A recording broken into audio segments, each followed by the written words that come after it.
were the Declaration of Independence, the Constitution, and the Bill of Rights stored during World War II? And to the phones we go. It is Barry that we're going to go to. Barry, good morning. Good morning, guys. All right, Barry, where were the Declaration of Independence, Constitution, Bill of Rights stored during World War II, please?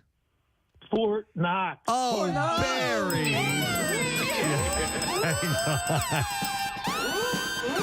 Barry. We are going to set you up with a $50 Bonefish Grill gift card. And back for a limited time, Dine and Discover special 3-course dinner for two for only $45.90. You can explore menu favorites from the grill, land, or sea, including 2 salads, 2 entrees, and a shareable dessert. You can visit bonefishgrill.com. I just recently saw a special about Fort Knox, and they left that information out of it. Yeah, it's pretty interesting. Wrong. All right, so Angelina Jolie announced a new fashion venture aimed at allowing customers to participate in the making of their own creations with master tailors, pattern makers, and artisans around the world while keeping discarded fabric out of landfills. She said on Instagram that the project will make use of dead stock fabric and vintage materials. You know what this is? It's derelict. Derelict. She said, we hope to create a community of creativity and inspiration regardless of socioeconomic background. We will spotlight the people who play a part in each creation. We will bring together a diverse team, including apprenticeships for refugees and other talented, underappreciated groups with positions of dignity based on skill. Are those sleeves road cones? I like it. The project hopes to share the richness of the cultural heritage and support the development of their own businesses. In addition, customers will be able to repair or upcycle pieces from their closets as a way to eliminate waste. I get a lot of clothing suggestions to buy on Instagram, Steve, and there was one the other day that I got. It was for hats and not baseball caps, but I swear to God, it looked like the hat that the lady wears in Mary Poppins is feeding the birds. Oh, really? I was like, what is... Sometimes you know what? The greatest thing that this show has helped me with is learning tri-blend. Yeah. Once I learned that that shirt, tri-blend. What I'm wearing Just right look now. for that. Yes, I'm wearing tri-blend right now. That's a super soft T-shirt. Yes, it is. Yes. Tri-blend. All right, so maybe Angelina will have tri-blend in her line. We'll see. Harrison Ford fought back tears during the premiere of Indiana Jones and the Dial of Destiny at Cannes on Thursday. The presentation kicked off with a montage of the star's career highlights. According to Variety, he told the audience, "I'm very moved by this. They say when you're about to die, you see your life flash before your eyes, and I just saw my life flash before my eyes." Would have been great. A wonderful evening. Would have been great if he were to drop dead right there, right? We talk about, a complete wrap on a career. He said, "A great part of my life, but not all of my life. My life has been enabled by my lovely wife who has supported my passion and my dreams, and I'm grateful," he said. Callista Flockhart, right? Yeah. The outlet added that following the film, that he teared up while Dial of Destiny received a 5-minute standing ovation. You know, Harrison Ford's ex-wife was the scriptwriter of E.T. Okay. Yeah. Did not know that. So, Press, did you finish Shrinking by any chance on Apple TV? No, I Didn't do it for you? No, there's too many things going on right now, and I don't have time to watch another show, but I'll probably eventually watch it. Steve, his character in that show is great. I watched a bit of it, did? Okay. and I do like it. I'm in the I have too much to watch right now, so I'll probably do the same thing, but I really do like it. I loved it. There was one scene that got me. It was Harrison Ford, pretty much without giving anything away, they had to go to a dorm room, and Harrison Ford is just standing in this dorm room, and I wondered if this 22-year-old kid is thinking, Indiana Jones and I are standing in a college dorm room right What, now. the actor? Yes, the kid that he was talking to. I mean, it was just a very humbling, it's just a very different take on a role that he's played. Okay. Yeah, I'll eventually, I think I'll get around to watching that. Rachel Bilson says that she is floored after allegedly losing a job following comments that she made on a podcast. She says, "It's been an interesting week. This is the first time it's ever happened to me in my professional life that I lost a job this week because of things that were said and then spun in the press and clickbait headlines and whatnot. I lost my first job." She said, "A job got taken away from me because I was speaking candidly and openly about sex in a humorous way on a friend's podcast. I basically got a job that I already had pulled from me because I was speaking openly about sex." She said that in this day and age, she's baffled by the decision, reiterating, "A single mom, a woman, Lost a job because they were candid and honest about the subject, and the subject was sex, and I didn't even have a chance to defend myself. Comments, I'll get to the comments. The comments that Bilson referred to are from an interview on the Women on Top podcast, where she discussed her favorite and least favorite sex positions. And after sharing that she likes to be, quote, manhandled, Bilson later clarified that it was meant to be a lighthearted statement. Right. And in fact, it was sort of reported that way initially. Yeah. Like she was getting naughty in the podcast. But somebody, I guess a potential employer, didn't like that. And that's fine, but what's the employer? Like, if She's not naming it. Yeah, I know. So, like, I'm sure it's not, a porn company. Right. Yeah, exactly. It's probably something like a Hallmark movie or something. Yeah, maybe.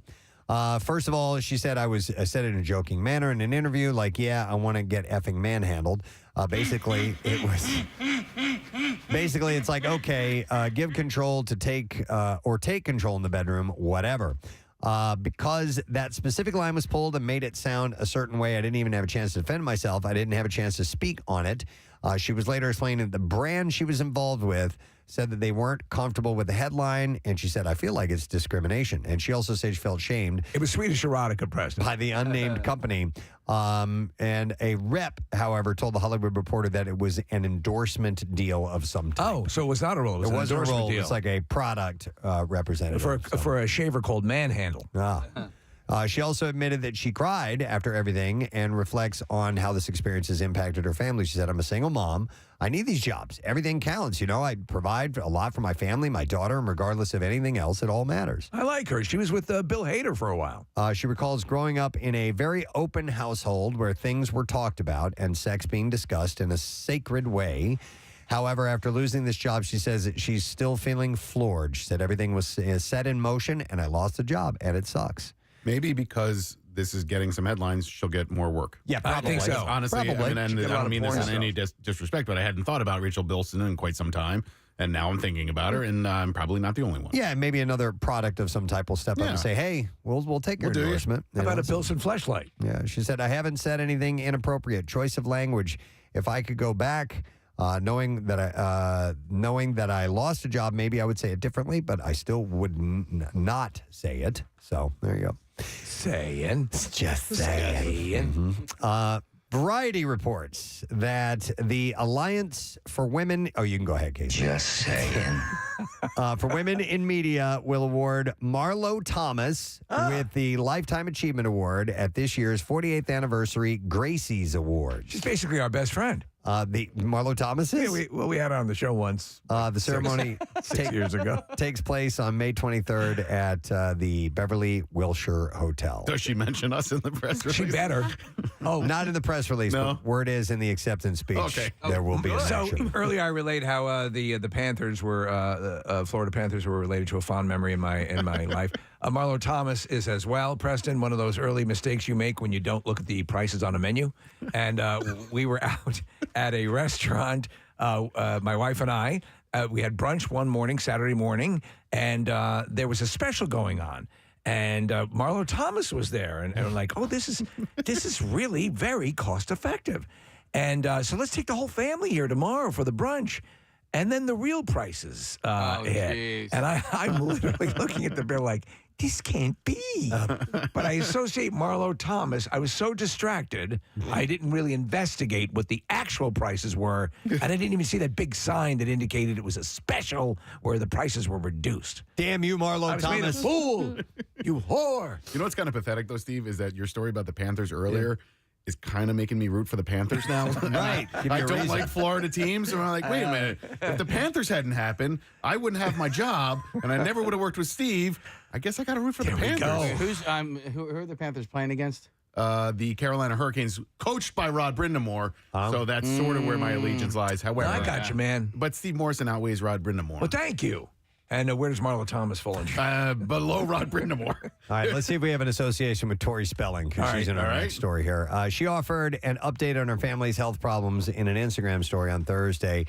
She plans to take legal action after her two youngest children were hospitalized due to extreme mold found in their home. She wrote, does anyone know how to find a major great mold lawyer in California that can help out our family? So what would be the story with that? So she owns her home, right? Yeah. it would if she had hired someone to do mold removal and they failed to do that. In other words, who would she be suing? Well, maybe, I don't know. She just moved into this home. That's possible. And the home inspector missed it or something like that. Otherwise, I don't know what leg you have to stand on there. Yeah, A moldy one. She said our troubles are next level with our mold problem and the house that's slowly been killing us for 3 years. So I don't know. Not sure. We're not mold lawyers. Wendy Williams canceled a $25,000 speaking engagement due to her ongoing health concerns. According to the U.S. Sun, the former talk show host had dropped out of the Atlanta Women's Expo, which is set to take place this weekend. A rep for the event said there's a video from Wendy that will be played on Sunday apologizing for the late cancellation. So she's still... What's her status? Still having some issues, I guess. Yeah. I don't know. They've been really cagey about it. I mean, there's been some shots of her walking around out and about, but I don't really know. She took a selfie with Pizza Rat.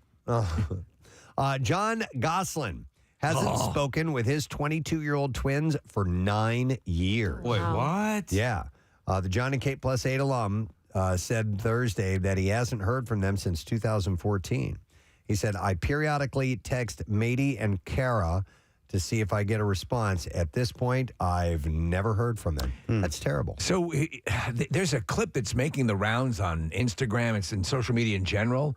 And I never saw this. I didn't watch the show, really. I did. So I know you're a big fan. And I did not like Kate at all. He's sitting there. He's just sitting there. And she's saying, would you stop breathing so loudly? Yeah. And I mean, he's like, I'm trying to live. Wow. And it's just, and I think she was partly playing it up for the cameras, but partly it resonated like that's the way she dealt with him. Wow. There's speaking of this sort of stuff, Preston, there's a trailer for a new investigative series based on the Duggars, the Duggar family, and they have one or two of the Duggars who are involved with it to kind of rip the lid off of all that from the beginning. I don't know what's involved with it, but it looks like it's going to be pretty controversial. Interesting. Who is here? It's actress Joey King. So she is the kissing booth. Yeah, I didn't see what was Kissing Booth about. I didn't see that. It's kind of a rom-com, and she's been in a number of things. She's been in countless. She's in The Conjuring. The Conjuring. Her sister Hunter King is another actress. You know She what I does liked her lots in, of- Steve, was Bullet Train. Oh, she's great. Yeah. She is one of the assassins. That movie kind of came and went, and I really liked it. Well, I have a story about her. She got a new tattoo. All right. She recently shared What happened to the old one? a photo of the new tattoo. Well, listen to this. By Ronnie Wink to Instagram. According to the artist, it's a Hebrew word written across the back of her neck, and it translates to hummus. Stop it. What did she think it was going to be, or did she want hummus? I'm assuming that she wanted hummus tattooed on her. All right. All right. Kudos to you, Joey King, and your new tattoo. You've got to see her sister is well put together, as they say. Okay. Yeah. If you were to get one food name tattooed on your body, and it could be bourbon too. I mean, bourbon technically is a. You're looking to me because I closed my eyes, going, "What the hell are you talking about?" Well, if she got hummus, what would you get? I don't know. I would get like a noodle. Okay. Like, does it have to be the word? I would do like a little like. No, I be the think we word. go with the word. Yeah. Okay. I think if you were to get a food word name tattoo, I mean, it's 2 words, but with you, Preston, carpe banana kind of makes sense. carpe banana. That's a delightful phrase, though, as opposed Yeah. to just Yeah. an adoration for a specific food. Instead like of just hummus. getting- It would have to say Banana. banana. Yeah. Listen, Right. I'm actually glad you brought this up because Okay. there was I think it was at the Masters a few weeks ago, there was a scene where they panned into the crowd and there was an older man who was wearing a baseball hat and in very large letters, all it said was teeth. It just, and I watch it and I'm like, is that what I think that is? It just says teeth. I like teeth. And then I haven't thought about it since. Yeah. But why, just that random word, teeth. So I don't know. I like that. Yeah, there you go. We're looking at a picture of the guy. here's a Teeth. picture of Oh, it. and it's in like FBI font. Yeah. It looks like an FBI hat. And I have no idea why it said teeth, but anyhow. Why not? Think about your food tattoo. Maybe we'll come back to this if we do the connoisseur. We too. have to, yeah. All right. Because I have a couple other things I want to get to here. Let's see. Ireland Baldwin has welcomed her first child with musician RAC. So Rack? this, Rack 'em? yeah. Rack ball? Yeah. So the model welcomed her daughter Holland on Instagram on Thursday. So there's a new little pig in the. Little pig. When do I get to see the little pig? It's the first grandchild for Alec Baldwin and Kim Basinger, by the way. Yeah, when was the last time those two talked, for Christ's sake? That was one of the most brutal divorces in Hollywood history. Yep, they hate each other. Hey, and the little pigs that go to the market and all that, that little pig that's going to the market, he was slaughtered and sent to the market, right? Yes. Okay. I believe that's the case. deal. So they yes. don't betray that, but those who read the book know. Yeah. All right, so Deadline reports that Brianna Hildebrand and Shioli Kutsuna have closed deals to return for Deadpool 3. So Brianna Hildebrand was Negasonic Teenage Warrior. I love her. Negasonic Teenage... Jinx. Oh, my God. I do. I love her. I love her especially in Deadpool 2 when she's, when she's screwing around with the time travel device at Deadpool's behest, and she goes, "What have I done?" And I think Shioli is the one who plays her girlfriend in the second movie. Hi. Yeah. Hi. she can't understand. She's so cute. Yeah. So Negasonic Teenage Warhead, that's what it is, right? Isn't that the full name? I forget. You know, I love that scene, Preston, when they're there, and he keeps talking about how they're not springing to have some of the other actors in the Marvel universe. Yeah. And the doors open, and you see those actors in there, and they close it. I love it. I love it. Warhead, is that what you said? Yes. Yes. All right, so she's back in that, which Not is War Child. Back off. Poor child, seriously. Seriously. Seriously. We're going to go surfing or what? Come on. War Child. See this tattoo on the back of my neck? It says hummus. Seriously? Back off, poor child, seriously. Whoa, does that say hummus? In Hebrew? Negasonic Teenage War Child. Back off, poor child, seriously. All right. A couple other quick things. Ridley Scott's Gladiator sequel has rounded out its cast with the additions of May Kalamawe, Peter Mensah, and Matt Lucas, as well as legacy cast member Derek Jacobi, who reprised his role from the 2000 blockbuster. I like that they have Mickey Dolenz playing Caesar. I didn't even hear you finish the joke. Playing what? Caesar. Okay. All I heard was Mickey Dolenz. Variety reports Oh, my God. the new additions will join... Those who are about to die salute you. Hey, hey. The new additions will join previously announced cast members Paul Mescal, Joseph Quinn, and Pedro Pascal. So, Yeah. That's cool. when you first saw Gladiator, Man, I loved it. It didn't blow me away like everybody Really? else. Yeah. I thought it was very good. Everybody just fell in love with that movie, and I'm like, wow, this is really good. But it didn't, hit me That was like it my did reaction too, Nick. But there's some. I agree. People were blown away. I thought it was a solid film. I enjoyed it. But yes, it wasn't. I think somebody's love for the movie probably took Marilyn Russell. Marilyn Russell we would love not shut up about that movie. There's a I scene love her to death. in the beginning where his hands are gliding through the tall grass, and she was recounting. Yeah. It was sweet because she was completely wrapped up. in What it. you do in this life echoes through eternity. I saw it in the theater and I couldn't wait to see it again, and so I did love it. But I understand what you guys are saying. That also happened to you in particular, Steve, with the movie Swingers because of somebody else. Oh my God! Ben Maxwell. Everything was that's so money. That's a topic at some point we should talk about. Yeah. Why you don't like something because someone you don't like likes it. Yes. Yeah.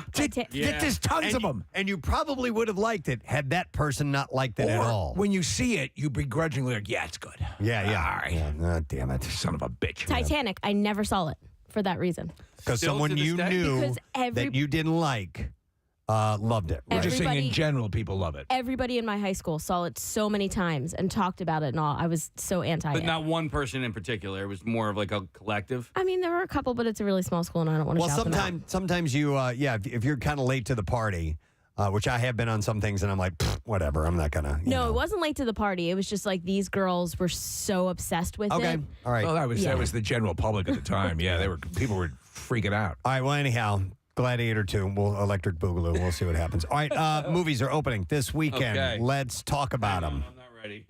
I was Come on, man! It was my eyes. I was scratching my eyes.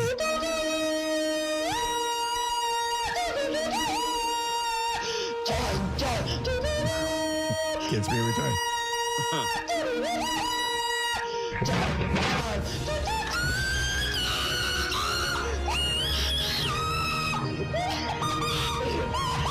All right, we're going to start with White Men Can't Jump, remake, comedy, drama, Cinqua Walls, Jack Harlow, and Tiana Taylor.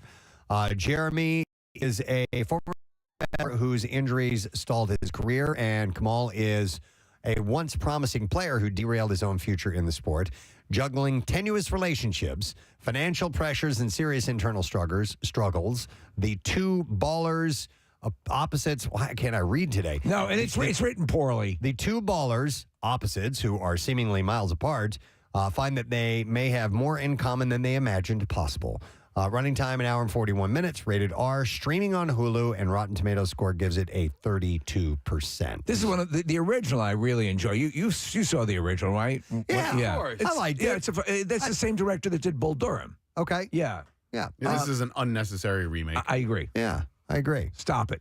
All right, also opening is Fast X, action, adventure. Vin Diesel, Jason Momoa, Michelle Rodriguez, and the competing cellists?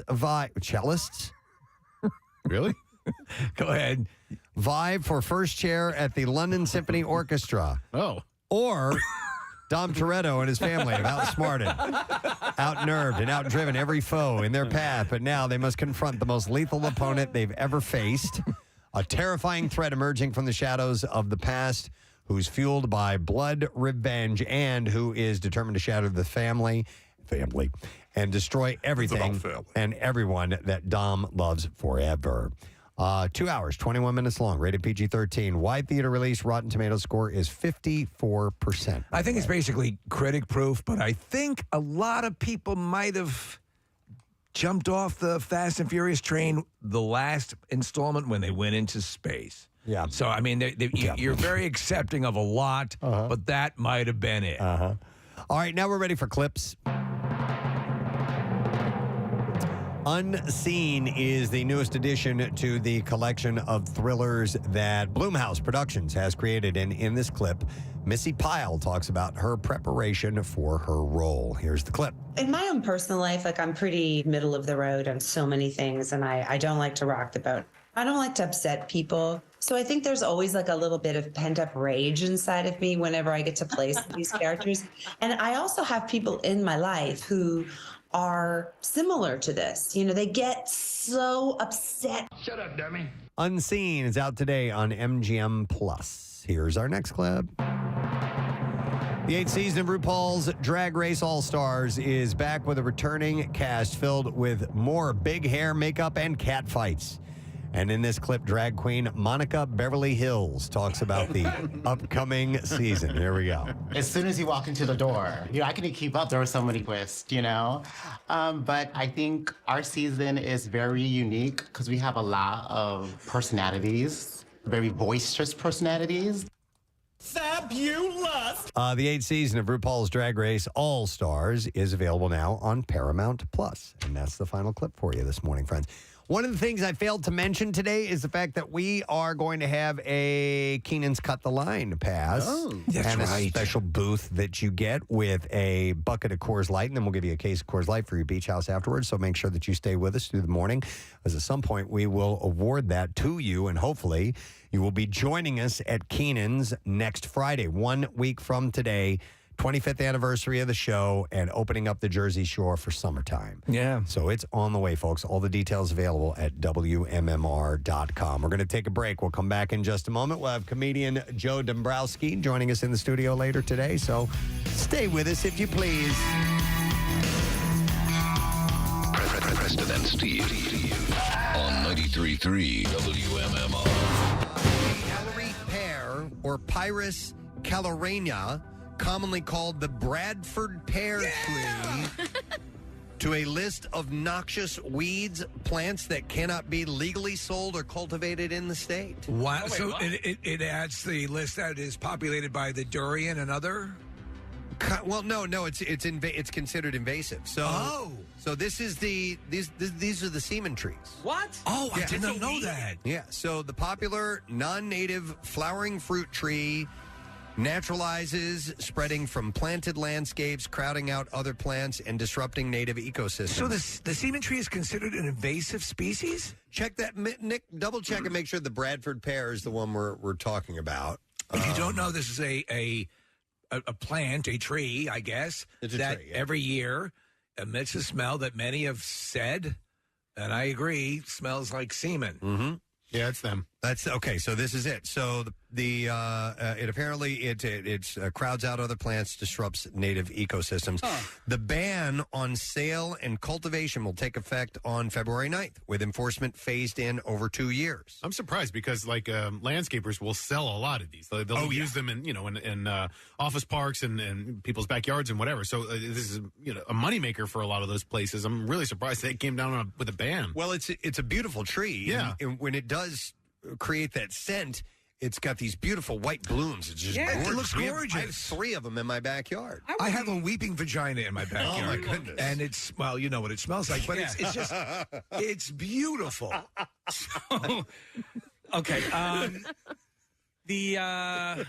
Now you got me thinking of Pussy Willows. I wouldn't necessarily categorize this scent as noxious, though. I mean, it is different. If you are around a bunch of them, like I have been in proximity to several of them, and it's like overpowering. Now, not noxious to the scent of I can't breathe. Yeah. Right. But definitely like, wow, this is overpowering. So, but it's apparently I guess it's taking up too much space. It's invading the area, and it's not native in the area. So, according to the agricultural secretary, the Callery pear is another non-native plant that was brought to the country for its beauty and rapid growth without regard to its long-term potential harm to our environment and food supply. I didn't realize it was that sort of situation. Nick, as you rightfully point out, it ends up being used in garden plants. Oh, yeah. They're sold a lot. And another one that I've heard people complain about because of the smell is the ginkgo tree, and they're really pretty as well. Especially in the fall, they turn like a bright yellow. But people sometimes refer to them as the stinko tree, and I believe like it's only the male of the species that stinks or whatever. But yeah, we have a butthole bush by our front door, and the flowers are wonderful, but it does. What does it smell like? It smells like a butthole. Is it year round or only in the spring? No, it's like for 1 week. Oh, you know, you can deal with that. Is your butthole open? Don't come over. It's butthole week. Is your butthole sprouting? Yes. Oh my God. The butthole's open. What's your and the scent? You've got to come you've by. got to come. It's It only happens 1 intoxicating. week out of the year when the butthole's We'll sit open. between that and the semen plant. All right, here you go. Here's some big news. All right. Kim Kardashian is making it clear, and I have a few Kim and Kanye stories here. Clear to Kanye, wants to set healthy boundaries. Healthy boundaries. So, in an interview with Hollywood Unlocked that will be released today, West claims that Kardashian's security team wouldn't let him into her house with their daughter North after he picked the kids up from school one day. Now, a source told People that while it's true that West was not allowed inside the house that day, Kim's security team didn't stop him from seeing the kids, picking them up, or dropping them off. The source continued saying he can no longer just walk inside her home without her permission, and Kim has a right to privacy and is trying to set healthy boundaries. So she's a lawyer, you know. Those who have gone through divorces, I assume, deal with this particular issue, which is somebody just walking right in. That has to change. Because you've been doing it for years and years and years. However, if you've been married for a long time, and then all of a sudden it stops there, and you have to ring the doorbell, you have to knock, or something like that. It might be uncomfortable, but that's part of the deal. Yeah, exactly. The nature of the relationship has changed, and though you would imagine Kanye would have an easy time adapting to change. No, right. He's not, apparently. Apparently, the need to set these boundaries arose from Kanye making, quote, recent unannounced visits to Kim's home. In the Hollywood Unlocked interview, West is quoted as saying... That's when he stops by? Yeah. Unannounced. Yo. Yeah. So West is quoted in the interview as saying, "Don't play with me. Don't play with my children. Ain't no security going to get in between me and my children, and you ain't going to gaslight me." End quote. Okay. Hey, he Don't goes play by, with my children. I thought you want people. Yes, of course. So they grow up to healthy. play. They like to play. I'm sorry. Go ahead. No, he goes by Yee now. So wouldn't he announce himself Yee? Yee.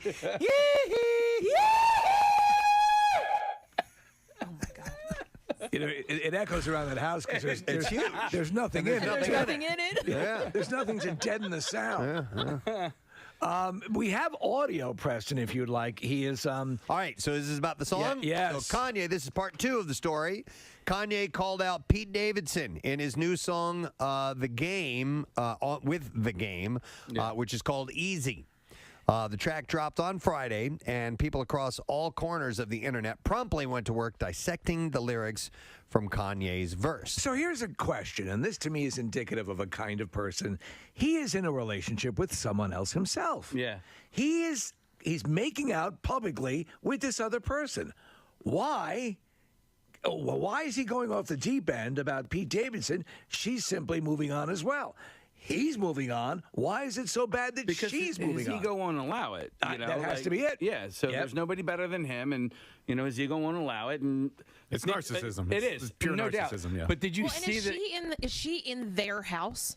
Yes. So that that's probably where. But they it have a stems from. multitude of houses, Kathy. Right. He has that ranch, and he actually bought a house, I think, diagonally across the street from her to be close to the kids. Now, is But this that's the song? probably the hard part. You know what I mean? Yeah. Like that was his house. That was where he lived too. So the fact now that he's got a knock on the door, which listen, yes, it needs to happen. Yep. They're not together anymore. But that's probably why he's having a hard time. Steve, is this a song that they're listening to and like Madonna's in the thing? It's like there are all these people in a room and it's like him and Madonna and Antonio Brown. Like, Are you talking about video footage? There's video footage of them all listening to a song.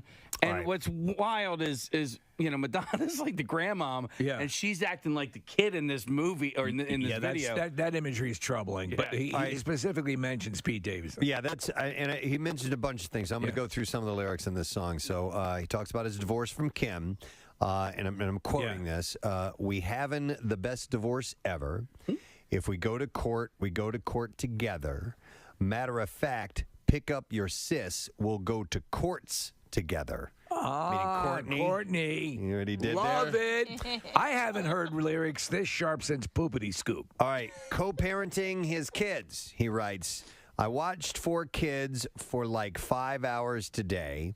I wear these Yeezy boots everywhere, even in the shower today. He rhymed today with today. Yeah. And by the way, he did a little drop on his own product line. Self-promotion. Love it. I got love for the nannies, but real family is better. The cameras watch the kids. Y'all stop taking the credit.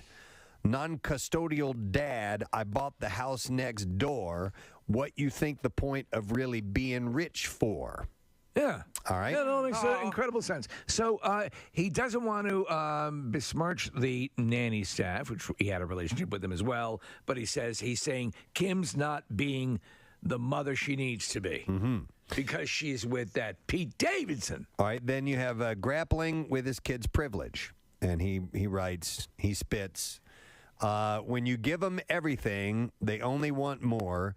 Bougie and unruly, y'all need to do some chores. Rich-ass kids, this ain't your mama house. Climb on your brother's shoulders, get that top ramen out. Ooh. Okay. So, all right, he had me at ramen. He had me at ramen. God save me from that crash just so I can beat Pete Davidson's ass. That's it. And my new bitch bad.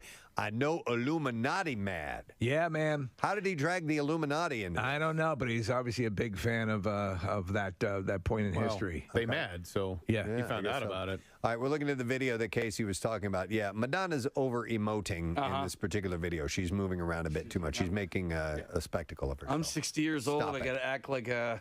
Okay. And what's the context of this? Well, video? she's made them snickerdoodles because she's grandma. Oh, all right. That was nice of her. Is anyone want cookies? I would.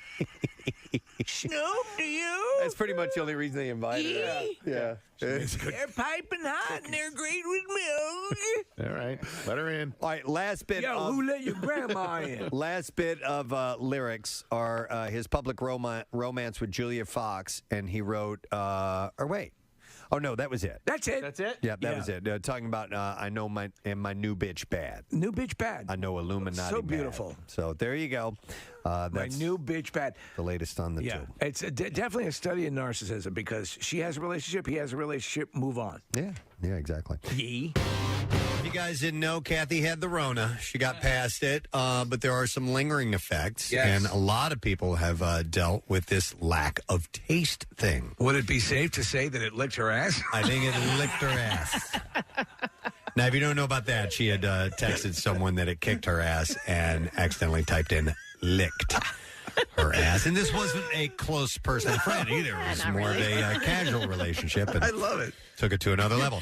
But so your sense of taste, at what point? Because listen, when you get a cold, when you get the flu, it's standard that happens, but it doesn't linger afterwards. So did this happen at the onset of symptoms, or did this happen later on? No, so I was like a few days into having COVID, and I started. I had congestion too. So sometimes, like you said, like if you have congestion, you have a cold or whatever, like taste won't be there. So that's what I kept telling myself. I was like, no, I think it's that, because there was like a little bit still there. So I'm like, maybe it's just the congestion, like normal, and I'm not really losing my taste. No, and then flash forward now. All right, thank you, Marissa. We have a new Daily Rush video, and it's called The Fuzzy Hole. Man, he put that together fast. If you would like to see this, you can now. And the description says, if you have a problem with your egg thingies, your doctor may need to look inside your fuzzy hole under your pee-pee nozzle. And you can go to WMMR.com/Daily Rush to watch it. It is sponsored by Xfinity's Gig Speed Internet, and you can learn more at Xfinity.com. Carl, he threw up a quick thing. He's grabbing little quick micro minutes from the show and popping those up, and they just come up, if you're subscribed to the Instagram channel or whatever, and they're fun. Yeah, so thank you, Kyle, for doing our Daily Rush and all that good stuff in our streaming. He does the camera switching during the show as well. So. And he keeps our vending machine company in business. So, I can't believe this is a source of it. This is ridiculous. That this is a topic of conversation, right? What? I missed it. It's okay. Casey, we were talking about what the stuff that Kyle does, and Steve said he keeps our vending machine in business. Yeah. Yeah. So, okay. We're going to talk about food. We are going to talk about food, but this makes sense to talk about this now. Go ahead. Kyle is a little scared because yesterday I told him that I want to meet with him after the show today to go over some things. Okay. And so as I'm walking out yesterday, he's like, he basically wants me to tell him why I need to talk to him today. Kyle, I'm taking you to Target, and we're going to buy you some freaking Sun Chips. We're going to buy you a case of Aquafina. The dude is spending like $48 on a case of Aquafina. I'm like, you're driving me crazy. Because he gets it out of the vending machine. He gets it at $1.50 a bottle because he doesn't like the way the filtered water tastes. I'm like, oh my God. I kind of agree with him on that. Yeah. But don't spend $1. You're trying to. You know where he lives? He lives 30 seconds from Target. Just go to Target, buy a freaking case of Aquafina for $6. Trying to help a brother out. Yes. Yeah. I mean, Acme, $4.99 for a 24-pack. There you go. I mean, perfect. Right? That's right, Acme. That's what you and I are doing today. I'm taking you school shopping. All right. So you get your school lunches. There's an Acme right over here. Casey's trying to help. He told him a couple weeks ago, and Kyle is not taking Casey's suggestion. Today he will. Today he becomes a man. All right, I'm going to put the hat on. Oh, yeah. I know what this is. All right. It's time for the Connoisseur, made all the more valid because he's wearing his big poofy hat. Yes, I have my big poofy chef hat on that says What are you the technically? Connoisseur. Is that technically called a chef's hat? You know what? I know there is a name for it. I think we talked about it one time. I just don't remember. A nutsack hat? No, it does kind of look nutsacky. And I forget, but the name of the pleats tell you like what your position is in the kitchen. You're talking about the amount of pleats? Yes, I'm sorry, I said The name? No, I didn't know if each amount. pleat had a Number. name. It's a toque. It's a toque. Yeah. Oh, okay. Or a toque blanche, which means a white I toque. think the tall, skinny one is the sous chef's hat. But yeah, I think you're right about that, but I don't know exactly. All right. Here's some food stuff for you. All right. We're going to start with this. And I do have some local things in Is here. this enhanced connoisseur, by the way? Yes, we're going to do some contesting as well. So we'll have because some, everyone hates this so much. Yeah, we have some clips to play and some stuff to give away, and we'll do that. We'll intersperse it. Yeah, Marissa should have sent them over. All right, so Japanese brand Salato has created an ice cream flavor that cost $6,796 per serving. Jesus. It's one of these high-profile gimmicky things, right? So the new flavor called Byakuya is made with a rare white truffle grown in Alba, Italy, as well as Parmigiano Reggiano and Sake Lees. The company aimed to create a unique flavor mixing European and Japanese flavors. And they said in a representative said it took us over 1.5 years to develop with a lot of trials and errors to get this tasting just right. Knock it off. I know, it's stupid. But some places do this. They go and they do this high profile and thing. they get this attention and they get the news. I wonder if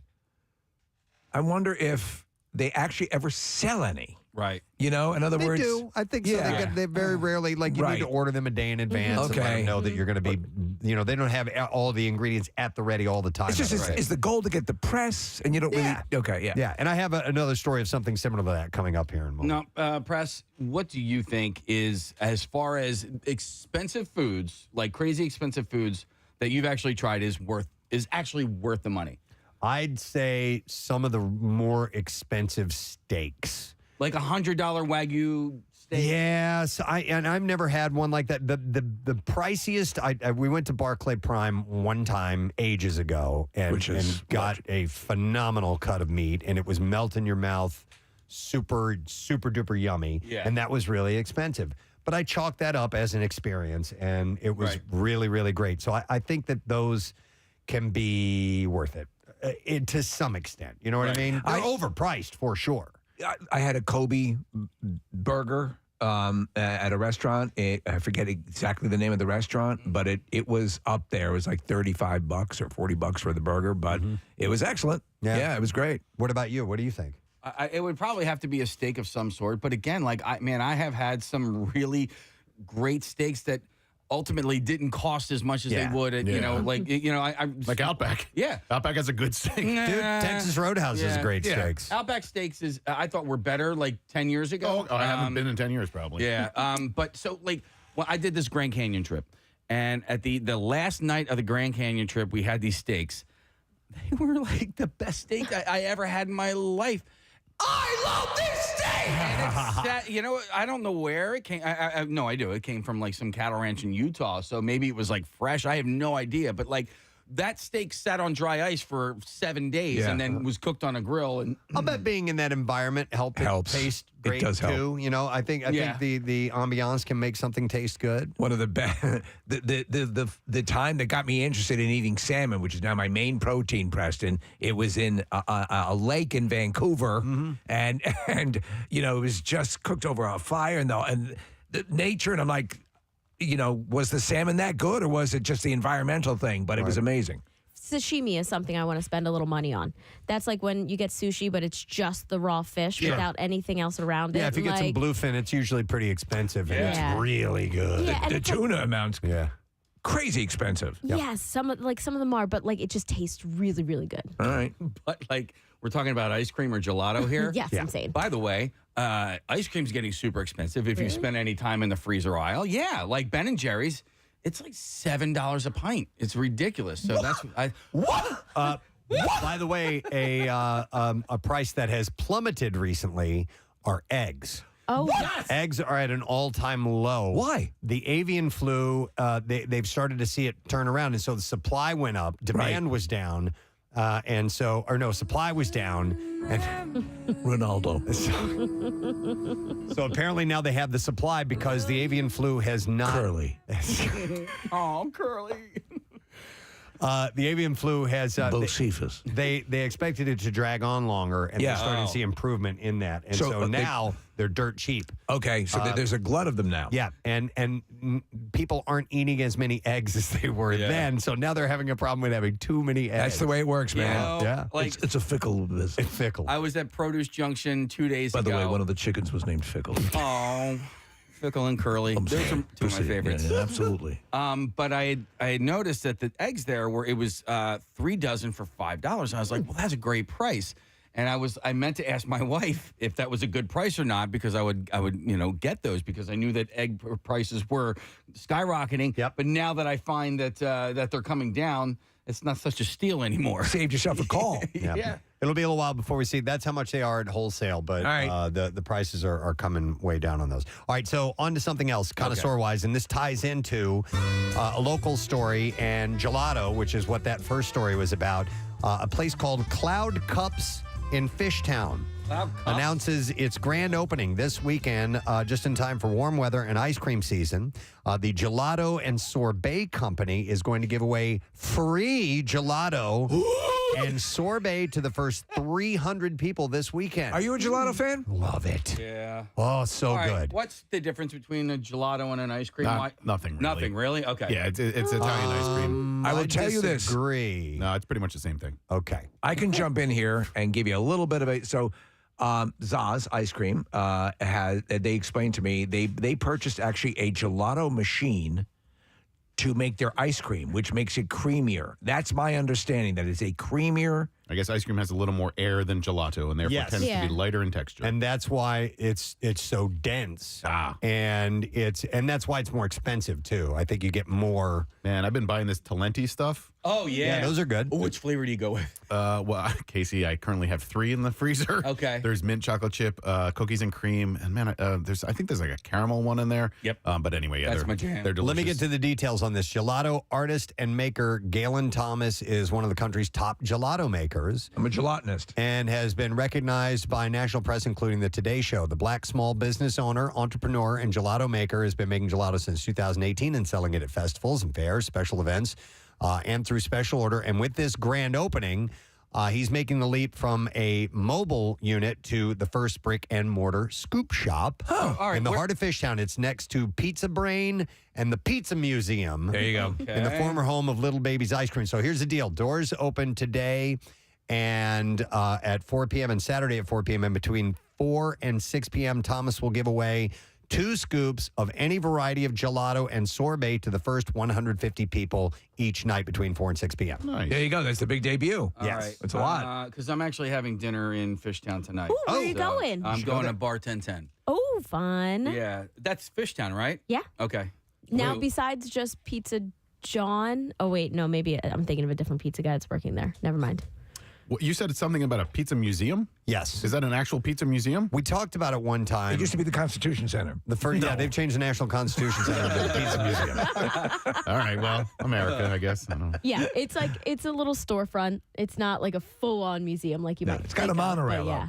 So this place is called Cloud Cups in Fishtown. And so, a cup. Nick should you should endorse that place. They can pay me an ice cream. I would do that too. Right? You know? Yes. Just pay me an ice cream. I'll be fine. Pay me in gelato. All right, so anyhow, 4 to 6 p.m. today and tomorrow. All right, another story, and this circles back to the kind of gimmicky sandwiches, super expensive. Yeah. All right. Sandwich thing. Brother and sister owners, and Marissa, you're going to have to help me with the names here. George and V. We'll just call her V. Your friend V. Vasiliki, Vasiliki. yes. Vasiliki. Thesaurus. Yep. They are announcing that Drury Beer Garden has changed its name and concept to become DBG, which is a top new burger bar and destination. And they are giving away free burgers today to celebrate. Yes. I didn't know. And they will have Philadelphia's most expensive burger. Okay. All right, lay it on me. It's not $7,000 like the the gelato was. It's $700. Oh my God! So they actually have a $700 burger. It appears to have caviar on it. But they are also going to have the city's cheapest burgers as well. So yeah, they're doing everything in between. So the cheap burger is $2.95. So they have 15, and I'll tell you about the $700 burger in a second. Yeah. But here's what they have. They have 15 new burgers, including Gold Standard, Pizza Burger, French Onion Burger, Happy Hour Smash, which I've taken those every Friday. Yeah. Vegan Burger, Duck Burger, Lamb Burger, the Wagyu Cheeseburger, Cheesesteak Whiz Wit Burger, Bacon, Egg, and Cheeseburger, PBJ Burger, Ice Cream Burger, and many more. Ice Cream Burger? Oh, so they have a whole dessert menu. Okay. So it's from their dessert not a menu. burger. Yeah, they do at their other place, Craftsman's Road. They do those boozy milkshakes, the really big ones with like the candy coming out and everything. Maybe the ice cream burger is a riff on the the chipwich or the ice cream sandwich. Yeah, so the ice cream is between two burger patties. Well, I don't know.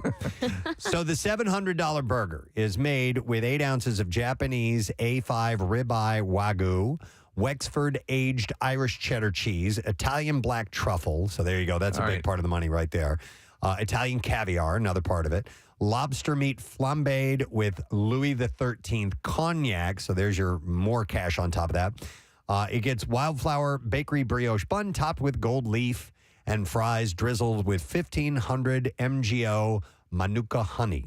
Furthermore, the Gold Standard Burger is served with a 1 ounce pour of Louis XIII cognac. Well, there you go. And What does that cost? About $5,000 for a bottle of Louis XIII. It's usually when you go to a bar, it's at the top and it's got a spotlight on it. You can see the well lit. Yeah. And dusty. Yeah, and dusty. My cousin has so many bottles of Louis XIII. Why? Because it was his father's and his father passed. And I don't know what ended up happening with those. Is he a bourbon drinker? No. It's cognac. I'm no, sorry, cognac. But Yeah. I don't know. My uncle liked to sort of spend money on booze. Entertain, and and so that was just sort of on display. Come look at my booze. So Yeah. you said he had a bunch of bottles? Yeah. How many would you say? Dude. Yeah. I don't even know anymore. So 10, more than 10? No. So he was well to do. Yeah. Yeah. Yeah, he did okay for himself. But so they had that place down in the villas, right on the bay, and so they were there. And when you sell your beach houses, a lot of times they're furnished. I don't know if you sell all the. I don't think they sold the Louis the 13th, 14th, 13th, 13th with that. But yeah, they were there. Interesting. Mm-hmm. All right. Well, anyhow, they also, the restaurant DBG has also redone the bar program to pair with the burger menu with a brand new collection of signature cocktails. The new menu officially launches today. Why don't you have a signature cocktail? And to celebrate, I do kind of have one. I mean, you're a staple in this city. Drink it at the beach. We give our name. It's called Copper Top. Oh, I like that. And so because it's got a copper top on it. Yeah. It's got a copper colored roof. Yeah. And so I created the Copper Tail, which is our signature cocktail at Copper Top. What is in that? It's your own. Yeah, he made kind of, sort of. Okay. I tried. I had one years ago in Kentucky, and I'm like, that's really good. And I just added a little flavor to it, but it's bourbon and Cointreau and ginger ale and squeeze a lime. I invented Post-its. It's yummy. Did you really? Post-its? The new menu opens today, and they're giving away 50 free happy hour smash burgers between 4 and 7 p.m. There's a whole bunch of free food being given out. Honestly. Wanted to tell you all Take about advantage of it. Steve, I went by the other day. I got a little preview of this. I'm going to say that their vegan burger is the best in the city. Okay. Wow. Yeah, it's handmade. It's not like the Impossible. I know you like those, but And Marissa's friend is the owner. really, really good. I know I wouldn't have said anything if I didn't think it was really good. I know. Don't you think? Like, it's so good. No, but I've been to V's other restaurant, Opa, which is no longer around. Well, so this is Opa. This is Opa, Yeah, okay. they Yeah. kind of changed And it was the formerly concept. Ricky Lake. Yeah. No. But now it's all like covered in like concert posters and like really cool. They have some like old vintage things around, so it's really cool space. Excellent. All right, another story here. I want to see what you guys think about this. There is a debate over Starbucks' most recent change. It is changing its ice cubes. Oh, that's a big deal. I know. And that's why I wanted to bring this up. They are introducing new machines to select locations so far, just select locations this year that make nugget ice instead of cubed ice. Yes. Oh, wait, what's I'm in. nugget ice? It's got a little bit of air into it, right? Like they're a little chewier. I don't know if it's the little pellets. Pellets, that's what I'm thinking. Like rabbit crab? I assume that's I like those. Yeah, like Yeah. that. Is that like Sonic? Maybe? Do they do? Yeah, nugget Sonic had ice? that, Yes. Okay, so maybe something similar to that. So the change is allegedly infuriating some customers who claim that the new nugget ice melts faster and can even dilute the drinks. Okay, so here's what you need to do. And Kathy was telling me that they might actually upcharge you for this, but I don't know. What you do is you get a grande iced coffee, and you get it without any ice. And then you have your own little Yeti thingy, and you throw some ice in there, and then you can pour the grande. So you're essentially getting a venti size for grande prices. So, well, you bring your own ice is what I'm saying. So regular cubes, like if you go to Dunkin's, regular cubes, right? Yes. Okay. Regular, traditional American cubes. But like when you're buying these things, like Do you ask for no ice? I the last time I went, I did because I had, and then I had my Yeti thingy, and I filled that with ice. It's just they're so expensive. It's not, and to me, it's not worth the money. But if I'm able to get a venti size at a grande price, I feel like that's a win-win. I think I do prefer pellet ice over ice cubes. I'm sorry, so you know what I like is the silver dollar ice that McDonald's used to have. You know those ones? I know what you're talking about. Yeah, Yeah. they're kind of like discs. Mm-hmm. So other than ecstatic over the nugget ice, which is, others are ecstatic over the nugget ice, which is less dense than the cubed ice. A spokesperson said that its machines. It's a machine. Which are part of the company's plans to cut its water footprint in half by 2030, allow partners to focus on delivering the Starbucks experience while handcrafting the same delicious, high-quality iced beverages our customers have come to expect from I Starbucks. smell a rat. So yeah, they're trying to cut back on the water that they use. What about you guys? Ever use the little frozen plastic cubes? Yeah, that don't dilute drinks. My mom does that. Yeah. Yeah, my mom uses those. Like the an ice mold for like a real large bowl. Yeah, that's I have those at home and doesn't dilute your drink for drinking Your cognac. bourbon and stuff like that. It's like a neat popular. bourbon, essentially. Yeah. Casey, I don't know if it was you that told me this, but the other hack that you can do is actually make coffee at home and then pour the coffee into an ice cube tray, freeze those, and then you can use those as ice cubes in your coffee. Yep. And then they don't get diluted, so you have cold coffee. I like this is weird about me. I don't know, whatever, but I like iced coffee on the weekend. I like hot coffee during the week. Okay. I like that. I like iced coffee during the weekdays, and then I like iced coffee during the weekends. So you're an iced coffee man? I'm not a nice coffee guy. Yeah. I'm always drinking hot. Even on the most savagely, brutally hot day, I'll have a piping hot cup of coffee. But I'm a weirdo, man. I go to Dunkin' and I will get a black iced coffee, and I will. No munchies? Oh yeah, I love it. I'm with you, Steve. No hot coffee all the time. But my friends, actually, back to the ice. My friends, for their wedding, got one of these nugget ice machines. It's the best thing ever. Huh. Like Better than the polio cure? Steve, I didn't compare that. Okay, second best thing in the world, nugget ice machine. All right, here's a suggestion for those who may be at someone's house and they are going to go get some ice from their refrigerator, and they notice that you can toggle between crushed ice or cubed ice. Right. And let's say you switch it over to crushed ice, and you get your ice.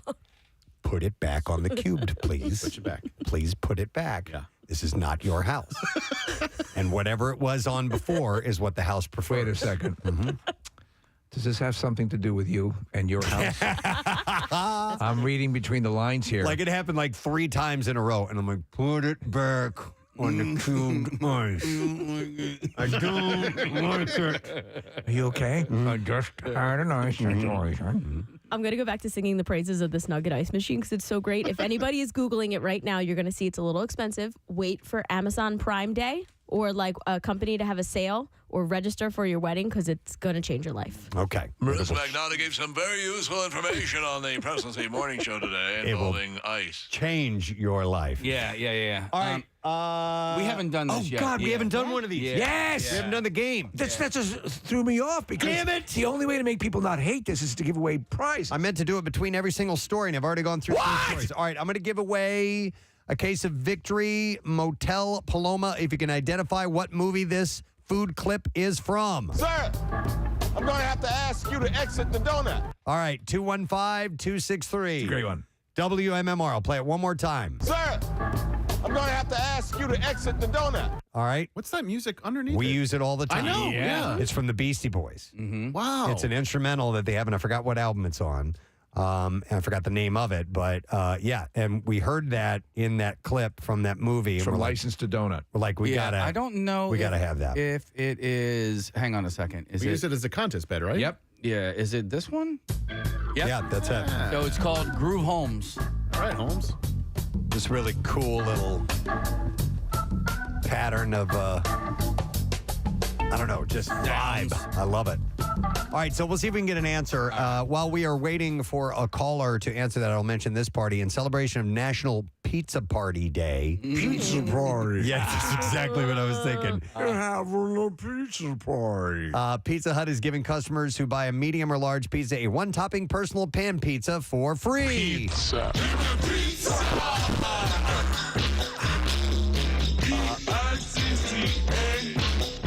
The offer. The offer is valid for a limited time, starting today. Actually, you can claim yours by ordering in person, online, or via the Pizza Hut app. So, Are you ready to play? the pizza. It actually sounds like the Beastie Boys. Yeah, you're right. Play. Yes. Ready to play. All right, we'll see if somebody can get an answer to our movie clip, and we want you to identify. Hang on, we got to recue this up. Identify what movie this is from. Sir, I'm going to have to ask you to exit the donut. All right, Jim. Morning, bud. Good morning, guys. Gadzooks. Gadzooks to you. All right, what movie is that from? Iron Man 2. You are correct. Iron Man 2. Hang on the line. We're going to give you a case of Victory Motel Paloma. You got to try Victory Brewing's Motel Paloma. It is the beer of the summer. Grapefruit, blood orange, and tangy lime. Super crushable and out now. Victory's Motel Paloma. Let's turn right around and do another one. What? Yep, let's do another one. I'm ready. We got to make up for what we just did. All right, let's play this one. All right, here we go. This is the easiest one. Okay. Without question. Angelo, it's 10:30. Right around that corner, there is a sandwich shop. They sell meatball sandwiches. Best I've ever tasted. Would you go get me two? Come on, partner. Two. Thank you. One more thing. Utah, give me two. All right, 215-263 WMMR. Let's see if you know the answer to that. All right, while we await a caller for that, I'm going to mention this story. Chick-fil-A's first ever restaurant is closing after more than a half century in business. Oh, man. Their first one opened in 1967. The Greenbrier Mall food court location in Atlanta is set to close tomorrow. It's unclear why the restaurant is closing, and Chick-fil-A didn't immediately return any calls for comment. But like many malls, the Greenbrier has been struggling to attract shoppers and keep tenants. Its largest store, Macy's, closed in 21. I find this very sad. The mall is currently filled with smaller stores and no major anchor tenants. On its website, Chick-fil-A touts the groundbreaking location as one of the first restaurants to open inside a mall. That's the one Lincoln ate at. Greenbrier is... This is very good. Greenbrier was one of the first indoor malls in the Southeast. The location is described as a pioneer. My dearest wife, today I had the most incredible chicken sandwich I've ever had. French fries that did not look like French fries, like a configuration similar to a lattice. I enjoyed them. And the sauce was from heaven. I will be returning to Chick-fil-A, hopefully, after this battle at Gettysburg. They said it had a monumental impact on the company because it helped grow the chain into its current 2,600 locations. My dearest wife, I just wrote you with some sad news. I returned to the restaurant on Sunday, and I could not gain access. They're closed on Sunday. Oh. When the Greenbrier Mall location first opened, the menu included a 59-cent chicken sandwich and a salad with boneless chicken breast, plus fries, coleslaw, lemon pie, and lemonade, which is a far cry from the more than 50 menu items that Chick-fil-A now sells. Employees wore candy-striped aprons with ascots and soda jerk hats. Oh, my God. Ascot and soda jerk hats. So that was their... That's a great porn movie. Yeah. Ascot and soda jerk. The Tango and Cash of porn. The Tango and Cash of docking. By the way, The company's founder, S. Truett Cathy. That's right. Started the business with his brother in 1946 with the opening of a diner in Atlanta called the Dwarf Grill. Yeah, can I get some eggs and bacon go? It's interesting. We the tallest people in this place? So it's what are you folks having today? It's We would say moon's over Miami, but we're not tall enough. The Dwarf Grill is what I'll it was get you a called. short stack. Its success led them to evolve the restaurant into the Chick-fil-A chain, and some consider that to be the first Chick-fil-A location. Well, you know how they won? They won by refining the menu. Like they always say this. Chefs and Marissa, you're very involved in this whole thing. Keep your menu lean and mean, and then you'll do better. I mean, the new trend that's happening is doing like just very specific menus that only offer like prefix menus. Yeah. So there's just like 7 dishes and that's it. So Chick-fil-A restaurants were only located in food courts and malls for 20 years before opening the first freestanding restaurant in Atlanta in 1986. Always hopping. Yep. All right, we'll see if we can get an answer. We're looking for what movie this particular clip is from. Angelo, it's 10:30. Right around that corner, there is a sandwich shop. They sell meatball sandwiches. Best I've ever tasted. Would you go get me 2? Come on, partner. 2. Thank you. Utah, give me 2. All right, Jen, good morning. Good morning. All right, Jen, what movie is it? The movie is Point Break. Seriously, War Child. Seriously. Back off, War Child. Seriously. That is correct. Jen, hang on. We're going to give you, well, am I going to let her choose? Well, yeah, but because she might not be able to go there. All right, Jen, you can either have tickets to the Michael Carbonaro live on stage show tomorrow night at the Keswick, or I can give you a case of Victory Beer Paloma. What would you like? I'm going to have to go with the case, even though I'll be in Philly this weekend, and I love you guys. All right. Long-time caller, long-time listener. All right, Jen, hang on. We'll give you that case of Paloma, and it's the beer of the summer. Grapefruit, blood orange, tangy lime, super crushable, and out now Victory's Motel Paloma. You know what really bums me out about that scene is he doesn't get to eat the sandwiches. The chase is right after. You're bank right. robbery. You're right. All right, I want to do one more. Is that okay, Case? Yes, it's the only way people like this stuff. Okay. One more contest. Yeah, and a story here. Which one do you want? This one or that one? You know what? Nick chose that one, so let's do that. The one that it's on right now. That is correct. Okay. Toss Nick a bone. All right, let's see. Come on, you guys. If he can tell us what movie this clip is from. Some of us have great stories, pretty stories that take place at lakes with boats and friends and noodle salad. Just no one in this car, but a lot of people. That's their story. Good times, noodle salad. All right, what movie is that from? 215-263-WMMR. While we're waiting your answer, I'll mention this story. U.S. officials are considering a ban on chocolate milk in elementary and middle school cafeterias due to its high sugar content. Okay. The proposed flavored milk moratorium, which was considered but abandoned by New York City Mayor Eric Adams, has been adopted by major cities in Washington, D.C., San Francisco, and was first floated by the feds earlier this year. It's always the feds. Proponents of the ban say that sugary beverages contribute to childhood obesity, which some 20% of the nation's kids are afflicted by.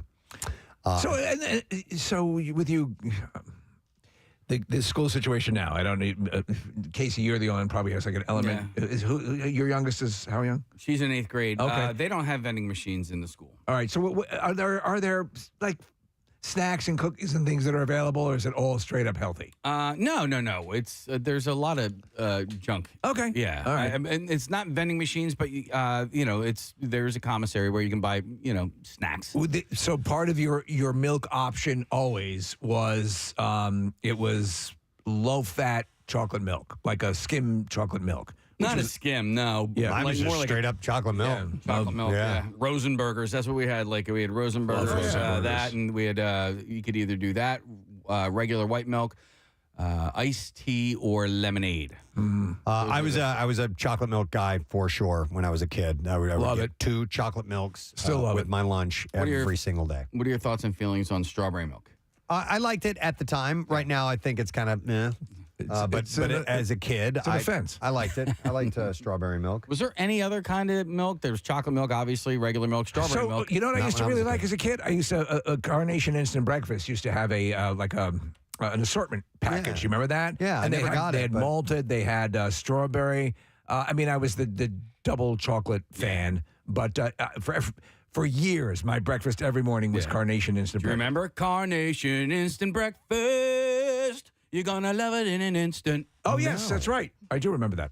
There's vanilla milk, right? Yes. There is. For vanilla? I just don't remember it when I was a kid. But not a vanilla. I always see vanilla like almond milk or vanilla oat milk, but I don't see a vanilla dairy milk. I see a vanilla muscle milk. You seen that? Yeah. Yeah. What is the It's Always Sunny milk that they're trying? Oh, yeah. Oh, jeez. Oh, Milk steak? Fight milk or something like that. Yeah. But my at my son's school, they have a vending machine of just strictly protein drinks. You know, like It's just called protein. Yeah, no, it's like Fairlame or whatever. Like, because I was there last week for play, and I was walking. I'm like, that entire vending machine is filled with protein milk or protein Interesting. shakes. Yeah. All right. Well, a 2021 study published by the National Library of Medicine found that flavored skim milk was the leading source of added sugar in school meals. Flavored skim milk, huh? All right, we're going to see if we can get an answer It's fight and milk. find out what movie this is from. Some of us have great stories, pretty stories that take place at lakes with boats and friends and noodle salad. Just no one in this car, but a lot of people. That's their story. Good times, noodle salad. All right, let's go to Brady, see if we can get this answer. Hi, Brady. Morning. Hello, good morning. All right, Brady, what movie is that from? This is from As Good as It Gets. Yes, it is. By the way, Brady's an awesome name. Brady, do you want the beer or tickets to the Michael Carbonaro show tomorrow night at the Keswick Theater? I think I'm going to go with the beer. All right, hang on. We'll get your information, and we will set you up with a case of Victory Motel Paloma. You got to try Victory Brewing's Motel Paloma. It's the beer of the summer: grapefruit, blood orange, tangy lime, super crushable, and out now. Victory's Motel Paloma. And that is the last bit we are going to do today for the Connoisseur. I had another movie clip, but I guess we'll save that for another time. We don't have time, right? Nah, we don't have time. All right, let's take a quick break. We'll come back in just a moment or two, and the Bizarre File stories are on the way. Friday edition. Stay there.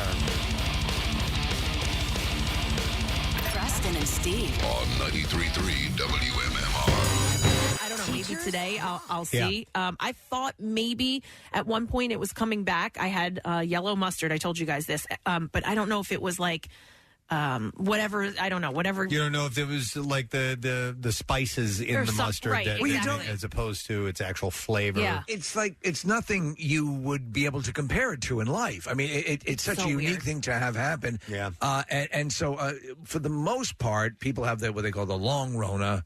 You know, still even they eventually get their taste back, but it can be a while. God, I've seen stories of people that have gone like a year without having taste. My grandmother, this was a long time ago, went years a loss of taste. Is that right? What and caused then it? It just came back. Right. I don't know. We never found out. And now she's a food critic. No, she's dead. Oh, okay. But anyway, she couldn't taste anything, and then it just came back around one I day. mean, what's weird here, and not to like sound too alarming here, but there is something cerebral going on there, which is like a little bit scary, don't you think? So I heard a doctor talk about it and why, and it all stems from the nose and like the blood vessels that are in the nose. The nose. And again, I just watched like a quick video, so hopefully that's accurate. But that's what he was saying, and like my sense of smell, I think I have a little bit of it. Like I would say maybe like 25%. Like if I stick my nose in something, I might be able to identify. Well, they go hand in hand. Yeah. I mean, so your olfactory senses inform your taste to some degree. I don't know what the percentage is. Hey, if you were going to lick someone's ass, now is the time to do it. No, This is the time to do it. We can give away mixed martial arts do tickets. Yeah. All right, so what we've decided to do, and actually it was Kathy's idea, we're going to do a taste test this morning of some various things and see if she can identify. Now, they have various consistencies to them, so that might be a clue into what you might be tasting.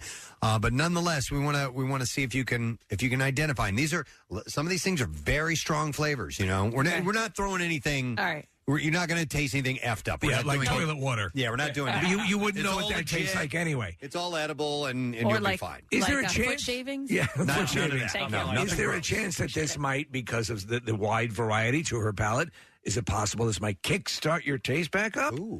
Possibly. Listen, I also read a lot about that. People trying to do that using like pepper, and, Right, and there was yeah. another thing where Yes. if you like burn an A burnt orange. peel.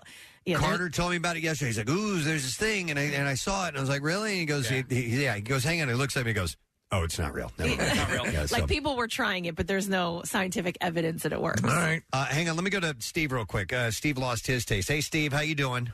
Hey, how you guys doing? All right, buddy. So, did you have Corona?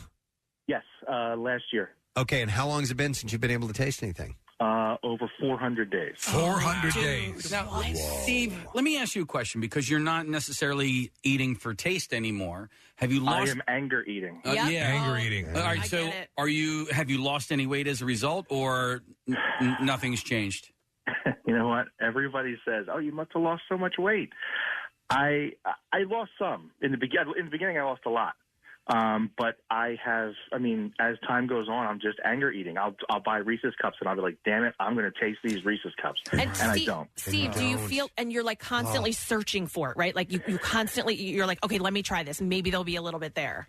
Yeah, and the only thing is, I have had twinges of, like, if somebody has like a lemon cookie or a lemon cupcake, I might get like the taste of lemon with the first bite, and then everything, and it's gone. Like there's just nothing. Steve, so this would not affect though your hunger, right? Hunger is. Oh no, of course not. Yeah, of course not. Yeah, that's the best part of the whole thing. Yeah. You still have to eat. You Yeah. just have no joy in any of it. I always say it's like Captain Barbossa in Pirates of the Caribbean. They just want to watch Keira Knightley eat because they have no joy. Right. They can't experience. Well, but look. I mean, statistically, it you should get a return, but and there's no guarantee it's going to be anytime soon. But man, my heart goes out to you. I've tried the other things. Like my wife has been getting me to try this smell therapy where you smell coffee grinds, you smell oranges, you smell. But they say that takes like years to actually kick in and work because it's supposed to be like based on your memory. Yeah, it's really weird. And then I eat things because I like pizza. I know what pizza tastes like, right? So I eat it. But like now I'm more concerned with like texture. So I'll eat things that like I always want nachos because nachos have crunch, they have sauce, they have But December 9th, 2020 was my my last day. All right, Steve, man. were you vaccinated? Yeah, and boosted. Okay. Yeah, but that was all after. I mean, I know there's connections to any of this stuff. All right, dude, I feel for you. Hang in there. Hopefully it'll come back around. Preston, what about you, man? If I What lost about my you? sense of taste, forget it. I would be so upset. It's so weird. I find so much joy in eating, but I mean, I guess you. Wouldn't you switch to a healthier eating habit if you don't I'm care? pretty healthy. You're pretty healthy too. So it's not like you're going crazy. Right. But like, so why I eat eat ice very cream? healthy. Yeah, exactly. Yeah. The little, Because of the texture. little treats. Yeah, but it's the texture. Like Steve said, you're constantly searching for something. So like, you could sit there and eat healthy, but it's like you like. So for me, melted cheese, that texture. Does that give you pleasure? Yes. Okay. So right now, It's like- because I can't taste anything. Like zero sugar ice cream. and Yeah, stuff like can't you that, find know? something that like is Will approximate it? that the approximates the texture and that is not Putty? loaded with. Case you could. Yeah. All Those right. are great putty. Amy said she did the orange chicken at work. All right. Oh, well, if this is the case, then Let's we hear need it. to do this after the contest. Yeah, we'll try. Get an orange. I would love to go to these calls, but listen, I want to go through this and see if she can identify these things or not. So let's give this a try. We're going to be drinking things, by the way. We're not going to be eating. Oh my God, she's lost her sense of balance. She can't stand up. You okay? Tripped over her own headphones. I had to move, and I tripped over my headphones. Okay. Oh, the headphones. So we have all grabbed some things from our cabinets and refrigerators and brought them in. And, I have the sheet here. Don't look over here. Yeah, don't look. She's not wearing her glasses. No, she's getting blindfolded. She's blind and no taste. And, Marissa, are we putting the mask on her or no? We're putting the because it covers up her nose. Exactly. So we have a But full. I do want to try to smell it afterwards if I mask. can't taste it. Okay. All right. Yeah, we'll figure this out. This is a legitimate. Should we be wearing goggles and lab coats? So here's what we'll do. Marissa has put all these in numbered cups, little shot glasses, and Kathy's going to sip it, and we'll just have her guess. And I've got the list here, and then I'll reveal what it is, and we'll see if she gets anywhere near it. Okay. The password is. Yeah. So do you want me to put these goggles on? Do you want to eliminate the smell as well fully? I mean, listen, I can sip it. If you hand it to me, I can sip it without smelling it. All right. Because I want to see if my sense of smell is there or not afterwards. All right, let's leave him off as long as it doesn't tip you off. So, Marissa, give her number one. We'll start with us. We can go in order. This is a good Marissa, I don't know where you are. order that we have. And she'll Okay. she'll put it in your hand. Okay. Man, I can smell it. Do you know where your mouth is? Shut up. All right, are you guys ready? Yeah, take a sip. Don't smell. And see I'm what not you going to think. smell. You can shoot the whole thing. Don't smell. Probably don't drink the whole thing. You need to save some room. Okay, so you getting any sensation? Something. It's like, yeah, it's not water. Okay, not water. It's I want to say like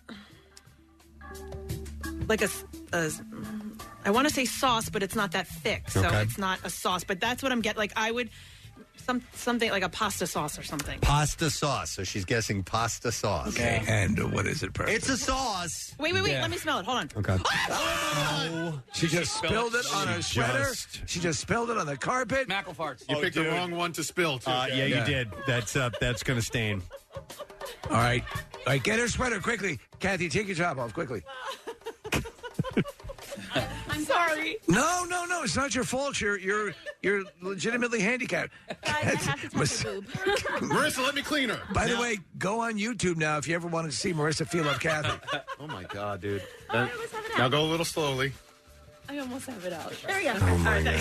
Preston, can you smell it on that side of the console? No, not from where I'm sitting now. Because I absolutely can, and the smell is very distinct. Can I guess now? Yeah, what is it? Is it hot sauce? No, it is not. Kathy, that is soy sauce. Oh, yeah. Yeah, so that's way off. Not even clear. And by the way, she took a sip. Like most people would go, "Whoa!" Yeah, it's soy sauce is very strong. It's very, very salty. All right, wait. And you could only handle a little bit of that straight, but she shot quite a bit of it. Yes. All right, I can't see, so I don't want to spill it again. Marissa, where's my water? A little bit. All right, here we go. Oh my God! I need a piece of water. Helen Keller had it Okay. together. Let's go with number two. Don't spill this one either. You can do it. There's the microphone is right in front of you, so don't hit it. All right. Don't tip it or tilt it. Take a sip of this and see what you think. All right. So, by the way, Kathy's lost her sense of taste. Let's see. We're testing this out on her, and if you're just tuning in, that's what we're doing. All right. A little thicker, isn't it? Thicker and sweet. Okay. Oh, so sweet you could determine. Yeah. Maybe. I honestly don't know what it is. I know it's sweet, and by the texture, I'm gonna say maybe like you put it. What the hell is it called? The chocolate that you put on ice cream, like a Hershey's, like a chocolate syrup. Yeah, like a chocolate syrup. She got it right. Kathy, lucky you. One of the things you can taste is chocolate syrup. Honestly, if you're going to lose anything, and keep one thing, keep your ability to taste chocolate. Did the texture help with that? Yeah, I think. Well, that's why I think I was able to get it. But you definitely picked up on sweet, and you know why you probably could, because you just had really, really salty before that. Right before it. Okay, let's go with number three and try this one out. A shot of this one.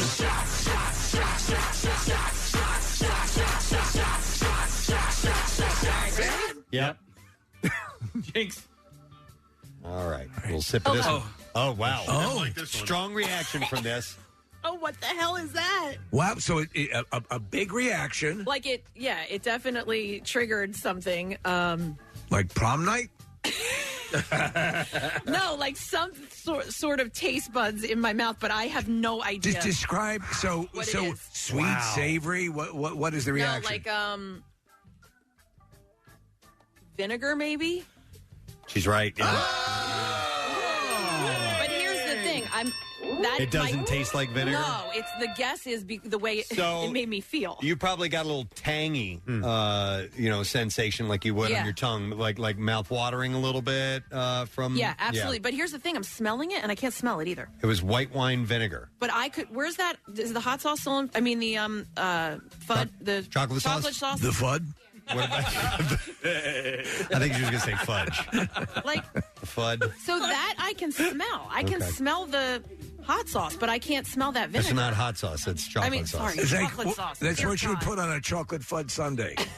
Let's do the next one. We got to move through these. All right. So number 4, Marissa, if you would please. So she's gotten 2 out of 3 so far. That's not But bad. it was kind of guessing.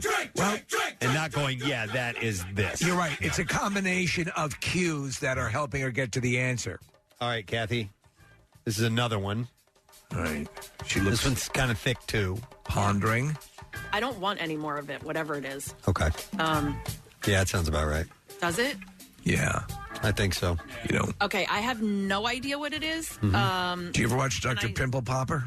No. Oh my God! Stop it, Steve! Don't do that to me. Can I smell it? Yeah. Try that. Yeah. Okay. So you 93.3 WMMR. All right. Yeah, it's Friday, and therefore we must do this.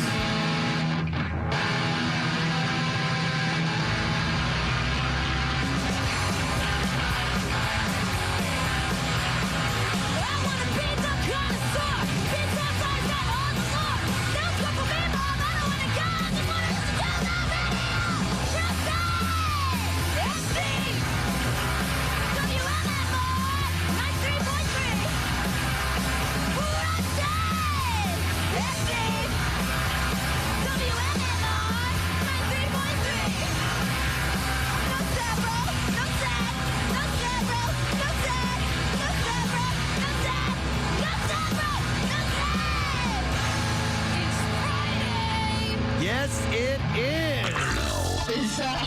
WMMR presents Preston and Steve's Bizarre File. All right, brought to you this morning by Lehigh Valley Red Robin. Moms, dads, grads, give the gift of yum by buying a $25 Red Robin gift card now through June 18th, and you can get a $5 bonus buck reward for you.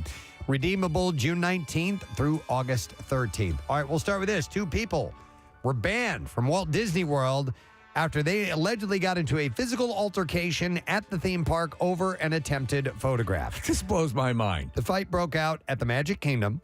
A member of a family posing for a photo in front of the park's 100th anniversary sign asked someone from another large family to move out of the frame, according to the sheriff's office. At that point, someone from the larger family punched a member of the victim's family in the face, and the fight ensued from there. What did you say? 2 unspecified people were issued a trespass warning, which means that they are not welcome on the property. If they return, they can be arrested. You know, so you'll see things like this. There's photo ops around parks, and people just sort of, oh, okay, I'll move out of the way. Yeah. To just punch someone? Yeah, I don't know. No one was arrested because the victim did not want to prosecute. The victim in this case was treated medically on scene. Prosecute. Videos circulating on social media appear to show a group of adults throwing punches at the theme park while onlookers watch. You know what kills me, though, in these things? You've seen a number of these brawls at Disney World or Disneyland, and there's kids standing around watching this. I know.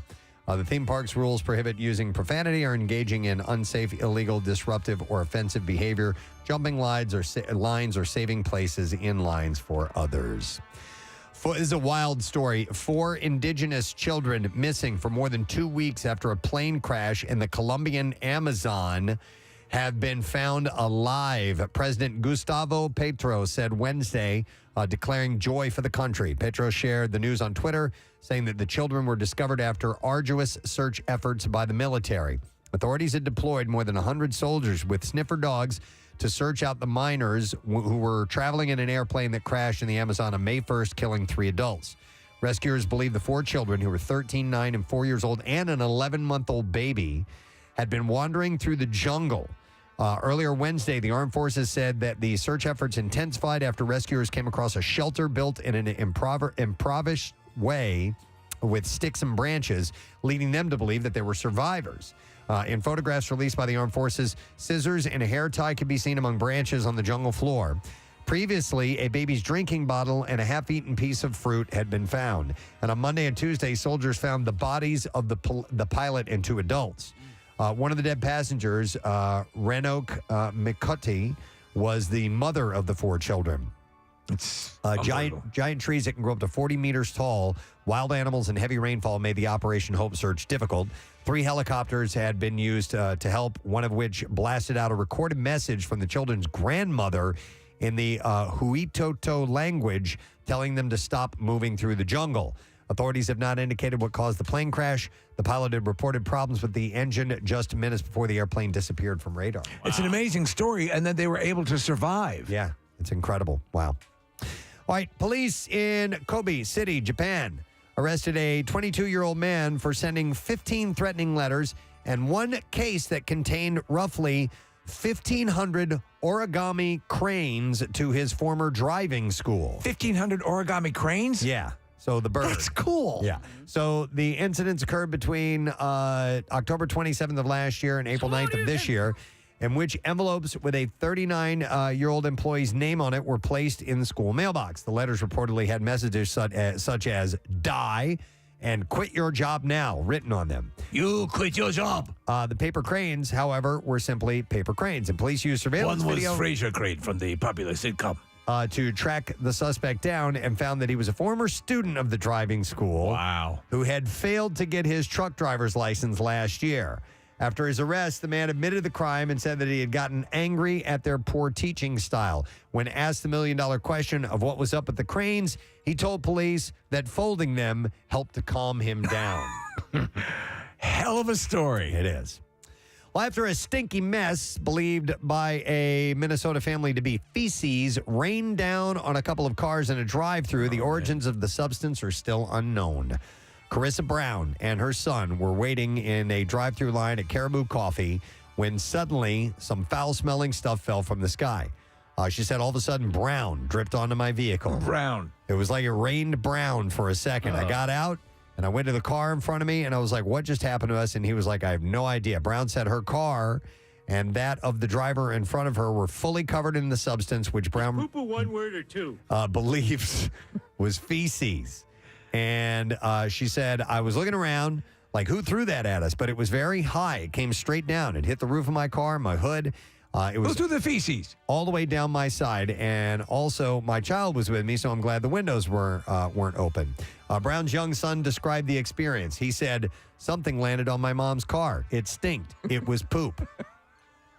So, wait a second. Are we to believe that perhaps it came from an airliner, or? Maybe. Okay, but because usually it's my understanding that it would freeze, right? They don't do that. They don't dump the poop as they're flying in. But she said the woman, the odor was so strong that the woman who was handing me my coffee noted how much it smelled. She's studied to be your coffee. To be an aircraft mechanic, and adds that residential area is under a flight path, and a waste dump from a plane may explain the situation. She said, I don't know why that would happen here. I didn't know that there was even a way to release it mid-flight, so that's why I'm a little confused, and I'm going to look into it. That's an urban legend, right? You cannot take chemically treated human excrement and just jettison it while you're flying. That's what I've always heard. They have tanks in the plane. Yeah, that it really doesn't happen, but I don't know, man. Who knows? Air poo-poo. All right, and there you go. That's your bizarre file for this morning, my friend. All right, as we take a break, let's give away some of these Michael Carbonaro tickets. It's Lies on Stage tomorrow at the Keswick Theater in Glenside. It's going to be good. And we'll take callers 8, 9, and 10 at 215-263 WMMR. I know Bill's out of town. So 8, 9, and 10, we will set you up with those tickets. So give us a call right about now. We're going to take a break. Come back in just a moment. A little later on, comedian Joe Dombrowski will be joining us. Stay put. We'll be back shortly. Preston and Steve on 93.3 WMMR. Ranch dressing. The GOAT of ranch dressing. Yeah.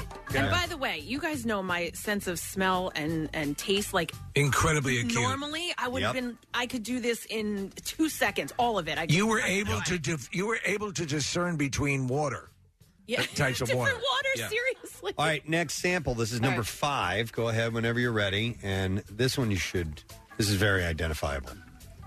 Okay, there's a little sweetness to this again. Okay. Maybe like I want to say a juice. A juice. Like apple juice? Like apple juice. She got it right. Well, you might. And here's the thing. I'm smelling it, too. I can smell the apple juice. I mean, is it safe to say that the sweet stuff I You're can picking up taste on a little sweet bit? You're more rocking so sweet. than anything else. Yes. And you know what? A text came in and says sweet is the last taste to be lost even with aging. Like that's the one that we hang on to the most. Okay. Don't know if there's any validity to that or not. Well, but this has nothing to do with aging. This That's why is old people only- love pudding. Yeah. All right, here's the next one. This is mystery drink number 6. Mystery drink number 6. She's grimacing. I know this one. What is it? I can taste it. Is it pickle juice? You got it. Wow. Kathy, so that is not sweet, unless it is sweet pickles. No, I don't know. And you don't like pickles, do you? No, I love pickles. All right, well, good for you. So, see, we're finding things that you'll be able to eat and taste. That's Kathy, great. that's awesome. Yeah, Chocolate and pickles. We're curing her. You're pregnant. No, we're Preston. We are legitimately curing her. We're getting somewhere. We should set up an institute. If you've had the taste issue, you should do this type of thing at home as well. You might find one or two things that stands out. By the way, Kathy, though you can't see it, I'm wearing protective goggles. Hey, I had to take mine off. You know what? And also the caller that we had earlier, though, Kathy had said that he could taste lemon for a moment. Yes. And then as he continued to eat, it would go away. So this is something you'll have to test with. Why don't you forget the moose? Oh, for a moment. For a moment. I got it. Yeah, that with happened. pickles. That happened to my mom. She lost her taste for a really long time, and the same thing. She said it came back. She would eat, and she'd get it at the beginning of the meal, and then by like mid-meal, she couldn't taste anything. Here's so eat quickly. Here's the next one for you. Let's try this. This is number 7. We have 15 of these, by the way. All right. Not a clue. Looks like she doesn't really like the way it tastes. Or are you just I'm perplexed not like a by it? huge fan. I think it might be on the sweeter side, but it's not as sweet as that chocolate sauce. Okay. Like a pudding? Pudding. No, it is not a pudding. Let me smell it. Hold on. Okay. What kind of pudding are you drinking? Puddings. I smell something, but I can't. I would say pudding again.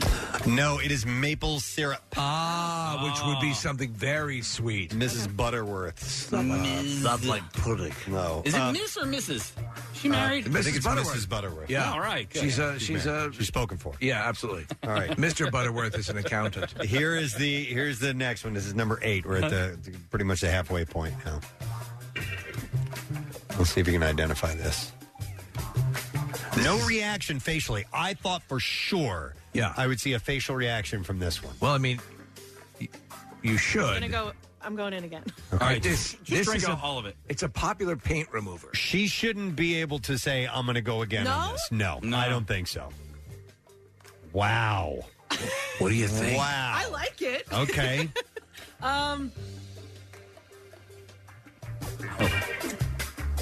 I don't know. Don't know. Can we look? So we don't know. Preston has the answers. All right, she doesn't know, so you can take a sniff and now guess after smelling it. What is it? Is it lemon? It is lemon juice. It's straight up lemon juice. Normally, if one is drinking straight squeezed lemon juice, you'd be puckering up and going, Kathy, you didn't do any of that. Not even a whiff. So that Preston. So she got that wrong. She could smell it, but she couldn't taste it. That raises the question. That reflex. Yes. What causes that reflex? It's a good question. Well, let me ask. I'm going to show you guys. I'm going to try something. We're going to do a scientific experiment here. I'm going to drink this lemon juice, but I'm going to hold my nose. Now, we've never met. We've right? never. Well, we have met many times. Many times. But I'm going to hold my nose so that way the smell part does it. That's the way to do it. It's still sour. Like you made the face? But your taste is intact. Yeah. But I wasn't sure if like any of that stuff Kathy drank it, and there was no puckering, no pursing whatsoever. Like even with her drinking that, and I knowing what it is, caused my mouth to salivate a little bit. Yes. Because that's what I'm a little engorged. Your mouth will do. Well, that's great. All right, so here's. Okay, this will be interesting. Oh boy. This is our only solid of the day. Oh God. All right, Kathy, go ahead. So wait, do I have to like? Just stick your tongue in it. Yeah. Stick your tongue in there. Stick it in. Stick it deep in there. Ew. What? I don't like that. I'll give you a hint. It's not sand. Yeah, like that. It's gristly. Yeah. Move your tongue around. I have no friggin' idea. No idea. Smell it.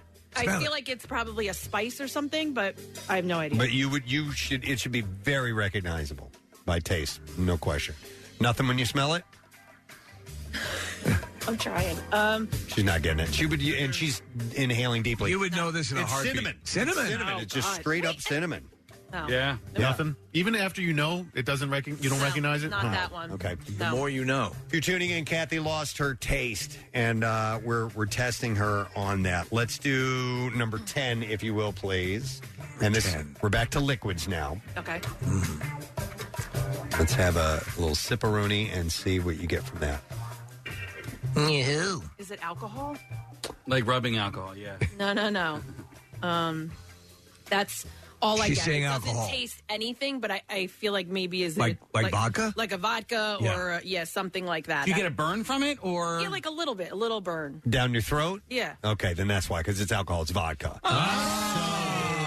She can taste that it's alcohol, and I get that, because as you... Outside of the taste in your mouth, once it goes down your throat, you get this warmness, this heat. Right. So, Marissa, can I taste that one just to? Hey, Kath, a question for you then, because I know you like to drink wine and you're pretty particular about your wines. Will you just go buy the cheapest ones possible now? Well, no, what's funny is, because they'll probably give me a headache. Yeah. I was at my brother's house, and, he knows what I like to drink, and he didn't have it. And I go, what is this? He goes, it doesn't matter. Just drink it. You'll be fine. Thunderbird. Thunderbird. When friends drop by who can't taste anything, give him the cheapest crap you've got in the house. That's why I reach for the Thunderbird. James Mason approved. All right, here's the next one. This is number 11. You should get something for this. 11! Let's see. There's a reaction. Got a real scowl. back. She actually did De Niro there for a second. Yeah. You're talking to me? Whatever it is, I'm not a fan. Not so much. Interesting that there are bad tastes that work through. Nick, it's not a bad taste. It's like that vinegar feeling again. Like if you Okay. So I have no idea. That makes sense for this. Do you want to smell it? Smell it. Smell it. You can smell it. You can smell it. Do you smell something? Yeah. Okay. She's doing De Niro again. I don't like this. I don't know what it is. I don't like it. It's Worcestershire sauce. And you know what? I don't put that on anything. So Okay. Not even in Bloody Marys? Well, it's already in Bloody Marys. no, usually, I'm so. not a Bloody Mary fan. Okay, all right. So no dice on Worcestershire. We've got 4 more to go. 4 more. Here is number 12. You've had a pretty decent degree of success, Kathy. At least your ability. Well, the vodka one I'm kind of only half giving to her because she couldn't identify it. You should be able to tell that it was vodka. All right. A big scowl on this one. We don't. Preston's the only one who knows what this is. Preston and Marissa. So we're guessing along. This gave the puckering again. I don't know what it is, but again, it's like triggering something in my mouth. Take a smell. Take a All right. sniff. You don't know. You can't taste it. Vinegar. Okay. Wow. Any? But it's a very specific kind of vinegar. Yeah, the kind that smells like feet. Okay. It is apple cider vinegar. It'll cure everything. There's a shot of that every day, right? That's what they say. I should get my taste back after that. Right. All right, we have 3 more. This is mystery taste number 13. And let's see how you do on this one. My stomach's going to be great after this. I know, right? Fortunately, you're just taking little baby sips, so. You're going to be farting clouds. All right. Didn't get a reaction. Spending some time with this one. Okay. Not as much as a scowl from the Worcestershire. All right, so she's feeling it. There's like something in it, some peppers or something. Would you say Thunderbird? It was like there was substance to it. There's particles in there. Particles. I don't know what it is, but it's making my mouth burn a little bit. It has a little kick to it. Burn a little bit. All right, so but you don't know. Can I smell it? Sure. Can I? What do you think? What do you think, Kat? Can I? I don't know. I want to say like good. Pickled something again. Pickled something. It's hot sauce. Straight up hot sauce. Yeah, it's what's the Mr. title of it? Mr. Deck's hot sauce. This is I'm the marketing director of this company. Yeah, the name this particular flavor is called Butt Blaster. Oh, really? They're out of, Seriously? they're out of Newport Beach, California. I like that. So All it's right. very, it's a like a Powerful. very hot. Yeah. Who brought that? I did. I'm seriously the marketing director of this company. Are you really? Yeah. Oh, okay. Yeah, I brought it in. Did you come up with the name Butt Blaster? It was a collaborative effort, so yes. Who's Mr. Deck? College friend. In our studio, and we'll be at Helium Comedy Club tonight and tomorrow night. And let's see, tonight and tomorrow night are both sold out. Oh, my God, money. Please welcome Joe Dombrowski, Mr. D. Oh, thanks for having me. Show. Good to see you. Thanks for coming in. Great city. Love being here. A little hungover. That's because your people love to shove it down my throat. And I'm not talking about alcohol. But hey, we're here. So where did you go last night? Did you? We went to the Gayborhood. Ooh, and fun fact, if you actually Google it, it says Gayborhood. And I'm pretty sure that's a hate crime. But on Google Maps. Yeah. When you look on Google Maps, it says Gayborhood. It says Gayborhood. You been there too? I thought I saw you last night. Last night. Yeah, I went to this place called U-Bar, which was interesting. And some of the bartenders were fans. So as soon as they saw me, they were like, "Can we get you a drink?" I was like, "How many?" So we just kept going the rest of the night. Good for you. Yeah, I don't know what's happening right now. When you go on and you're on tour actively and going to different towns, and it's a cool thing. You can experience all these different places. Do you have to tap the brakes on partying too much? Oh, yeah, for sure. I don't, but yes, you do have to do that. One would be obliged to. Yes, absolutely. Well, I was a teacher for 10 years before I did this, so I mean, alcoholism was inevitable. Did you ever show up?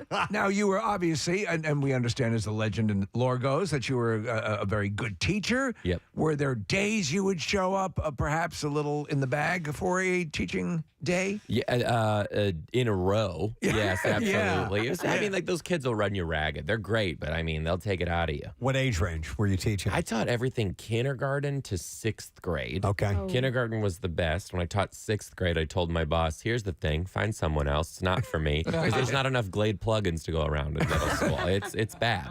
So you're at that pubescent stage where odors occur, You correct? gotta teach sex ed up there too. Yeah. That's a trip. They'll ask you things and you're just like, what? Like one kid's like, "Where does that bone go when it's done?" I'm like, "What bone are you talking?" Okay, I quit. Thank you. Back to kindergarten. Yeah. I'm also never getting asked back to be on this show. So see you guys later. I love memes that come around that are like, now when you're this age, when the TV cart came out, like your teacher was just hungover. There was no TV that day. They were just hungover. They're like, "Let's watch a movie, turn the lights out." We love those days. I remember I had an algebra teacher that I know for a fact was bombed out of his mind.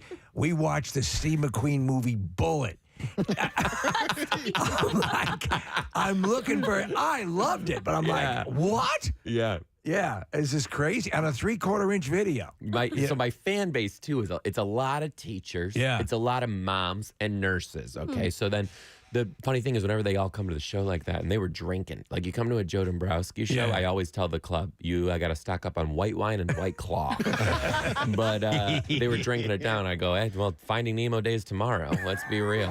These teachers, it's over." We do a thing. Preston started the tradition a couple of years ago. We do coolest teacher, an award every year. I love that. So it's a way I didn't realize until well after I was out of high school, until I had kids and was having meetings with teachers. I'm like, these people really care. I mean, they really care about my kids. And I was my eyes were open to that, because when I was a student, the teacher was kind of the enemy. Like, I was a terrible student. I wasn't any good. I didn't like doing homework. So therefore, I didn't like my teachers because they were piling all this work on me. And I wasn't mean and I had teachers I liked a lot, but for the most part, the teacher was a difficult person for me growing up. But now being on the other side of it and meeting with these teachers, because my kids had some struggles, I was just, my eyes were opened up how there are some really great people out there. So we started doing this thing a few years ago as a thank you, and we're doing one right now. Actually, Roman Catholic High School in Philly gets to vote on the coolest teacher of the year. So we pick a school each day randomly from all the schools, and then we have a text number, and they can text in who they thought the coolest teacher of the year was. And the next day, we give them a coffee mug that says, "I'm the coolest teacher," and a little tchotchke, little prize. What's the qualifier, though? Like, what are we judging coolest? It's perception. An open interpretation. So it's whatever. It's, the way I position Shows it is up somebody, drunk a lot. Somebody who made a positive impact in your life, and you want to say thank you to. You want to know the craziest thing? My first class ever. They're now starting to contact me because because they're in college. Okay. So they will send me videos of themselves just wasted from their dorm rooms. I'm like, I wasn't calling out for this, but I did have a kid, and he came to one of my shows because he saw it online, and oh man, I'm feeling it. I'm feeling it right here. He was like, you know, I got to tell you, this is one of the coolest things that's ever happened to me, because I'll never forget when you were our teacher and you were telling us to chase our dreams and go after our goals, and now we're watching you do it, and that is unbelievable. I'm like, dude, that's amazing. Don't know as a teacher, you have some impact, man, and it's cool. Yeah. Well, you see, that's wonderful. I mean, you know, you can actually affect someone. I mean, I had.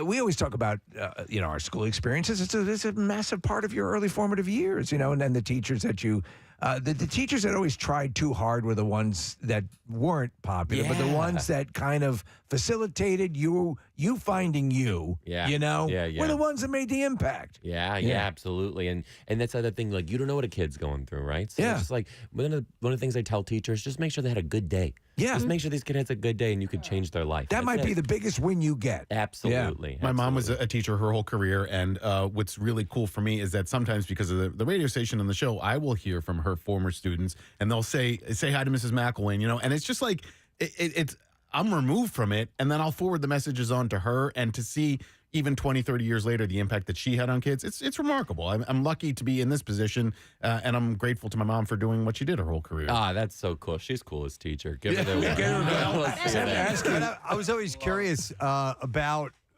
when you guys you spend an entire year together with this group of students, and then they go away. Yeah, you've just started to really get to know these people, and then they're gone, and that's got to be a hard part of the job. Although some of them, I'm sure you are glad, are getting the hell out of your class as well. By some, you mean most. But that is crazy. But the thing is, too, you have these kids for like 9 months. Like, I could like cook a baby, and then so that's a long time. So you get to know these kids like through and through, their tics, their habits, like what makes them happy, what makes them sad. And then they do go on. But I'll tell you what, there is nothing more rewarding than when they reach back out. It's, man, it'll get you. Do you know who figured out how to make it extend longer? Was Mary Kayla Turno. Oh my gosh. She had a way. Yeah, she did have a very special she was just very way to of doing stay it. with their students. You know, that happened again recently. There was an article about it. And I was just like, can we just get some positive press over here over the teachers? Jeez. No, it's cool. So I have to ask you, and obviously you say you draw a lot of teachers, you draw a lot of nurses and so on and so forth, but your stuff became very prominent when Ellen found you. Yeah. And you were a regular on Ellen. Yeah. And so that's cool. So obviously, when you're going from town to town, you know, and you have your podcast, which is very successful. Yeah. So you're able to sort of pre-pitch your appearances, right? A little bit. One of the coolest things too about Ellen is that, like, I grew up in a comedy family. My parents were always showing me stand-up. Probably shouldn't, but they did. And one of the ones I was always drawn to is Ellen, because her act-outs and the way she did it. And then when she came out, I remember really being like, you know, I see myself in this person. I don't quite know why yet, but it was really cool. And then, you know, watching her career grow, and then to be asked to be on her show to get my big break, I was like, this is crazy stuff, you know? Yeah. And I heard pretty great. Heard you talking about it, and there are things change. You know, you think about years ago when somebody would appear on Carson. There's I forget which channel has it, but it's the dark side of comedy and blah blah blah. But they show, you know, like Freddie Prinze when he came out years ago, and he won appearance on the Tonight Show, and it wasn't like, hey, I got 2 million people to watch, or you know, it was 50 million, 60, I mean, crazy numbers of people. But I assume at the time you appeared on Ellen, that had seismic impact, did it not? Yeah, it was pretty crazy. So I did the reason I was on Ellen is because I did a little funny prank with my students. Spelling bee. A fake spelling we test. all saw it, yeah. Yeah, thanks for racking up those views and getting me that ad revenue. But that went viral. I woke up with 20 million views on the thing and a call from Ellen. And I was like, what do we do here? And my boss was like, you're not going. And I was like, okay. And then I called Ellen back. I'm like, yeah, I'll see you tomorrow.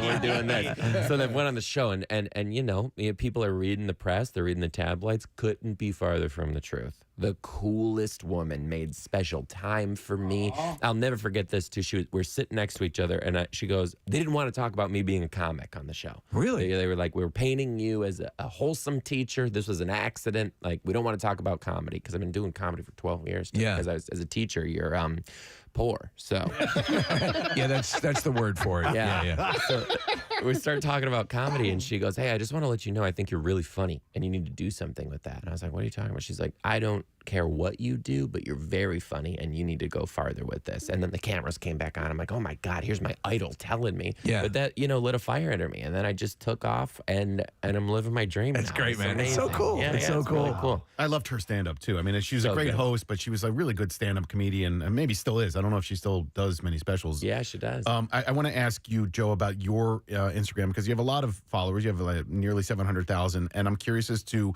how you decide, or if you put much thought into what you post, because some comedians don't want to post too much for fear of giving away what they're going to do live at a show. Do you think about it much, or you just put stuff up there?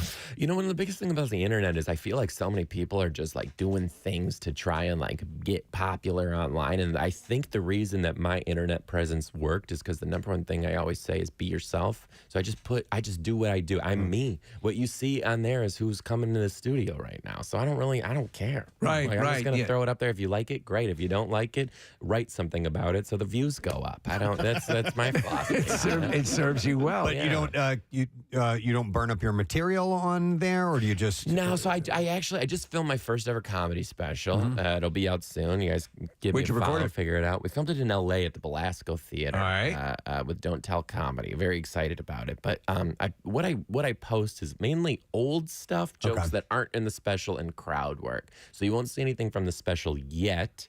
But pretty much, if you can't capitalize on it, throw it on Instagram. Your crowd work, does any of that stem from how you would handle your students in class? All of yeah, it. it's all got of it, it. right? Because listen, teaching and comedy, the same thing. They go hand in hand, because you're in the classroom and you're dealing with 5-year-olds who act like drunk adults, and then you get into the club, you're with drunk adults acting like 5-year-olds. It's the same thing. And you've got hecklers. You got hecklers every hecklers. day. Yeah, I couldn't get away with it. So it's just I it made me remember a better person. Mr. Long, my English teacher in 10th grade, he clearly loved George Carlin.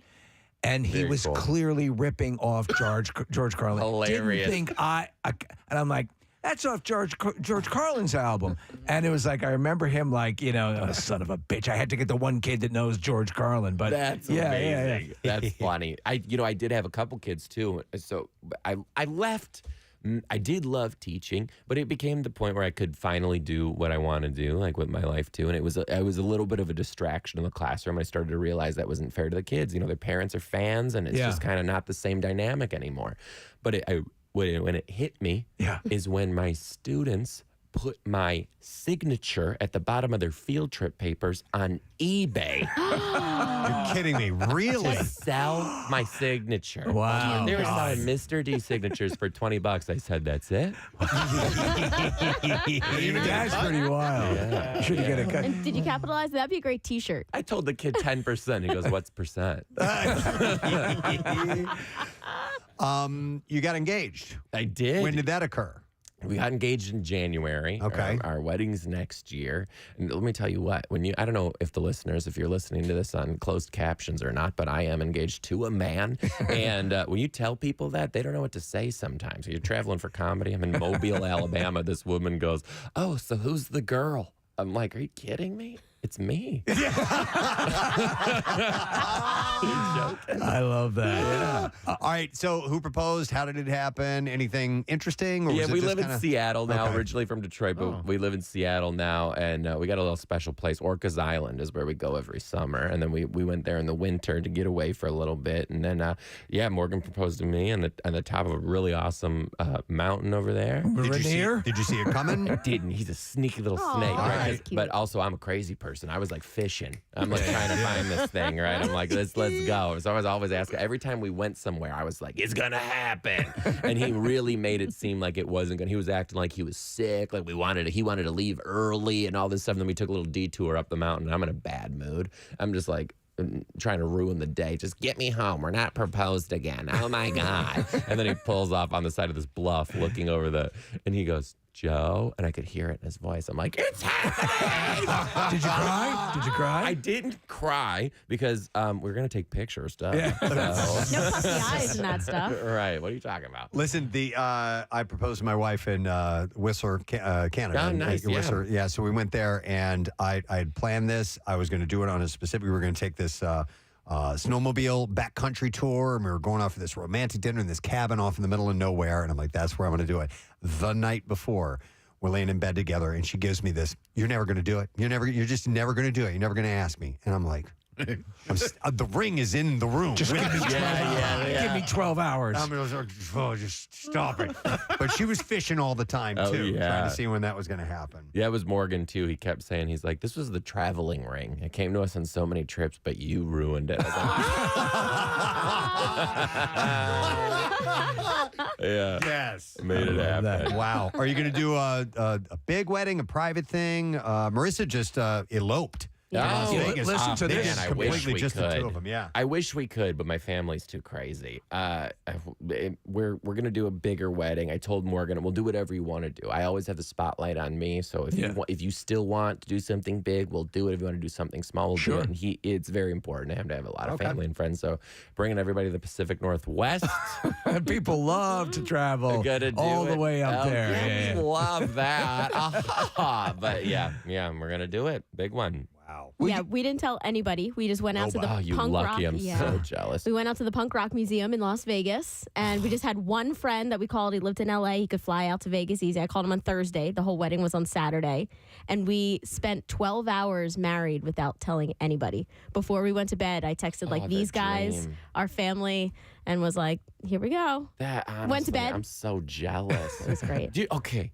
Weddings are a scam. Yeah. I'll tell you, people are out here capitalizing on love. I had a woman out here. She quoted me $15,000 for flowers. I said, ma'am, I'm going to have dandelions and grass clippings. That's insane. Yeah. But by the end of it, you're so stressed out, you'll pay anyone to do anything. Truly. You just don't want to deal with it. Truly. Don't. And here's a pro tip, anyone out there listening, getting married. Don't tell them you're getting married. Tell them it's a family reunion. You say the word wedding or groom or bride, and they're going to hack that price up $5,000. That's a great idea. That's a great idea. Family reunion. Hey, do you know anyone who's successfully employed that tactic? Because it seems like it would work. Yeah, I wish I could tell you it was me. It's not.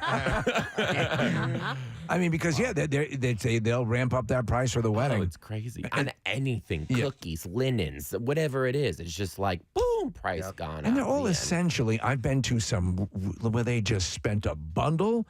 And I've been to ones where it was just like in the spur of the moment. And, I tend to favor the ones that are more cash. Oh, we're doing cash. Well, let me tell you, so we're working on having kids, too. We're doing IVF and surrogacy. And that's a whole different expense. So I'm not trying to, pay for a wedding that costs the same amount as a kid. Yeah. Right? So it's great. And then when you're having a kid and you're gay and you get to the egg donor part, the doctors were telling us, they're like, just pretend like you're on Tinder and you're straight. What kind of woman would you look for? And I'm like, I don't know. She's got to be nice and funny and built like a linebacker. I Childbearing kids. Childbearing. Her main definition qualifier should be sturdy. Know her way around a workroom. If you're just tuning in, Joe Dombrowski, Mr. D, is joining us. It's going to be Helium Comedy Club, but it's sold out. Except for Sunday. Sunday, 6 p.m. show. There are tickets remaining for that. So, Joe, I'm looking at this photo, and we have it up here in the studio, too. Do you have a golden retriever, and you live in Seattle? I kind of want your life a little bit. I don't have a golden retriever. I have a son. Oh, yeah. So did this dog just wander up to you? Your first child. Yeah, that's our golden retriever, Mac. He's actually a rescue. I rescued him for $3,000 from a breeder, and he is the love of my life. Why, man? Yeah. So he's a good little boy. I love him. That's so cool. Well, you're wearing a hat that says "I like dogs." I am wearing a hat that says "I love dogs." How long have you lived in Seattle? We've lived in Seattle for 5 years now, that was an adjustment. We moved there. Seattle, let me tell you, very different world. Okay, we're both from Michigan. We're very liberal, very open-minded. We got to Seattle. We're like, are we Republican? You got to be kidding me. Seattle's now. Can you believe it? That blows my welcome greeting was getting my car lit on fire. It's wow. It's a lot, but we're adjusting. But it's a beautiful city. I've always loved. Yeah, when you look outside of it, but I don't know. Not so much you like now. Someone taking a crap outside your front door. Move to Seattle. Well, singles. Singles. It's no different than here in Philly. I love playing my favorite game here. Was that fireworks? It's it's fun. I read you want to tackle the Philly accent. Is this something you're working on? I'm trying. Yeah. My driver on the way here, he was like, "Oh, you're gonna go down there, down there, down I'm there." Like, what the hell are you talking about, man? Down there? Yeah. The Stillers. The Stillers. Like, what's going on? Where are you from originally? Detroit. Yeah. Oh, really? Yeah. Don't worry, I won't cut you. But but I am. You have your own, right? Your own accent. Yeah. Real nasally, really annoying, but we love it. Yeah. I keep hearing that Michigan is like the best place for like spring and summer. Yeah, who lied to you? Somebody. Yeah, no, it's good. It's good. It's humid, surprisingly. It's that blows people's minds. How it's humid here. Oh, in really? the summer, it can get oppressively humid, and you're like, well, it's the Northeast. Why are we dealing with this level of humidity? And it's anomalous, but it's here Rolling every off summer. the Great Lakes or something. Yeah, I don't know why we get it. I mean, we're It's pretty crazy. far away from the Great Lakes. So. Are we? I actually don't even know where we are. What is Not really. I mean, Lake Erie's. We're closer to the ocean than any of the Great Lakes, though. Oh, yeah, that's why. And I you don't always default to the ocean. know. The humidity in Michigan, I'm not joking, it'll compete with the humidity in Houston. Like, it's not a joke. Yeah, yeah. Yeah, it's intense. Hey, I wanted to ask about this. You performed in Nashville the same weekend that the Taylor Swift was in kidding me? town. Yeah, listen to this. I still sold out. How about that, Taylor Swift? Right. Taylor Swift. I'm not going to say anything bad because I'd love to use a little bit of that Taylor Swift money. But hey. She was here just a week or two. Was it last week? Last weekend. Yeah, last weekend. Was it 3 nights sold out at the stadium, at the Link. With people camping out for her merch the day before. And not only that, what we didn't know, or none of us did, that there are these little satellite parties leading up to the event that take place when Taylor's going to be in town. Like Kathy, who's normally, Marissa's sitting in for Kathy, who's usually here. She's sick today, but she went to an event at a boutique to pick out outfits for the concerts. to go to the concert that people showed up to because and then there were other venues that were having Taylor Swift parties. We've never seen anything. I mean, unbelievable. Not Springsteen, not the U2, not the Stones, not even the massive hip hop acts. Never have seen anything like wild. that here. It's And incredible. when you're in the same city as I loved that video. That was that was fun to do. But when you're in the same city as a Taylor Swift concert, you go walking down the street and you see them. You know where they're going. These little fringe outfits with the boots and the glitter, and it's just like, where am I? Like, what sort of gay pride float are we getting ready for? But and then the next day after, you see them all in the Taylor Swift merch. I'm just like, this woman is killing it. Good on her. You know. I walked up to a girl and 2 girls in Dunkin', and the tip off is the clear purse, like the sizable. Everybody has their clear purse now. And I walk up, I was like, "Oh, how was have fun at the show?" And they were like, "Girl, we were there last night." And I was like, "Oh, you girls are still in the same outfit at 10 a.m. Yeah, good for you." Yeah, because the hater's gonna hate. Is the clear purse because you need that to go into the venue? Yes. Yeah. Okay. Yeah. All right. Yeah. Or you work at Macy's. It's the same. Yeah, one of the two. Or you're in Seattle going anywhere. It's wild to see it though. And So do you not like Seattle? God, throw me under the bus. I love it. How did you end up there? Listen, it's beautiful. Yeah. You know, you look out the window, it looks like I'm living in a painting. There's the mountains. Sometimes from my living room, I see orca whales jumping in the sound. That's it's pretty beautiful. effing good. Yeah. The people are a little less than desirable. Okay. And I'll say that to their face. They're not friendly. You walk down Really? the street, no one says hello. Do you think it's the weather? forcefully do it. Yeah, the weather does make you want to take a bath with a toaster. I'll say that. But they're just like, it's not like my people. So people are like, "Oh, you're from Seattle." I go, "Correction. I live in Seattle. I'm from Detroit." Right. So are you guys going to move anywhere? We put down roots, bought a house. We're staying. It's great. I mean, honestly, gay dads, you get Seattle. Let's be. Come on. All right, but he said what brought you there? Why? How did you end up in Seattle? Is he from Seattle? Yeah, Morgan? Morgan actually got a really big job for a company that I'm not allowed to say, but I will tell you they're listening to you right now. And, Are they anywhere near Seattle? Their headquarters? Right there, right down in there too. Sounds like a rainforest, and I am probably getting a divorce. So, hey. So, is it your desire at some point to see a Sasquatch? Because absolutely, right? 100%. I mean, like in Seattle, you're in the mindset of seeing a Sasquatch at all times because you can get anything for free to put you in that mindset. So, hey. That's just something that is just, having gone out there a number of times, and that's, I can't, it's like if you go to Loch Ness, you're going to Well, let me take a quick look. That's the whole thing. And it gets you when you're there. It's like, well, this is apparently where they are. So let's check it out. Absolutely. Yeah. You never know. You'll see crazier stuff than a Sasquatch. I'll say that. Like the dude taking a dump on the street. Just walk outside. You never know. I'll tell you this. I've never seen more naked people in public than when I moved to Seattle. Really? Sometimes it's great. Most times it's not. Yeah. Something. Seem naked conducive. people in public? Just naked. Huh. Just naked. Walking down the street. I'm like, okay, we can do this here. Great. You ever see any celebrities? Like Dave Matthews lives there, Eddie Vedder, any of like that? Shut up. Dave Matthews lives in Seattle. He does, yeah. He moved there a few years ago. He's got a place in Charlottesville, Virginia, but he spends, I think his wife has a job in Seattle, and that's why he lives there. No. Yes. No, he doesn't. He lives on that. Makes you a little cooler now, isn't it? This ain't true. He's Not the one Dave. sending those orcas over to your house. Yeah, it's not Dave. You're confused. There's a different Dave Matthews. Get your LinkedIn straight. That does make sense, though. He has a big show at the Grove every year. The Gorge. The Gorge. I went is last that year. makes sense. Oh, you did? Yeah. I love Dave. That's a good show. I flew in and out of Seattle. I've been there, like Steve, several times. I love it. If I lived anywhere else in the country, it might be there until now, until hearing your description of it. You're not exactly on the tourism board. Yeah, exactly. You sound like you could be a friend of the Devil's Lettuce. We're going to get along. Oh, yeah. Fantastic. Because Seattle, changes you. Yes, it does.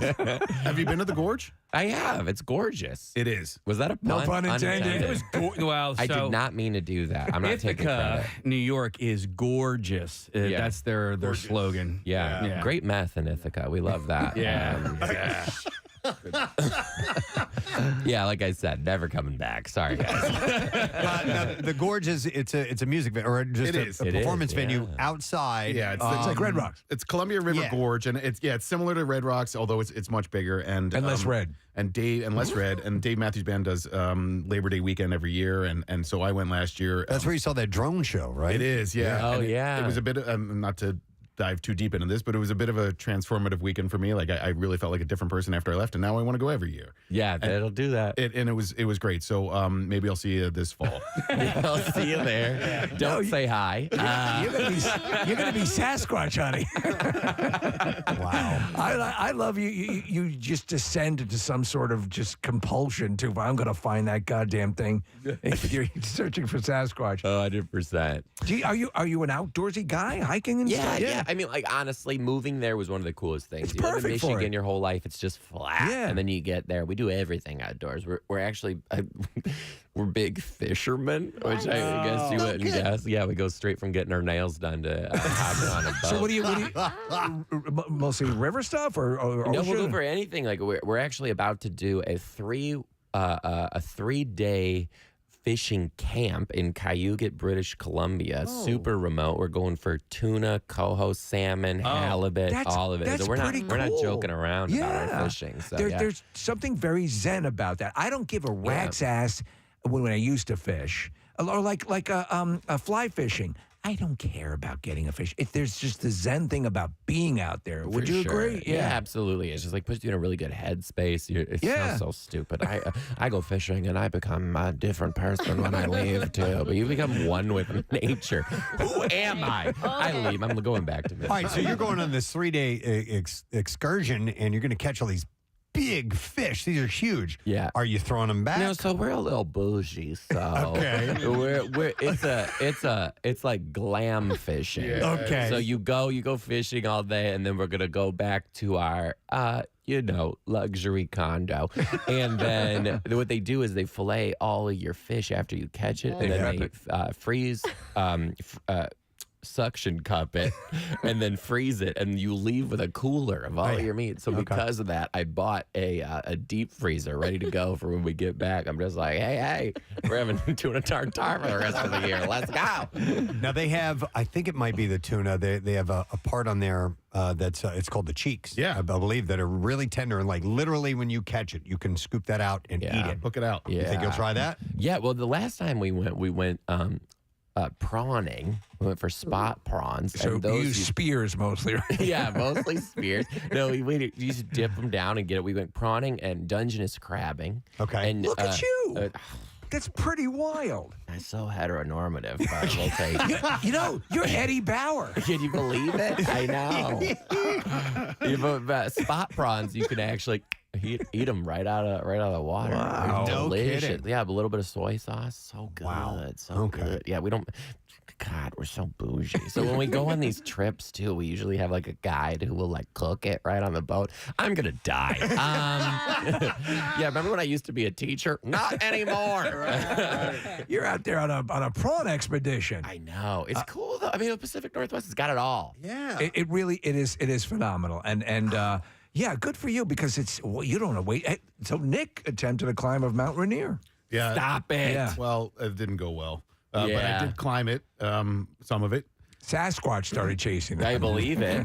It was way too fast for me, and I got altitude sickness. And Yeah, so it's common. I stopped at about 12,000 feet, and I think it's 14.3 or 14.4. Did you make it to the first camp? Or I did. I made it to New York nice. camp, and then tried doing more, and that was a mistake. But I hiked Kilimanjaro a few years ago, and I did that. Who are you? I know, yeah, right? Wait, if you like glamping, have you ever been to the Stehekin Valley Ranch? It's near North Cascades National Park. All right, we can talk off going air. now. Yeah. It's your speed, and you can be bougie there and do some fishing. Oh, I love it. You know, my partner, Morgan, my fiance, he made it to the second camp, and he came back, and he was a changed person. He was like, I've never, oh, God.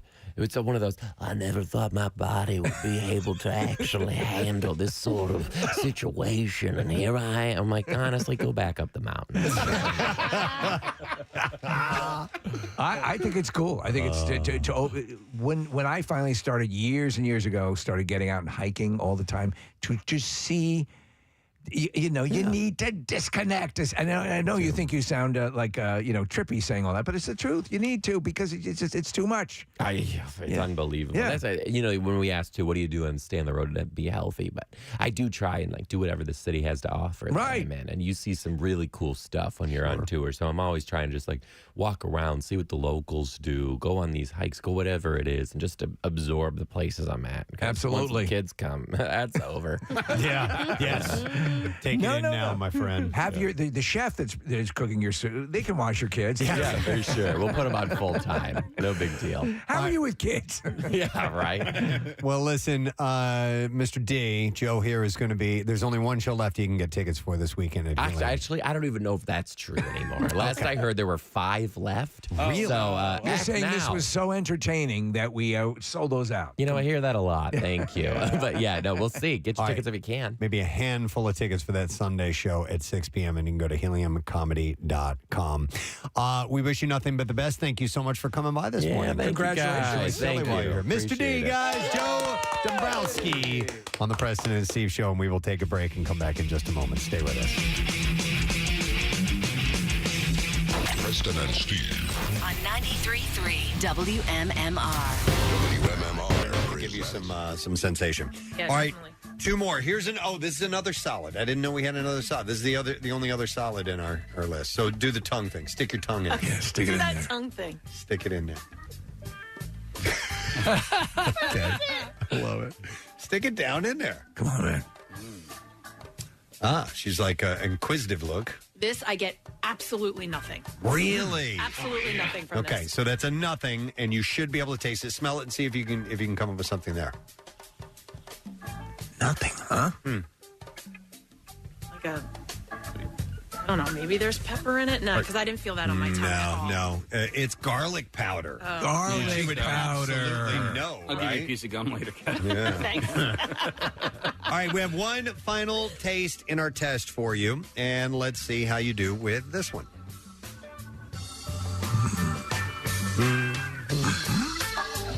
This one, Yes. I also get absolutely nothing. Like it could be water to me. Okay. Like it could, that's the consistency. All right. Take a little bit more. This is the last one. Finish it all off. Put your tongue in it.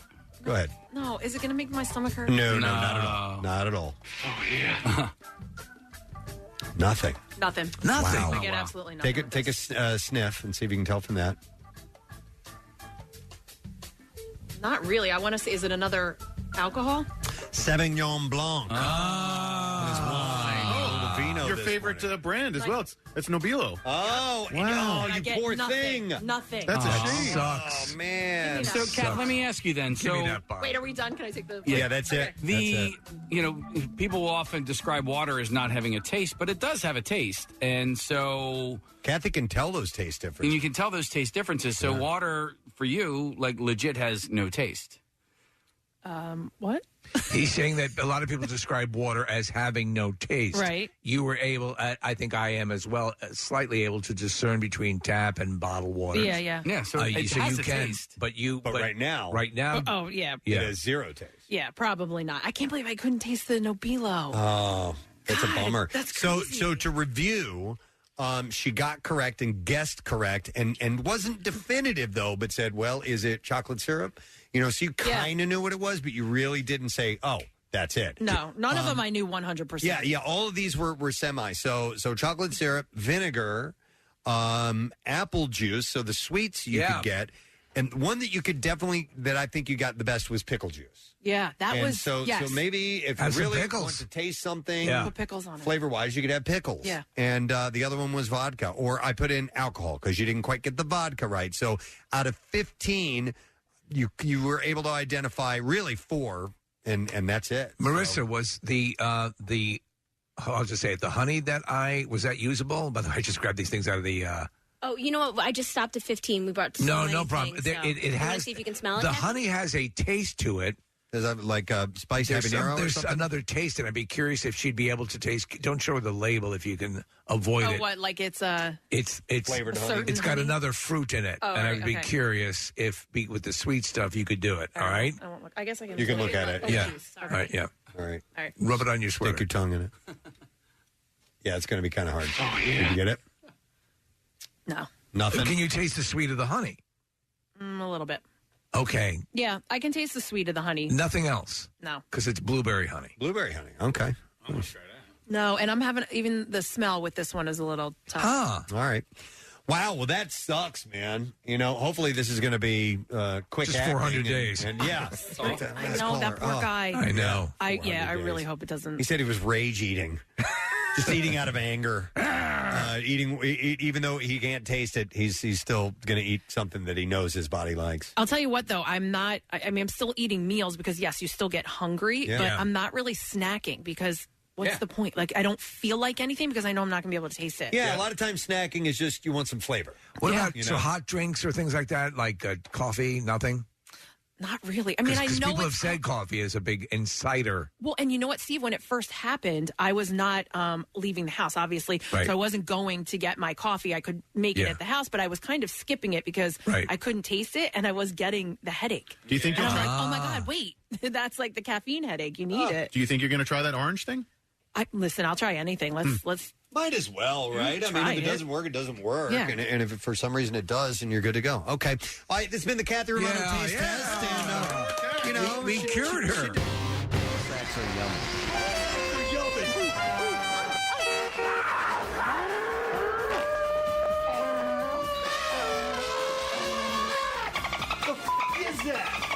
The Flyers lost in an overtime shootout against the New York Islanders last night in South Philly. The team stretched the shootout to 9 rounds, but the Flyers extended their losing streak to 9 games.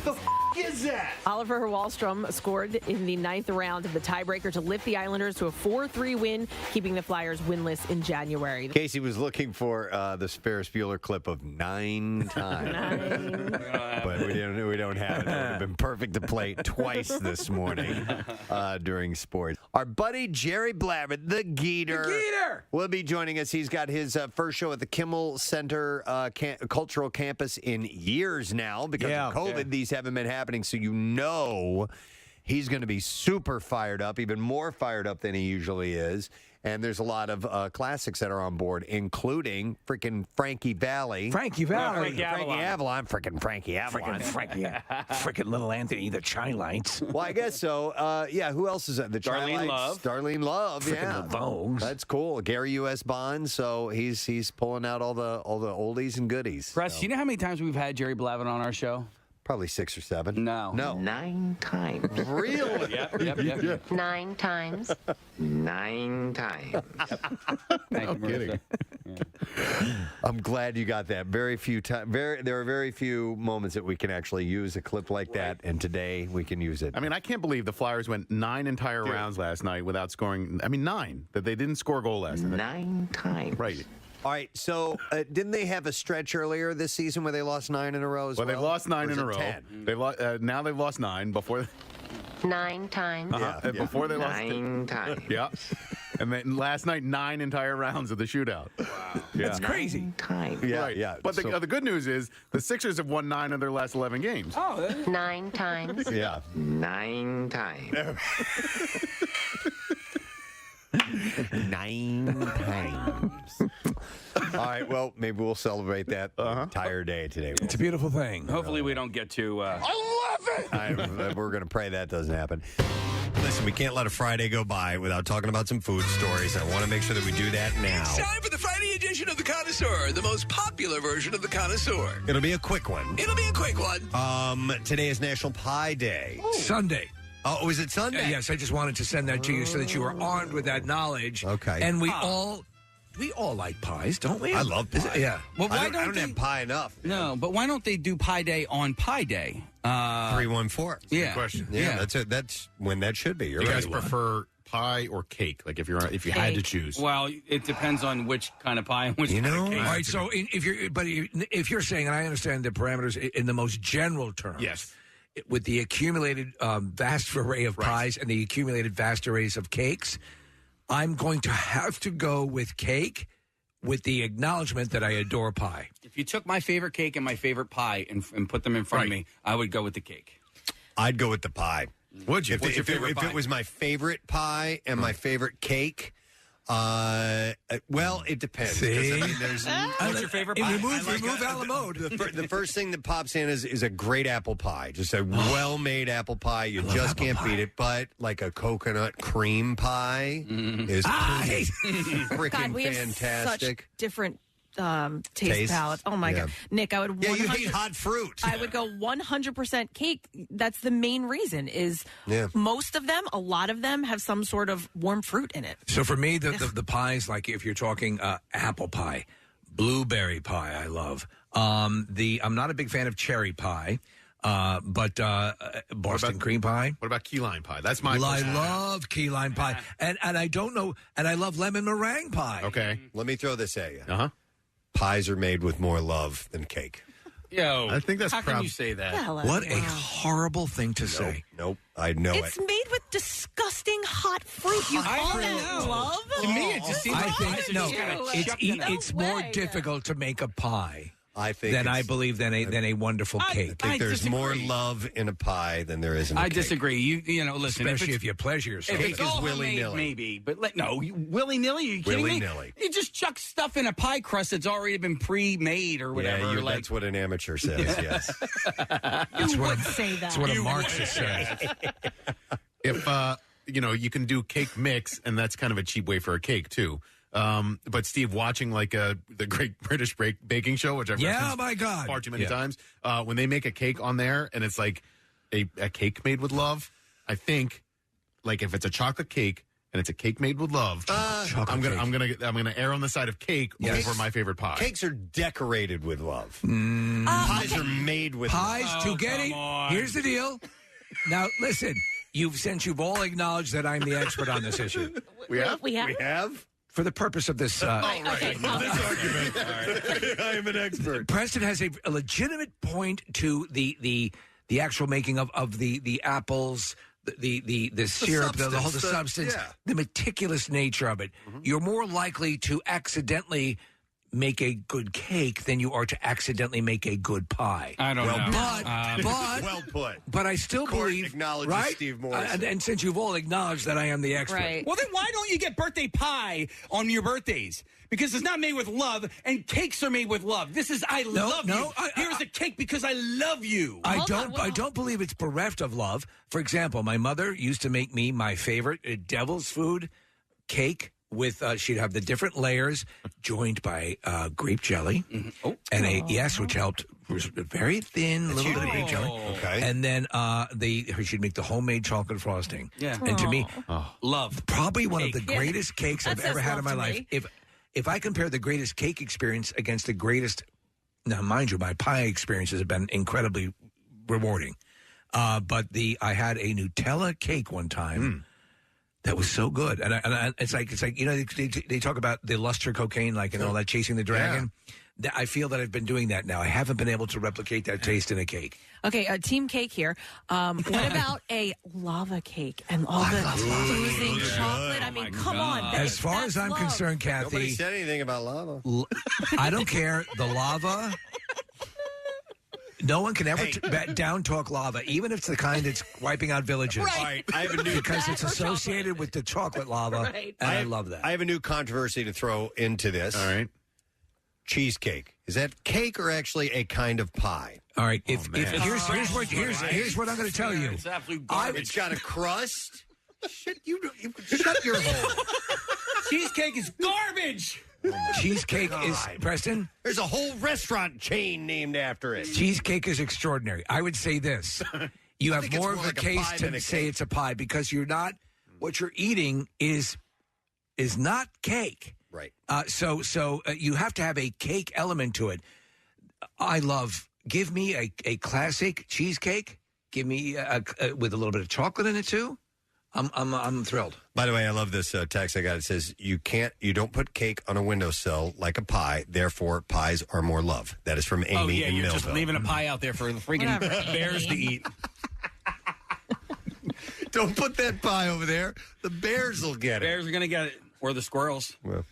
I don't know. There's cake shops. Are there pie shops? Yes. Yes. Really? Where? Yes. They're called bakeries, and they sell both. How about that? Do they? So we have do they? Bed and Breaks, the right up the street. So it's that is a well. Do they have pies? They do have pies. Oh, they I'm just saying, man. Right. When you're celebrating the life of somebody, you give them a cake and you don't give them a pie. Clearly, cake is love. Pie. So let me ask you. Let me ask you. Don't get me wrong. You don't bring them a cake.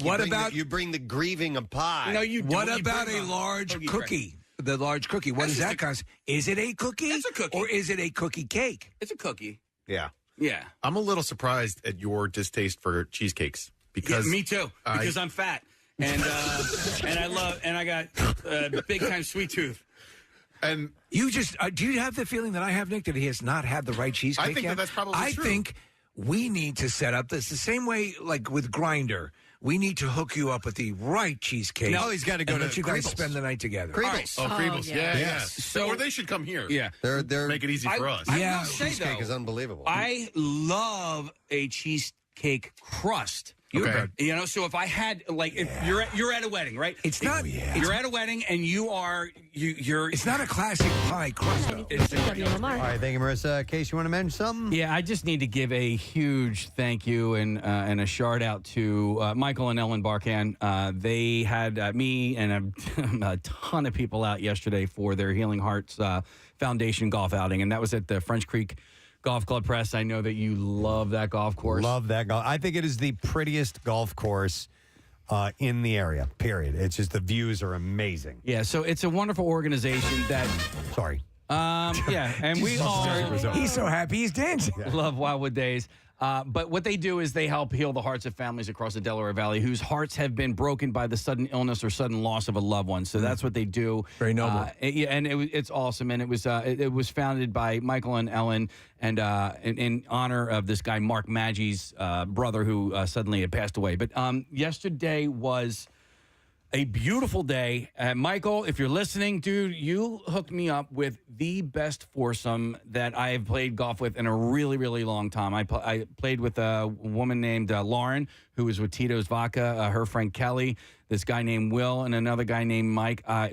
When the day was over, I was like, man, I'm so glad I got to spend the day with you guys because it was really, really great. Win, man. It was a really long day. And, dude, Nick, Mike Schmidt was in the foursome right behind me. Are you serious? I swear to God. Whoa. I swear to God. Now, the guy that I was playing golf with, I don't necessarily know if he knew who Mike Schmidt was. So I tell him that, hey, Mike Schmidt's in the foursome behind us. And then I see him go and walk up to this guy named Vinny. Preston. Vinny played on Bruce Springsteen's first two albums. I remember meeting him, yes. So he starts talking to Vinny. I'm like, I think he thinks that's Mike Schmidt.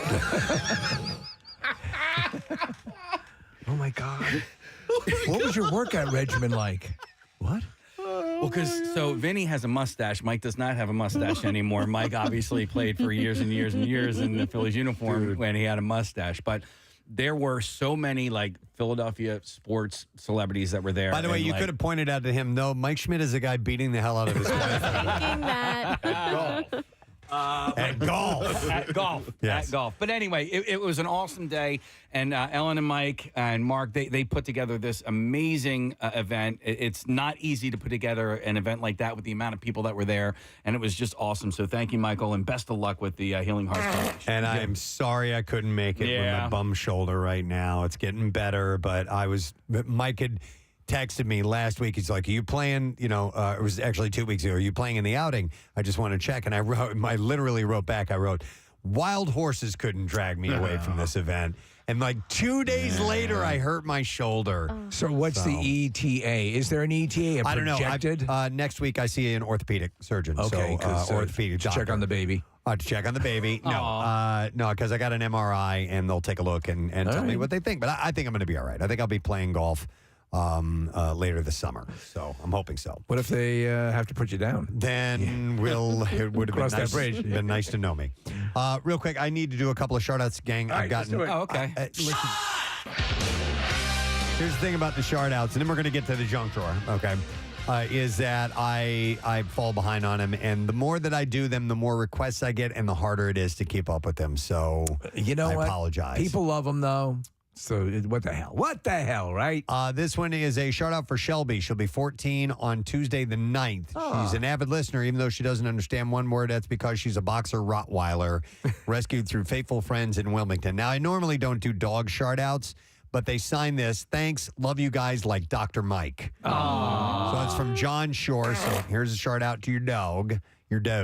And then here's one that says, sorry to bother you at work. Recent winner of the easiest job, probably a karmatic payback from beating not one but two cancers back to back. Nice. Thymoma, open chest surgery, and then Hodgkin's lymphoma. And I would love a grand shout out for my birthday on May 9th. And of course, I forgot to do it to the two-time cancer survivor here. I turn the answer to the universe this year, which is 42. So that's from Hitchhiker's Guide to the Galaxy. I'm not done yet. Hang on a second. I feel weird asking for things, but if you could, that would seriously make my year. On that day, I'll be talking about my need to eat pizza, so I could just forget about the moose for a moment.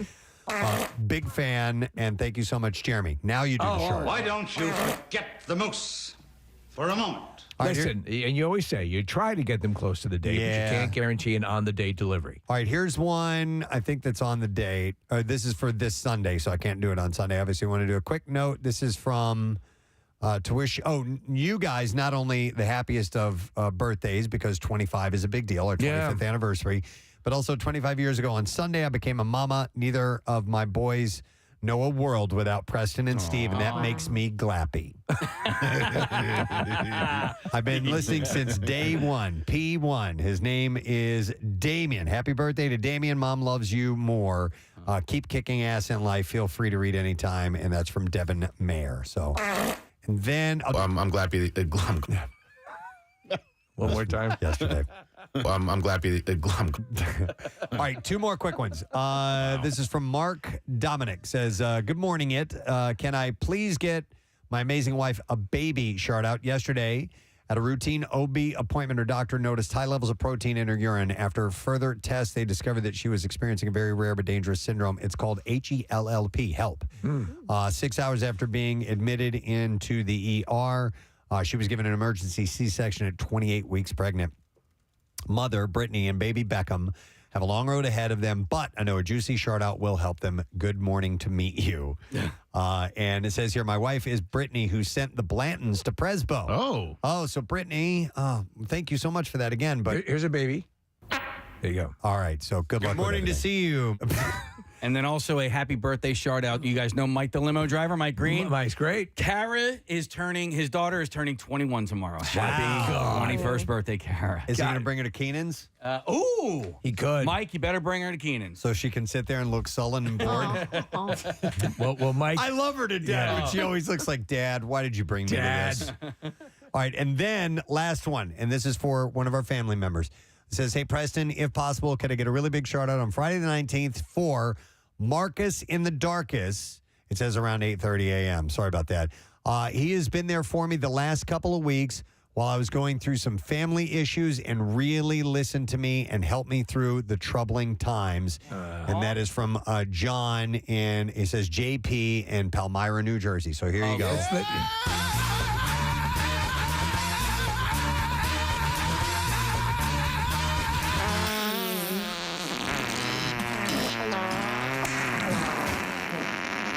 By the way, Marcus loves helping people out. It's what he does. The nicest friggin' guy. He is. He is just all about making sure that people are good. And he makes the world a glappier place. He does. So glappy that he's a member of our team. All right, now we need to do the junk drawer. So why don't we? Presents cleaned and out of junk drawer.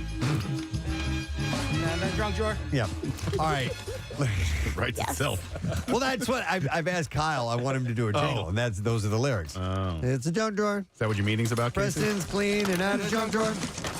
Getting stuff out of a junk drawer. That's all I want. The name, once again, is Mr. Plow. Yeah. Wait, what? Oh. The Food and Drug Administration has approved new medication to treat moderate to severe vasomotor symptoms, commonly known as hot flashes, that are associated with menopause. Is that what the vapors is? I have the vapors. I don't know. I always thought of vapors as like sort of swooning. Yeah, swoon. I think that more so. Oh, and diarrhea. That too. I do declare, Beauregard, I have the vapors. And explosive diarrhea all back of my petticoat. The medication, which goes by the brand name Veozah, works by blocking the neurokinin 3 receptor, which helps it shuts your heart off. The body regulate temperature. I think it's pronounced Veozah, Preston. Shut up. Veozah. Shut up. I actually got that reference. Hermione. The medication is the first medication that focuses on inhibiting the NK3 receptor to be approved by the FDA. When I was younger, I used to get what I called hot flashes, and obviously it wasn't associated with menopause. But all of a sudden my temperature would go way up. I wouldn't take my temperature, but I would feel physically hot. Would you start sweating and kind of sweat? Yeah, and it would happen out of nowhere. Yeah, no, I hated it. Had those periods. But you had them more than you. Yeah, there were enough to where I would say, yep, here it goes again. So you probably had a fever of 103. Yep. Oh yeah. Maybe. It's one of my biggest fears about like hitting that age, because I already run hot and like get warm, so I can't imagine the day where I'm having like actual hot flashes on Marissa, top of it. Some people report like nothing, and some people get really, have to go with a little portable fan. So I guess it's the luck of the draw. So they have hormonal treatments for hot flashes already, and but they can't be taken safely by patients with a history of stroke, heart attack, vaginal bleeding, blood clots, or liver disease. So there are some issues with this, but this is not hormonal and will be available to patients who were previously unable to receive the treatment. The medication was tested in a series of randomized clinical trials against placebos, and they're about ready to get that rolling. Let's see if it works. Yeah, absolutely. All right, let me see what else I can find here. Oh, you know what? I should probably. Here we go. All right, how about this? A cold case investigator is claiming that the FBI has identified the man suspected to be the infamous Zodiac Killer. Oh! This is a long time they've been trying to piece this stuff together. Now, this is according to an investigator, and the FBI has said no, it's still an open case. Yeah. But they say he had killed at least 5 people in the 1960s. Journalist Thomas Colbert has claimed the FBI, that an FBI whistleblower confirmed to him that Air Force veteran Gary Francis Post, who has been previously posited as the killer, is currently listed by the Bureau as a suspect. Colbert claims FBI labs have a partial DNA sample on Post, who has been dead since 2018, that links him to the murders, and believes authorities didn't look into him enough when he was alive. The felon has been secretly listed as the Zodiac suspect in headquarters computer since 2016, according to this organization called Case Breakers. They said that in the statement. And more these groups of amateur detectives they're hitting it. The Golden State Killer, right? Yeah, I believe so. Yeah, Patton Oswalt's wife did the digging on that one. So while the Zodiac Killer is known to have killed 5 people, the true figure is believed to be 20 to 28. While the killer themselves claimed to have killed 37 in taunts that were sent to officials because he was constantly communicating with The authorities. Yeah. The FBI has long denied that the open case has been solved. It remained open as recently as October 2021. That same month, Post was identified by Case Breakers as their leading suspect in at least 5 murders that took place in the Bay Area between 68 and 69. And they're trying to get a hold of DNA to see if they can run these official tests. But they're saying, the Case Breakers is saying that the FBI somebody's trying to cover it up because they've bungled it along the way. I don't know. I would think they'd want to, no matter what mistakes that were made, they'd want to identify. I used to think that, but I don't know. Yeah, it's quite possible. I would say, well, why would they do that? But sometimes there's a why we don't know. And nobody wants to look like a screw up. Right. So, Yeah. Maybe, and sometimes it happens, like the truth can come out after certain people have died, and then it no longer matters that they're going to be embarrassed by that. It does make you wonder. Yeah. Like there's a whole bunch of Kennedy assassination information that anyone associated with that information is long gone, is passed away. Yeah. So, why are they still holding on to it? The Case Breakers is compiled of about 40 independent sleuths, and they announced that Post had given away weapons and bullets before his death, which could finally lead to the true identity of the killer. So there are people that are... You don't think it was George Burns, do you? George Burns? I like killing women. It's just something I like to do. I like to terrorize and torture them and torture the police. Something I love. Maybe they've overlooked something fairly obvious. The original title is, Oh, God, How Much I Love Killing People. All right, so anyhow, we'll see if something comes of this. Don't know. All right, another item from the junk drawer. Emergency doctors, nurses, and other first responders have seen it all when it comes to traumatic accidents and catastrophes and horrible injuries. Why not? But one nurse on TikTok is opening up about the 3 things that she'll specifically never do in her own life after what she has seen in the ER. So here's some advice. As she sees these injuries come in, and it's enough to warn people about it. So I'm very curious about this. Number 1, she says, we're going to start off strong. And then she named motorcycles as the first thing she will now avoid. Okay. According to yes. I know you're a motorcycle. You've enjoyed riding dirt bikes and things of that nature. I have enjoyed in my life. I cannot. And Bill Weston loves his motorcycle. To me, I don't trust other people when I'm in a car. Yeah, I've never been I see too much crazy stuff. I've never been a street bike guy. Always it was dirt bikes that I got into. The scooter was great. I actually felt safer down the shore on it. People just drive slower. There's a lot more stop signs and whatnot. But when I see people like zooming by on a motorcycle on the highway, I don't get it. I don't understand taking those types of risks. Oh, there was a dude in Harleysville just the other day. As the light turned yellow, he comes riding through the intersection, and the light went from yellow to green, and he was popping a wheelie. Yeah. So he's hauling ass. You got to be moving to pull them, to do a wheelie like that. And I was like, you are going to die. Yeah. You are probably going to die. There's so many people in the city, Casey, that have those little scooters that you brought to the blood drive last year. Yeah. Just getting across the city because it makes sense. Yeah. But they go like between the street and the sidewalk. I'm like, you're talking like motorcycle. Yeah, motorcycle. Yeah. So, ditching the bike on the street. They call them donor cycles. That's what doctors call them. Right. According to Forbes, riding a motorcycle is undeniably dangerous. In 2020 alone, 5,579 bikers died in fatal traffic accidents, and 2,143 happened when the driver wasn't wearing a helmet. Plus, even though motorcycles account for just 3% of all vehicles on the road, they are involved in 14% of all motor vehicle accidents in the U.S., which is concerning. Yeah. All right, so she says she'll stay away from motorcycles. She sees it all the time. I need you to not say these last 2 on the list because my wife's listening. Okay, well, here we go. The second thing on the list is propane tanks. She says, I've had 3 who have had propane tanks explode on them, and it has left them with debilitating burns. I got to imagine that's fairly rare, though. Well, that's the other thing. And I've used propane tanks all my life. Yeah, me too. I've never had a problem, but I'm also very cautious. It's like the caution we displayed when we deep fried the turkey on the roof of 100. If I'm picking up and I have a full one in my car, I drive more carefully. Oh, 'Cause yes. If you got in a bad accident and that thing ruptures, kaboom. Absolutely. I have to. My wife will cook on the grill, but I'm the one who has to start the grill. By the way, Preston, I use that cinch. They do the delivery right to your house. Much easier. I also, for our fire table, I'm the one who has to start the fire on the fire table. Like, she's just terrified of propane. Ah, okay. And then the last one, and she admits it's a controversial one, and this is not to ruin anybody's business or anything, but she says going to a chiropractor. Yeah. Based on the reported numbers, chiropractic injuries, including those to the neck, are considered very rare. Oh, there you go. But they do happen. Now, if you visit the chiropractor on a motorcycle, now the odds are.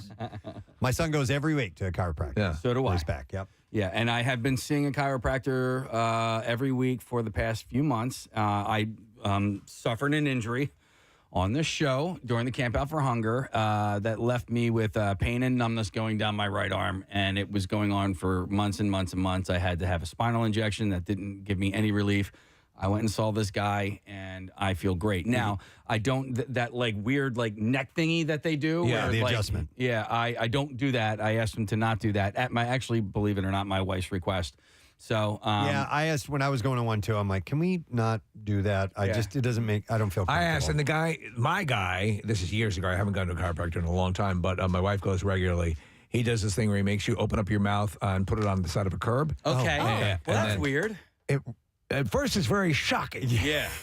But when he stomps on the back, you definitely get relief. You get used to it, yeah. If you survive. Yeah. You don't feel anything from the neck down. Is this guy a Nazi? Yeah, well, Nazi. He keeps the haircut tight. I'll say that. All right, that was the last one. Hey, we have a phone call in the junk drawer. Wait, what? Okay. I was going to talk about this. I was going to talk about this in music news, but we'll talk about it now. Gang from the band Froggy, Brooke is on the line. Hey, Brooke. Hi. How you doing? I'm doing awesome right now. You guys are on tour. Am I correct about that? Yeah, we just had our first show last night. Oh, your first? How was it? Wow. It was so much fun, and everybody was super, super nice. Oh, that's excellent. You know, you made such an impression at the side stage last time at the, excuse my voice here, the barbecue. There were so many people. You actually had a mosh pit generated. So I think you picked up a whole extra fan base off of that. So tonight, where are you? Tonight, we're at Milk Boy in Philly. Oh, nice. All right. On 13th and Chestnut. Right there. And I see that you're playing with two bands, Sorry Mom and Slop Tart. Yeah, very excited. Are on the bill. Now, have you already done shows with these guys yet? So we're doing the whole tour with Sorry Mom, but never played with Slop Tart, and very excited to play with them. Oh, that's awesome. very cool. Nice. And so how many dates is the tour that you guys are playing? I think it's 6 dates. Okay. And we're doing themed outfits for every night. So tonight is Halloween, and I'm very excited for that. So tonight is Halloween themed. And you're wearing what? For my final project at Temple this year, I made a Halloween costume. Okay. Like I made like a old-fashioned Halloween mask and a paper mache and a giant cloak. So I will be wearing that. Yes, I love it. All right. So with the tour, how old is everybody now? Are you guys still under 21? So we're all under 21, but we Yeah. brought my cousin who is 25. And so 'cause some of the venues are like 21 plus, and we were like, we need some help. So yeah, you have a chaperone of sorts. Yeah. But she's fun to be around, so it's okay. No, that's That means excellent. She buys you booze. She buys yeah. booze. Yeah. No comment from Brooke, of course. Listen to that laugh. Hey, have you guys written any new music lately? We've been working on it, but we we've also been prepping crazy for tour, so we put it on pause till we came back. But don't worry. All right. Yeah, no, honestly, you guys are terrific. And I think anybody who loves, especially, and they hear your sound every week on the show here. So got to check out the show.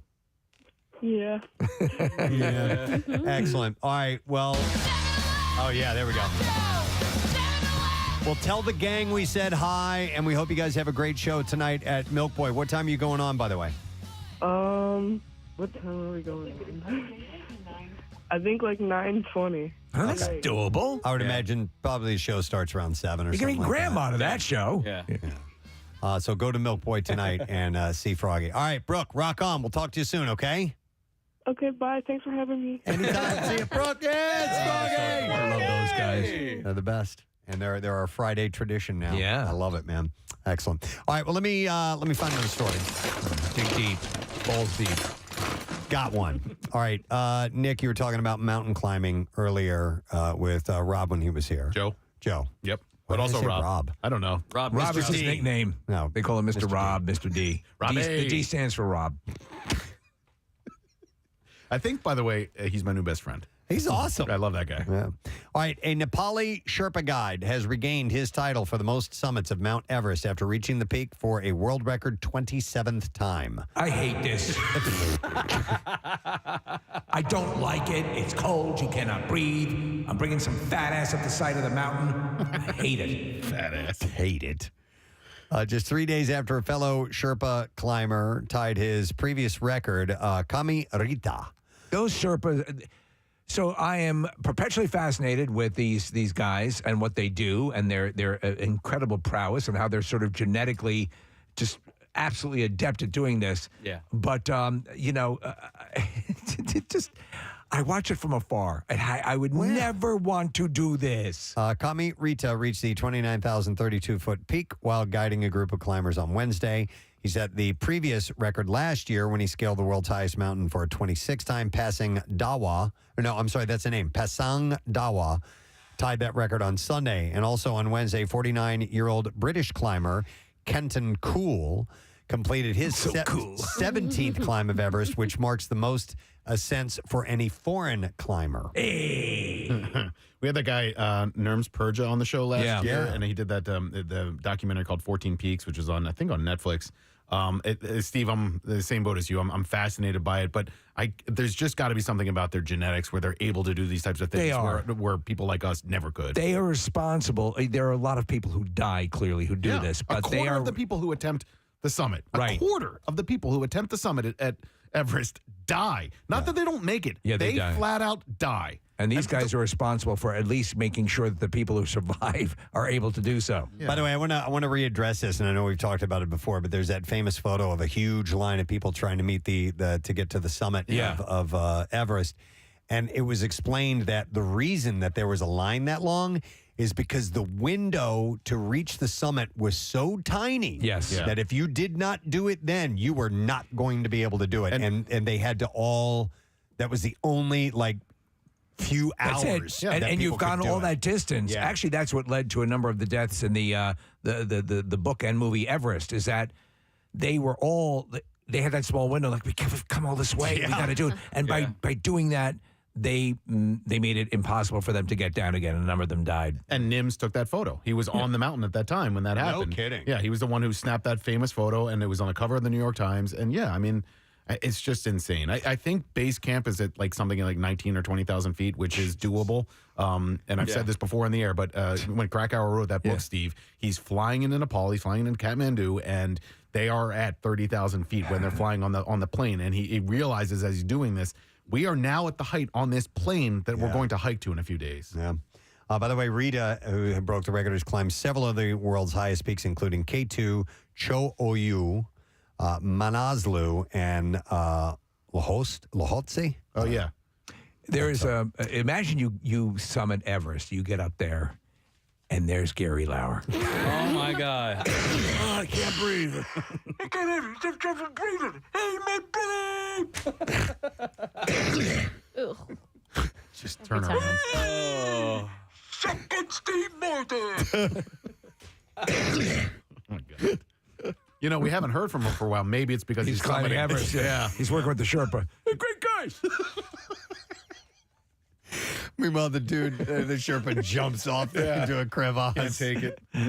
It's like 2 months of your time to be able to do this because you have Just to acclimatize. But yeah, you have to stay at each base camp for days. Wow. All right, one more item. All right, let me see here. I'll mention this. A new bill that has bipartisan support in Congress, which is rare these days, would require car manufacturers to include AM radios in their vehicles as a standard feature. There are some that are getting ready to phase them out. In fact, BMW, Volkswagen, and Tesla have been phasing out AM access, especially in electric cars, because their engines can interfere with the AM sound. So that's the more of the EV thing. However, here's the thing: a lot of people listen through the apps in the dashboard now, so you could access those radio stations. I still want AM. I still want AM as well. Yep. But if people are between a rock and a hard place, we have AM stations here, don't we? Right down the hall we do. I believe the NAB was lobbying for this. Yeah. And I didn't think of this aspect of it all, but when it comes to like emergencies and stuff like it's that, very important. Yeah. And so listen, again, you're alerted on your phone and all that stuff. I got it, but it to me, it's just to have that there is something cool and also nostalgic for me. Prior to FM, yes, I'm that old, where I remember clearly that's how I listened to music for years. And then FM was the thing. That's where all the potheads went. It was one of my top 3 things when I was car shopping. Like, I ended up getting a used car because it had an old radio in it that I could just tune the buttons. Just normal. It's a 2017. There's no electronics. There's no screen. I don't want it to look like my phone. I just want a genuine radio. I love radio that much. I see from a perspective of like a movie down the road about an apocalyptic dystopian future where the only way we can communicate is through AM radio. I think that it's going to be one of those things that they will have to fall back on. Do I need to repeat the example of Battlestar Galactica? Yeah, right. Yeah. The one, and I think, Marissa, you can understand analog. Is that when the Cylons attacked, the Battlestar Galactica was the only one that was analog. So they were not networked with the other Battlestars. Yeah, and that way the Cylons couldn't take control. Couldn't penetrate. Couldn't F them up. Damn right. We need to hang on to some of that old tech. So backers of the bill cite the need to ensure that people have access to news, music, talk, and emergency alerts while on the road. So it's kind of if you're not a regular AM listener, you can have that as a fallback if you needed it. Where's Steve Tower going to go? Oh, Steve Tower. I don't know. All right, that's all we have time for. Preston's closing up his junk drawer. Nothing left here in the junk drawer. I haven't written the whole thing yet. It's beautiful. But I'm working on it. It's very Dan Fogelberg. Thank you. Thank you. The leader of the junk drawer's tired and his hands are growing old. Did he do longer than there were fishies in the ocean? Higher than any prawns ever climbed. Prawns? I don't know. Okay. Let's take what? Just rest in peace, Dan Fogelberg. It was 2007. Oh, man. He also did Old Lang Syne. Yes. Well, same old Lang Syne. Right. Yeah. He wrote this too. Let's see. He wrote Taps. Fogelberg.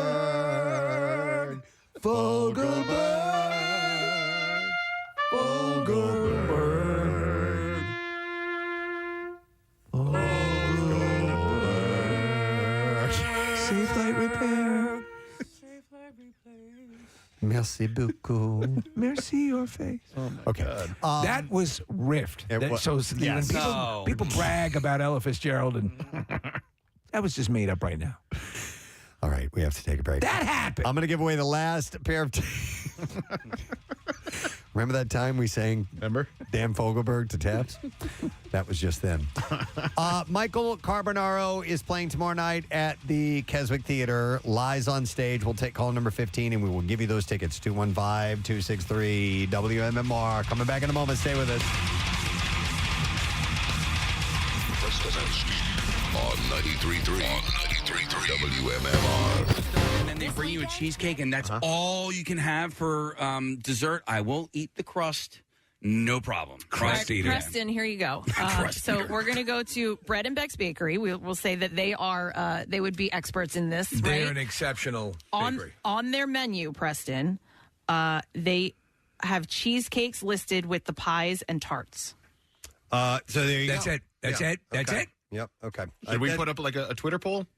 I bet sure Marissa already has. Yeah. Why did I even bother bringing that up? It was already done.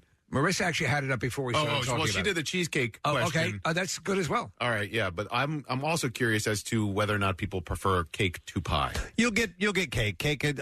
Listen, I'm just sticking up for pie. It's okay. You'll probably get cake because cake is universally known for celebrations. I think, but I hear you on some of the greatest experiences of my life have been with a pie. Yeah. I think there's more love in a pie. I think that it takes more to make a great pie. Cake is a worldly known good dessert. Yeah. Yes, and I'm not talking about decorating. Do you know what I also love too? What? The very interesting offshoot, the bundt cake. Oh man, bundt cakes are fantastic. Bundt cake is nothing. Bundt cake. Sweet mother of God. Mm-hmm. They should really send us stuff. She's so sweet, Kim. So should Creebles and Bread and Beck. So, nothing. I'll go in and I'm on a diet. Why have we? I don't need this stuff. Right here's now. the deal, Kathy. I'm on my January diet. I order so many things when I go in there. Like we'll have people over or whatever. When we're having people over, and you get so much that they're like, look at you like. You're really going to eat all this? Well, Steve, and they have the little ones, the little right? mini buns. They're- No, but I got to get the big. Also, the big version. Okay, so so they have the little ones, right? And I've ordered them a number of times, and they're absolutely delicious. Like 5 dozen. And you know how sometimes when if you go bigger, it doesn't taste the same, blah blah, whatever. We just had one for a birthday cake, like the big one. It was just. Guess what? delicious. It's exactly the same. It's so good. I'm going to a text, and I quote: "She's my cherry pie. She's not my cherry cake." Okay. Okay. All right. There We've you got go. a point. That was a song by Warrant, Cherry Cake. Right. No, cherry pie. It was by Warrant, starring famous model Bobby Brown was in the video, Yeah. too. Also from who's married to Whitney Houston. Hang on, I'm going to go to Christopher. Who's a different Bobby Brown. Hi, Christopher. You're on the air. Good morning.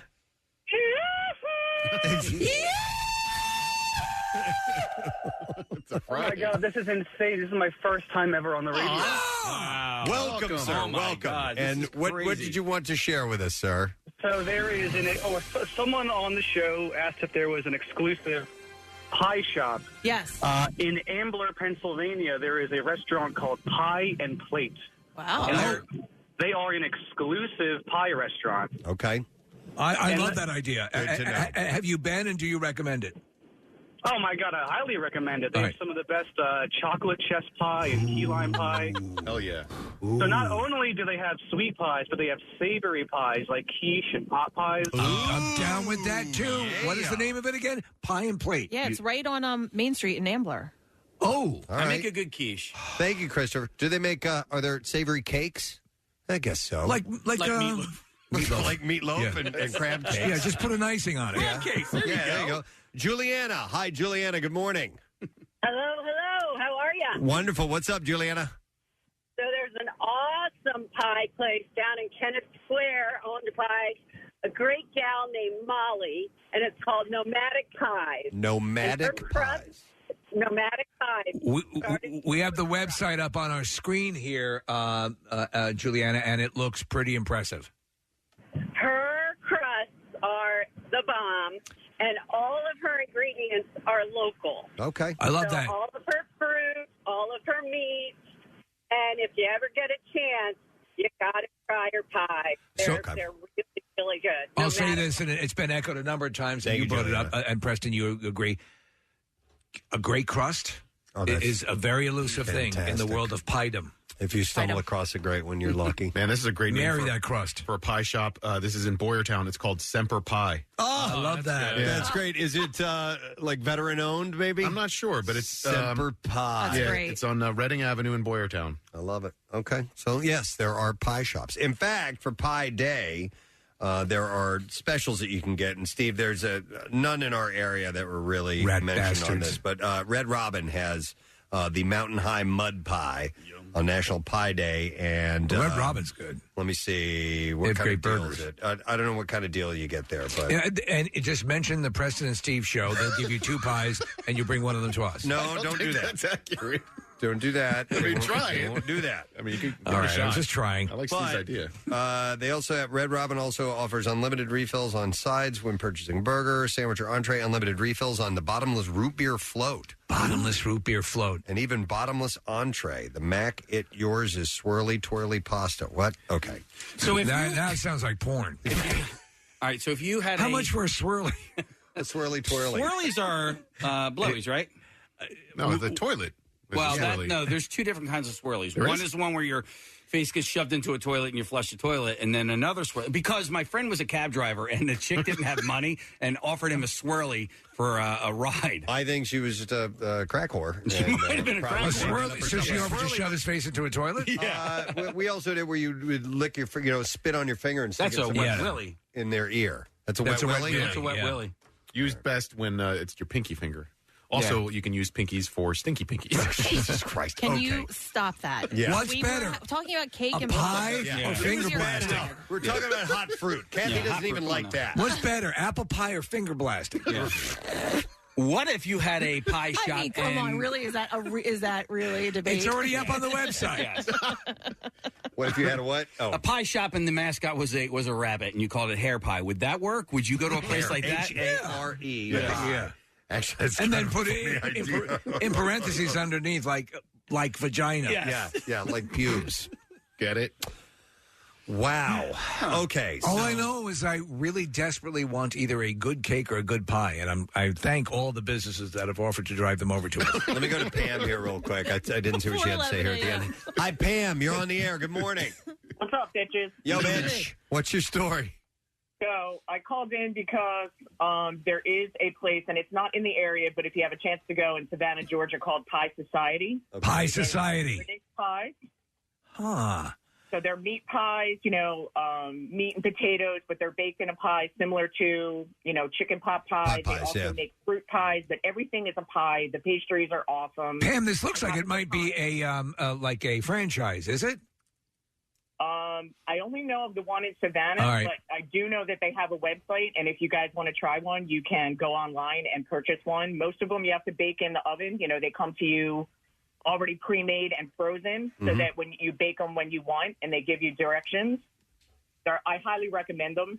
The other thing I want to say to you is that my nephew, for all the times that I had sleepovers with my nieces and nephews, he always wanted pumpkin pie. The kids were asked what you wanted. I love pumpkin pie. I made the pie or the cake or pie that they wanted, and he was the only one that wanted pie, and I was happy to make him pumpkin pie. I even made him one to take home. What was I think it's a personal preference. What was the cake that the Tom Cruise cake? Thank you, Pam. Sorry, Tom Cruise pie or whatever that thing that we attempted to order prior to the That holidays. was a cake. Yeah. It's a cake. Yeah.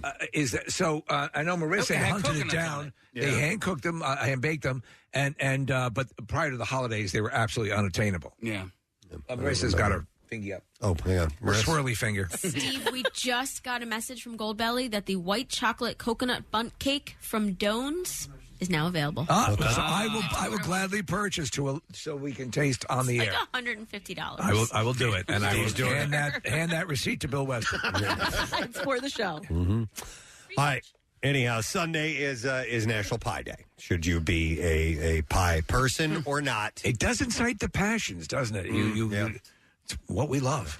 All right, that's all we're going to have time for for Connoisseur this morning. I think we solved a lot of issues. Did we? Well, we do have a poll that's up, and is cheesecake a pie or a cake? And then do we have another one, pie versus cake? Okay, so you can vote. Now, I expect cake to win, but I believe that pie has more love. Throw out pie versus finger blast. It's what I believe. All right, Connoisseur, outro music Yeah, I'm as stuck we... here. What? The screen got stuck. It's frozen. Yeah. Oh.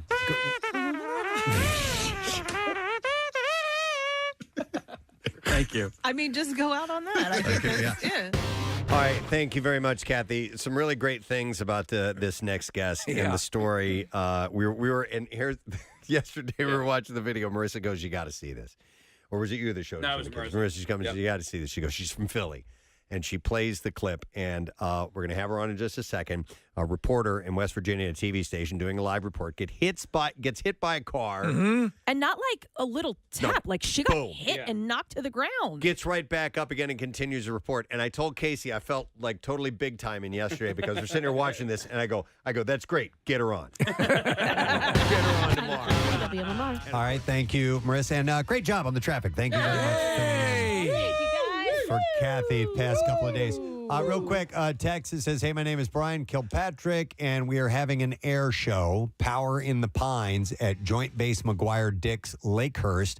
Would be awesome if everyone performing can get a shout-out at some point flying Saturday and Sunday. Yeah, sure. Enjoy. Have a good time, guys. And then I got another text that says, pie rules, cake sucks ass. Wow. All right. Wow, that's a People are throwback. passionate. Very good. You know, I get it. I don't know why, but they decided to chime in. We weren't talking about pie or cake, were we? Weren't we, though, really? We did. Oh, you know what? Maybe that was a Daily Rush that was played during the commercial break. Oh, we of our did have that YouTube conversation. channel. We Yeah. have had that conversation before. I don't know. They're texting. They're not commenting on the stream. They're sending a text to me. So We're I a don't know. multimedia show. Conglomerate. All right. Anyhow, thank you for your opinion. Let's do the bizarre file. WMMR presents Preston and Steve's Bizarre File. Brought to you this morning by Painting Pups. They deliver the highest quality craftsmanship and service when painting your home. Ask about 0% financing options and book a free estimate today at paintingpups.com. A Chinese comedy troupe has been slapped with a $2.1 million penalty over a joke about the military that involved a slogan from President Xi Jinping.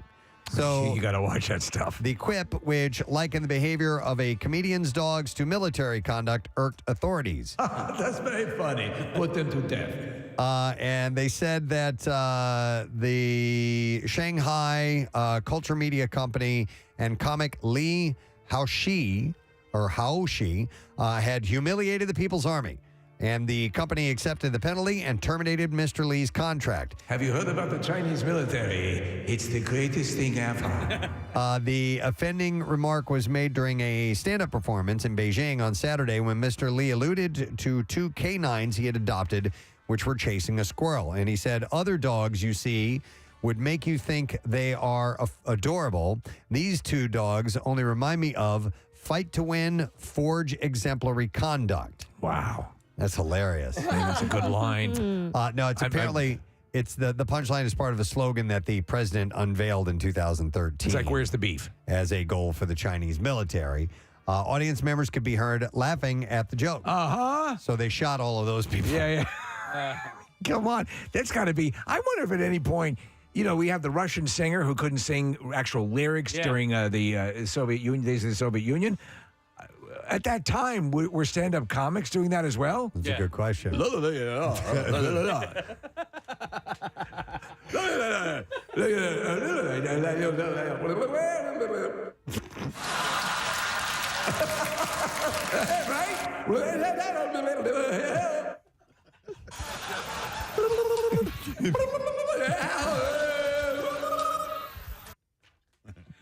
Oh, you've heard that one. Oh, my God. It reminds me of this scene from Austin and Alley. Preston, you used to watch that show, Austin and Alley? No, Oh, my God. Never mind. All right. Steve, in the audience, they're calling out their favorite bits. Can you do the... All right. They love it. They love it. All right. Just 3 months shy of her 100th birthday, Annie Duplock of Leicestershire, England, checked an item off of her bucket list by taking center stage at Zippo's Circus and becoming a human target for a knife thrower. So she wanted to do this for her 100th birthday. That's pretty interesting. Just 3 months shy of her 100th birthday. The 99-year-old former circus worker bravely stood at the base of the throwing board during the show's finale on Friday, grinning and leaning slightly under her cane before the knives began whooshing by, creating a rough outline of her body. She said, I've always wanted to have knives thrown at me. Okay. Duplock said that she persuaded her daughter to ask her former boss, Zippo's founder, Martin Burton. Is this, now, mind you, There have been times when people have been nicked. Oh, yeah. Yeah. To help her fulfill her lifelong dream as a treat for her upcoming 100th birthday, and he was all too happy to oblige. After the nerve-wracking display, Duplat confidently proclaimed she really enjoyed the experience, telling the BBC, "I'm ready for the next one." So it was her dream to have knives thrown at her, and she got to live out that How dream. confident would you be? Would you do that? To stand there? Yeah. I would not like to, but Yeah. I would think that if it's somebody who does it for a living, Right. then I would feel pretty good about it, I guess. So, a woman has died and 4 others have been hospitalized after receiving liposuction and other cosmetic surgeries in Mexico.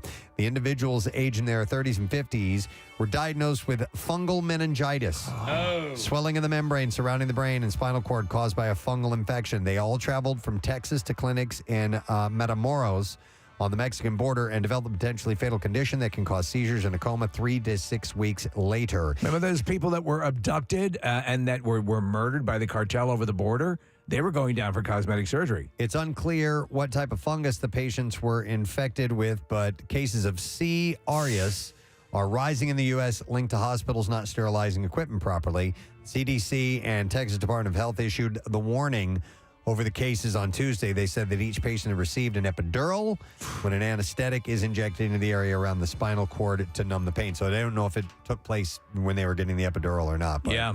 pretty messed up. Lipo is a difficult thing. Yeah. All right. And then we'll do one more. Let me see. What do I want to end with? Yeah, this one. A local television anchor in Knoxville, Tennessee was fired allegedly for refusing to change her naturally curly hair. Oh. Tabitha Bartow, who was working as a weekend morning weather anchor on WATE. What the hell's with that hair? Said that on the third day of her job, her bosses pulled her away from training for her hair appointment, and shopping spree to find new clothes. After months of being criticized for her appearance, mostly because of her natural curly hair, Bartow said that she was let go on May 9th because her style didn't align with company policy. We're looking at her. The hair is fine. Yeah, Bartow said that it doesn't even sound real. The whole thing just sounds like a joke, and I wish it was. She said she initially thought that the company was only trying to help her in building her image. She said it wasn't necessarily a problem in the beginning because I was just assuming that they were just trying to help me and trying to build my professional image. But I think it was right away when they asked me if I was willing to get my hair relaxed, or if you straighten your hair, the curl will fall out over time, and that's what we're looking for. You know, it's funny because I read an article that was kind of talking about this and your presentation on TV and then things that are asked for.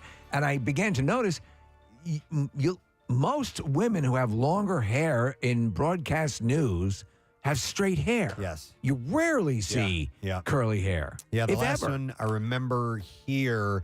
Do you guys remember traffic reporter Dorothy Krishik? Yes. Yeah. She had really curly hair. Yeah. And I was trying to think of any other people that straighten it on out have curly hair. There's a sports reporter on Fox 29. I forget her name. She's great. She's great. She does the show with Mike Jerry, the And she 215. has curly hair? Yes. Okay. Yeah. She's great. But it's a rarity. Yeah. It does seem to be a Well, rarity. Alex, so when she does her braids when she goes on vacation, she's showing her natural hair. Yeah. All right. Anyhow, that's the last story in the bizarre file for you. We're going to take a break. It's No Sad Bro Friday, and we're happy about that very thing.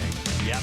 No sad bro. No sad bro. No sad bro. No sad bro. No sad bro. No sad bro. We'll come back in just a moment. We'll get the lesson question, the trash, and music news. Stay with us. Preston and Steve on 93.3 WMMR. Unfortunately, in freeze-thaw, we see this. Water main breaks.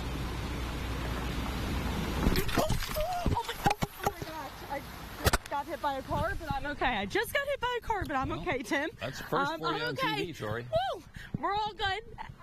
I'm okay. I actually got hit by a car in college, too, just like that. Wow. I am so glad I'm okay. You One sure woman you're band. okay, Tori? We're good, Tim. Ma'am, sure you're you okay? are so sweet, and you are okay.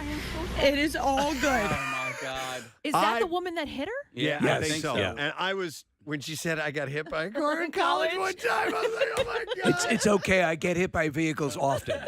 And then one last part to play here. All right, here we go. You know, it's my last week on the job, and I think this would happen. So you were bumped specifically to in. me, Tim. Were you bumped down low, Tori, or were you hit up high? I couldn't really tell from the looking. Oh, do you know if I was bumped down low or up high, sir? I just saw you disappear I don't even out of the know. screen. I don't even know, Tim. My whole life just flashed before my eyes. Oh my God. The pride of Plymouth White Marsh. Please welcome Tori Yorgi. Yeah. Thank you. Hi, Thank you. Thank you. Oh my God. Oh my God. Are you okay? Yeah, I am okay. I am good. I'm just a little sore. Thank you for asking, but I'm totally okay. So what happened was it wasn't a head-on. It was more of like a side swipe, but a fairly vigorous side swipe, correct? Yeah. You know, I thought about it afterwards, and I was really grateful for the way that she had hit me because she pushed me forward. And, you know, I don't know, that could have went a lot of wrong ways. So I was just kind of, she I guess she must have hit me with the headlight and, you know, tossed me essentially. But it was all good. There was a patch of snow there, and I think that might have helped break my fall. I'm not really sure because I kind of, you know, blanked out a little. But, you know, it's all good. Yeah, we just got back up and kept going with it. Okay, so what day did this happen? Was this on Wednesday?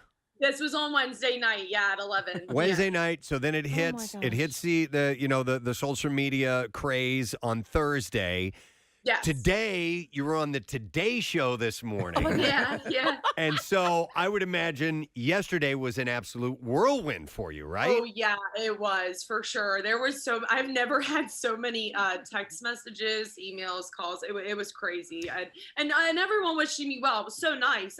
I feel like, I definitely need to go through all them and thank everybody because I really appreciate it. But, you know, fortunately, I was good. I was at an apartment complex. I was off the roadway, just right at the entrance of where you would drive up the hill or down the hill. And, you know, this is West Virginia, so it was a pretty steep hill. Right. But she was coming out of the complex. So luckily, you know, she was going slow enough, you know, that it wasn't too bad. Now, it wasn't too bad. I think what happened, what people instantly connected to is that you had just been sideswiped. You're saying to her, you know, you're so sweet, and you were concerned about her, and people immediately heard you. You didn't jump up and go, "You crazy bitch! What did you do?" You took a more sober approach to the whole thing, and that's I think what people connected to. You were clearly concerned about her as well. Yeah, no, and I appreciate that. And a lot of people are saying that, you know, the thing is she didn't mean to do it. And I could tell as soon as she got out of the car, her face, her voice was super distraught. And I was like, you know what? I haven't hit anybody, but I've definitely been in a situation where I, you know, was like, oh, I can't believe I just did that. So I didn't want to make it any worse on her. And, you know, and and now I feel even worse because it's like everywhere. So she's just kind of, you know, probably having to see it more and more. But she was really a nice person and genuinely didn't mean it. So I just figured, let me just reassure her, let her know I'm good. Everything's fine. We're good. When Marissa told me you were from our area, I was almost expecting you to go, "It's okay, I'm from Philly." Yeah. No, you know, yeah. Oh, I was going to say, we got to hear about the college thing. All right. What's that story? I know. Do you know, it's funny. I don't know why that was like the first words to come out of my mouth. I really don't know. It was one of those things, just shock, you know? Yeah. But basically in college, I went to Penn State University, and I was walking home from the library one night, true story, and I was walking past an alleyway, and the guy just rolled a stop. And he wasn't going, you know, not maybe like 10 miles an hour, if that, just gave me a little push. Mm-hmm. And he got out all concerned. I was like, dude, it's good. Just keep going. We're good. And I just kept walking. And then, you know, so I think in my head, I was trying to just reassure her, you know, this has happened. It's fine. And, you know, I get hit all the time. Yeah. It wasn't that bad at the time. I just was like, let me just let her, you know, that's the only thing I could think of as to why I said it. It's just funny because it'd be akin to someone saying, "Oh, it's okay, I get hit by lightning all the time." Mm-hmm. Yeah. Well, but so what happened with her? Why did she hit you? I don't know. You know, I was standing in, like I said, at the end of that apartment complex. I was up against the corner, and I was actually on the opposite side as to where the cars typically turn out like that. I think she just cut it real good. And like, Yeah. I don't know, maybe the emergency crews, because there was a water main break and the whole road was not closed, but down to one lane, and they were doing slow, the workers out there with their slow and stop signs. Right. So maybe she got a little, distracted with that, or, just it could have been a lot of different things. I definitely know I will not be doing a live shot in that area, in that spot ever again, though. Well, I've learned from this. It's all good. I don't need to get hit by another car. Yeah, it's clearly, and this is a common thing. They send you do the live shot from a location where a water main break or whatever, and it happens constantly. But I mean, we've had stories here. We had the Fox 29 reporter Steve Keeley just got blasted by a snowplow. Yeah. And that became a viral sensation. The truth of the matter is, you guys are out doing this stuff. Are we good there? Yeah, you guys are out and doing this stuff. And it's always a risk when you're standing roadside or by something that might distract a driver. So do they, when you're one of these kind of reporters that's going out to this sort of thing, do they give you a little instruction on how to maintain your safety while you're out there? Yeah, they definitely do. And, we do have safety gear if needed, but I wasn't on the road. Yeah. So Yeah. I didn't think, I just had so many indicators that I'm in a safe spot. Even the water guys were like, yeah, just park up there. You won't be in our way. You'll be good. And I was like, okay, great. This is going to work out so good. And but the thing is there is a lot of journalists out there now taking this incident and they're, kind of advocating for journalism safety. And I totally understand. I think it's a conversation that should be had. However, in that moment, I did not feel in danger. Right. Had I felt in danger, I would have left, and my boss would have never second guessed it. She's first to tell me, just head out if you're not feeling safe. Cool. But, Right. it's just one of those freak accidents. But yeah, they do teach us to be safe and stuff. I don't know. It was just a crazy incident. And I really don't know how she hit me. My car was parked like 15 feet away from me, look up a little bit. But I thought that was going to be safe because people typically just go around it. Yeah. So they'll kind of, go around you too. Sure. Close enough to it. Just didn't work out in my favor, man. Yeah. Well, Tori, Worked out. so you talk about people advocating for your safety, and that's one of the things that started happening last night. Is people were commenting, journalists all over the country and maybe even the world have been talking about, because there have been cost-cutting measures that TV stations are implementing, where normally you'd be out there with a photog, and so now you're out there by yourself. So people are saying that if you had a photog with you, he or she could have warned you that somebody was on the way, Right. somebody Yeah, was coming, so there has been that sort of viral aspect of it all. Is your contemporaries are advocating for you and other people like you. Absolutely. Yeah, and we could do the what ifs all day about it. The thing is, when you are in these size markets, they're smaller, not as many people, so smaller, mid-size. Even the larger markets, though, I've noticed lately, they're having one woman, one man bands. And the thing is I signed up for this. I knew what I was getting into. This wasn't my first rodeo on a live shot by myself.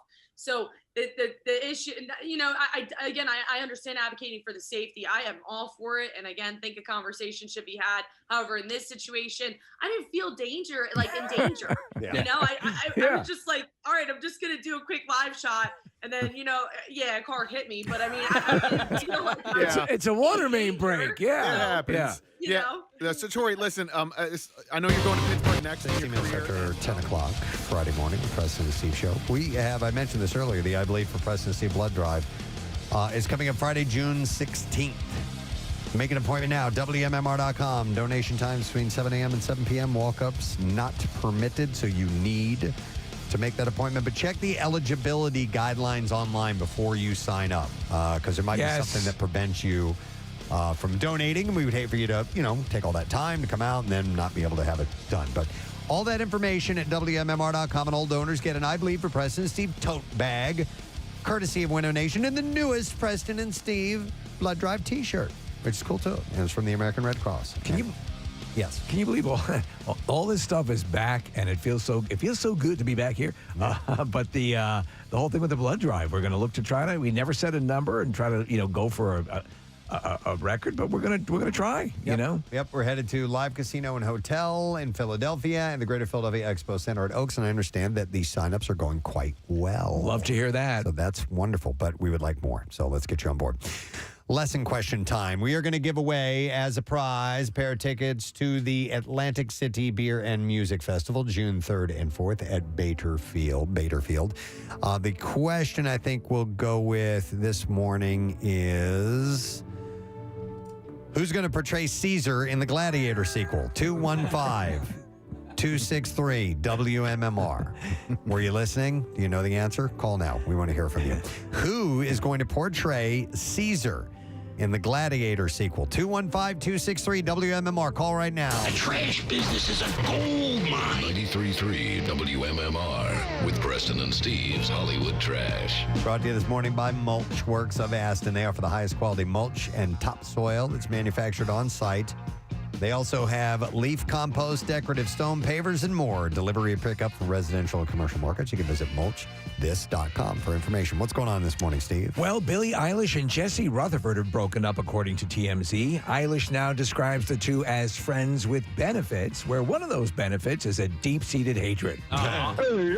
Singer-songwriter Neo has filed to establish paternity for his two youngest kids.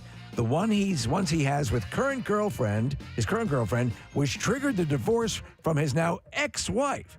Neo admits it's all very confusing and says at one point all the wrong documents were filed and he legally became his own mother. Oh, wow. It's crazy. And finally, Disney's Star Wars Galactic Star Cruiser Hotel and Experience is closing after 1 year. Despite the sad news, Disney says they accomplished their mission of giving Star Wars fans the chance to visit a galaxy far, far away and get ripped off. Yeah. All right, T. We're looking for an answer to this question. Who is going to portray Caesar in the Gladiator sequel? 215-263-WMMR. Remember, you had to have been listening in order to hear what the answer is. And we will go to Phil, see if Phil knows the answer. Hi, Phil. Good morning. Mickey Dolenz? Sure, yeah, absolutely. Yeah. Right to the chase. Mickey Dolenz of the Monkees. Hang on, Phil. We're going to give you a pair of tickets to the Atlantic City Beer and Music Festival, June 3rd and 4th, Baderfield, presented by Ocean Casino Resort, featuring over 100 breweries, pouring 400 beers. Dropkick Murphys performing on June 3rd and 311 on June 4th. You can visit acbeerfest.com to get your tickets. Now, Preston and Steve's Music News on 93.3 WMMR. Dickhead. All right, it's brought to you by Shock IT. Yeah. Unfortunately, it's not a question of if your business will be hit by a cyber attack. It's a question of when. And you can be prepared by protecting your business with shockit.com. That's shockit.com. All right, Courtney Love reveals Kurt Cobain's early lyrics for Smell Like Teen Spirit. During the latest episode of 60 Songs That Explain the 90s, she sang two versions of the lyrics. She sang the first verse, Come Out and Play. Well, do we have the audio? We should. We might. Maybe Marissa's getting it now. Oh, that's what Marissa's doing. That is warming up. Courtney Love giggling at one point. She had said that she wishes that Cobain would have. Well, I don't want to give all the lines away because I want to hear her sing it. But all right, well, got anyhow, a gorgeous voice. I'm going to go ahead and say it anyway. Well, the first verse: Come out and play, make up the rules. I know I hope to buy the truth. Who will be the king and queen of all the outcasted teens? And then she sang the chorus. We're so lazy and so stupid. Blame our parents and the Cupids. A deposit for a bottle. Stick it inside. No role model, I guess is how that goes. So she said she wishes that Kurt would have kept the king and queen of all the outcasted teens line because she said it would have helped my life a little bit better taking on the crap that me and my daughter have. So, yeah. What she's saying there is Kurt's desire was to have written the theme song to King of Queens. Oh, the King. Yeah. See, I didn't even pick That's up what on he's that. talking about. It's because he's always was fascinated with UPS. All right. We'll come back with the actual audio in a little bit.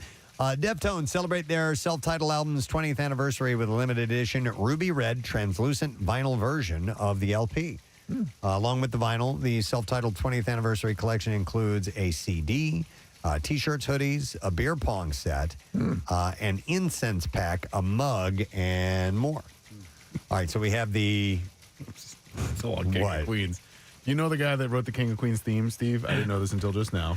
Is Billy Vera and the Beaters? Yeah, Billy Vera and the Beaters. Yeah. What would I... At this moment, which is a pivotal moment in, no, not Friends, Family Ties. Family Ties. Oh, yeah. Alex is going to break up with, I think, Oh, that's it, Pollen. Yeah. And so they play that song, and I remember that dearly as a child and being very upset that Alex and his now actual wife were going to break up.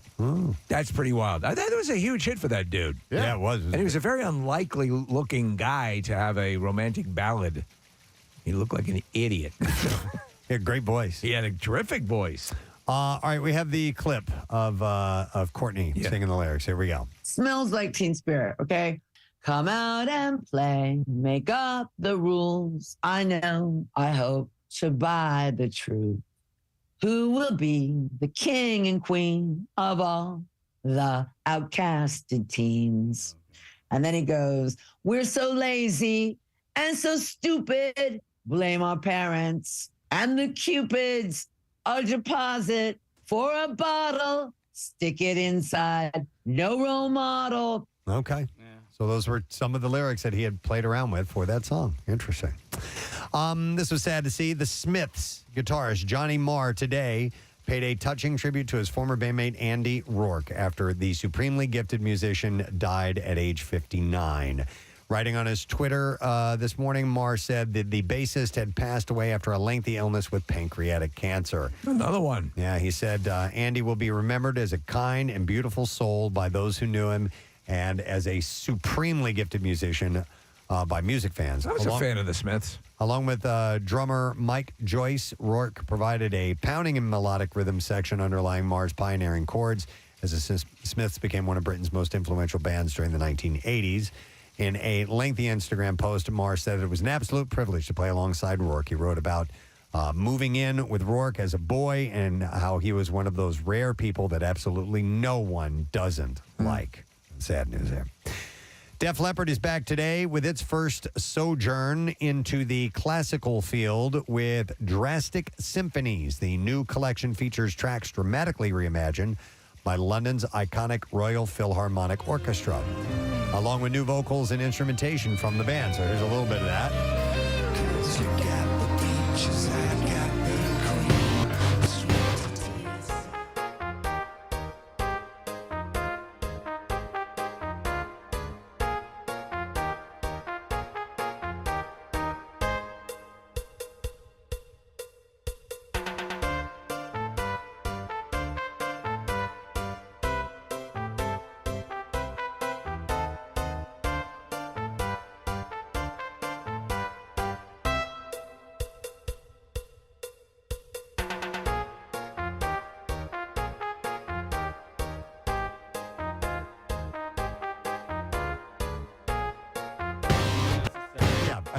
Good try, though. Yeah.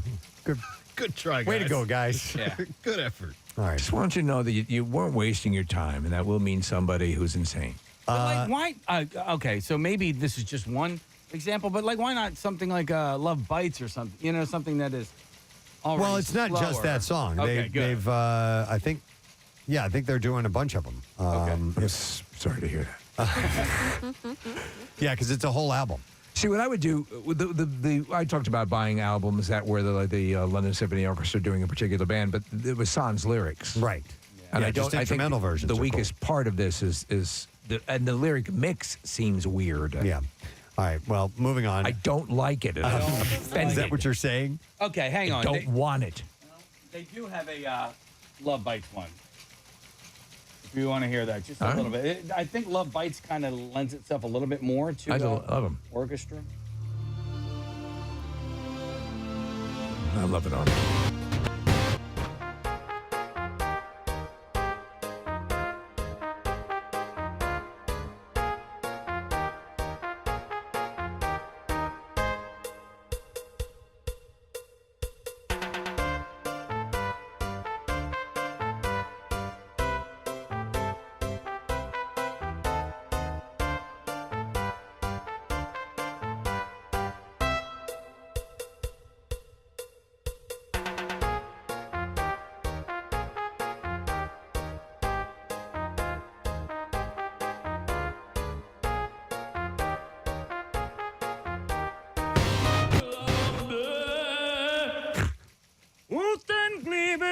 Mountain Globin'. That could work. What It was could the name absolutely of that work. song? The Uten Gleam Glutton Globin one. That's the name. Gluten, gluten, gluten, gluten. You got something to say, man? It's better to burn out and better gonna start a fire. I can't remember. I don't know. There's no words on it. I can't. There's no words on it. It's not Animal, right? No. We'll do it live. F- it. Not Hysteria. Thing sucks. I No. can't read it. There's no words on it. It's from the Pyromania album, and I can't remember what song it is. Listeria. Not Listeria, no. Rock of Ages. Rock of Ages. Thank you very much. Thank you, Marissa, our savior. I had to Google The Offspring and Pretty Fly for a white guy. 'Cause it has the same Yes, beginning. I couldn't remember either. All right, Rock of Ages is not on this album. Back to you, Preston. Okay, I'm moving on. So there is a new episode of How I Wrote That Song with Lizzie Hale, and it's hosted by our own Sarah Parker. I watched a bit of it. Yeah, Very she's good. She's doing this series. She's had a few people on to do this. They talk about the origins of Hailstorm's very first hit, "I Get Off." I get off hard. The Grammy. I use my entire hand and I pump hard. No, I'm not talking sexual. The Grammy I Get Off nominated song "Uncomfortable" and the new track called "Terrible Things." They also touch on her unexpected radio hit with Daughtry and how Lizzie chooses a cover song, swapping gender perspectives in song lyrics, and how activism plays a role in her writing process. So, WMMR's Instagram, you can find clips from that now, and the full videos on WMMR.com, along with Sarah's last interview with Ann Wilson. Luke Spiller of the Struts is going to be up next. I think that's terrific. I love this peek into the creative process. Yeah. And then finally, one last story, and we got a call from Brooke, the bass player for Froggy. They're playing a gig tonight. They're actually on tour, and they got a show tonight at, was it at Silk City? Milk Boy. No, I'm sorry, Milk Boy. With Sorry Mom and Slop Tart. I love it. I love all their names. That's great. Slop Tart's especially wonderful. So make sure you go see our very good friends Froggy tonight at Milk Boy with Sorry Mom and Slop Tart. Yeah. Because they're doing great. And they're touring, and it's an exciting time for them. And is there a weekend, a Preston and Steve weekend that's going on this weekend? Actually, yes, and I'm glad you reminded me about that. So, yeah, this weekend on WMMR, this is one of my, I'm very proud of this. It's cool because we get mentioned on the radio station all the time. There's promos and things like that run, but they're doing a weekend dedicated to us here on MMR. They did one before, right? It was based on, was it when we were inducted into the Radio Hall of Fame? I think, don't know. yeah. It was quite an honor. So they are going to be playing this weekend or recalling some of 25 years of the stunts, A-list guests, legendary live broadcasts, and charitable events. And, of course, nothing could be possible without you, our friends and fans of the show. And it goes back to our earliest days together. It's pretty cool. So the celebration is a week from today, Keenan's Irish Pub. It's unbelievable. But it's a Preston and Steve weekend here on WMMR. By this point, next Friday, Preston, we will have lost the ability to hear any high frequencies. But it will be amazing. Yep. Well, along with this weekend, next week, we're going to have some old memories rolling out. Yeah. So Oh, there's cool. some fun stuff coming. All right, awesome. We're going to take a break. We're going to come back in a moment, and we're going to wrap up the show. So hang out. We'll be back in just a sec.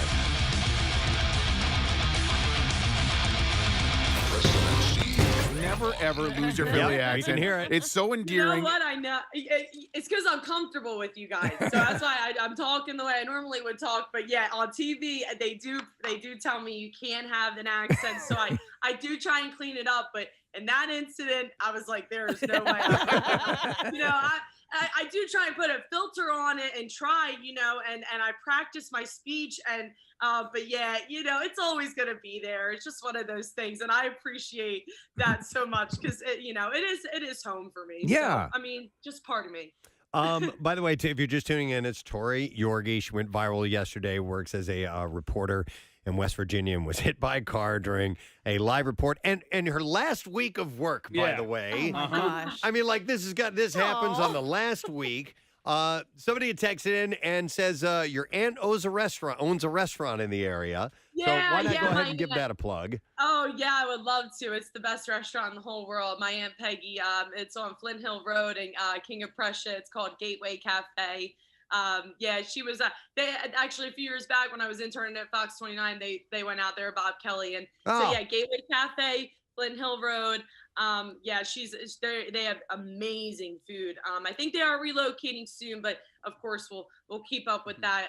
But yeah, no, that's too funny. Maybe they'll name a dish after you, like pedestrian or head on or something like that. Yeah. My uncle was saying last night, he's like, we need you to sign a picture. We'll just frame it. Just you being launched. That's too much.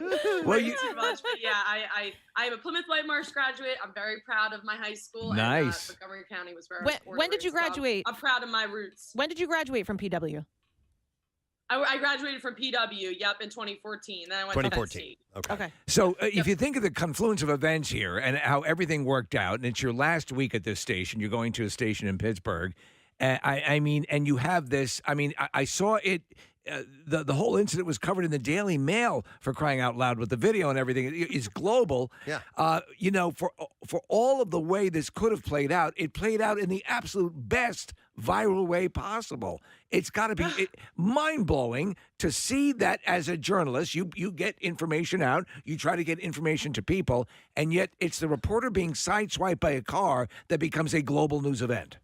I know, it's crazy. I mean, and you're right. The last week, like today is literally my last day at the station. I'm thinking, I'm going to be a big old crybaby going in there and saying bye to all my people that I love here. And now I'm like, okay, I guess I'm going to interview with a bunch of, it's just crazy how things have unfolded. But yeah, I don't know. I really enjoyed my time here, man. And I definitely, it's just, you're right. It's just crazy how the timing happened. And of course my goal is to get to Philadelphia one day. So now as I'm sitting here talking to you all, it's just super unreal. And Pittsburgh's next, but hopefully that's not my last stop. Tori, what's the station in Pittsburgh where you'll be working? The station is WTAE. It's the Pittsburgh's Action News 4. It's ABC. All right, cool. You will officially be the most famous new reporter they ever have. I just hope people don't look at me. Well, I know they're going to look at me and be like, oh, yeah, she was hit by a car. It's going to take a little while. I hope they watch for the story, and not to see if I just get hit by another car. That's I mean, the hope. you never know. That station might have planted that lady in that car and made her. Let's hit her in. That station too. They did call me like right away, the first thing the next morning, and checked on me, and they were. That's super nice. Sweet That's about cool. it. Did they want to have you on for an interview or anything like that? No. I think he was like, no. I told him I was a little overwhelmed with like the request that I got yesterday. So I think he was kind of, we'll get her when we get her, and it'll all be good. Yeah. So no, I haven't been on there yet. So, but it's kind of a weird situation. Yes, absolutely. Yeah, all the way around. Tori, I know you're a big Eagles fan. Did you see that Lane Johnson actually tweeted at you yesterday? Oh my goodness. Yeah. I screamed. I think I was like crazier than the Today Show. And then, I talked to Brandon Graham this morning on WIP. Yeah. It's just been a crazy like 48 hours. Wow. I love my birds, and that part was like, oh my gosh, that's when I lost it. Honestly, I was like, this is too much for me right now. That's cool. Wow. Well, listen, I can't say I'm happy you got hit by a car. I mean, that's just there's no way to say that. But I'm glad you're getting the attention you're getting. That's really cool. Yeah, thank you. I know. I it's going.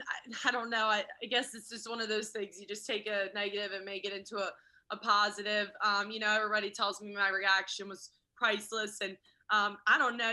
When you're in the moment like that, and the personality and just the person I am, I talk myself through situations, and I think that's what I was trying to do. And I figured, well, you know what? If I keep going on with the report, I won't cry, and I'll just forget about it. It'll be fine.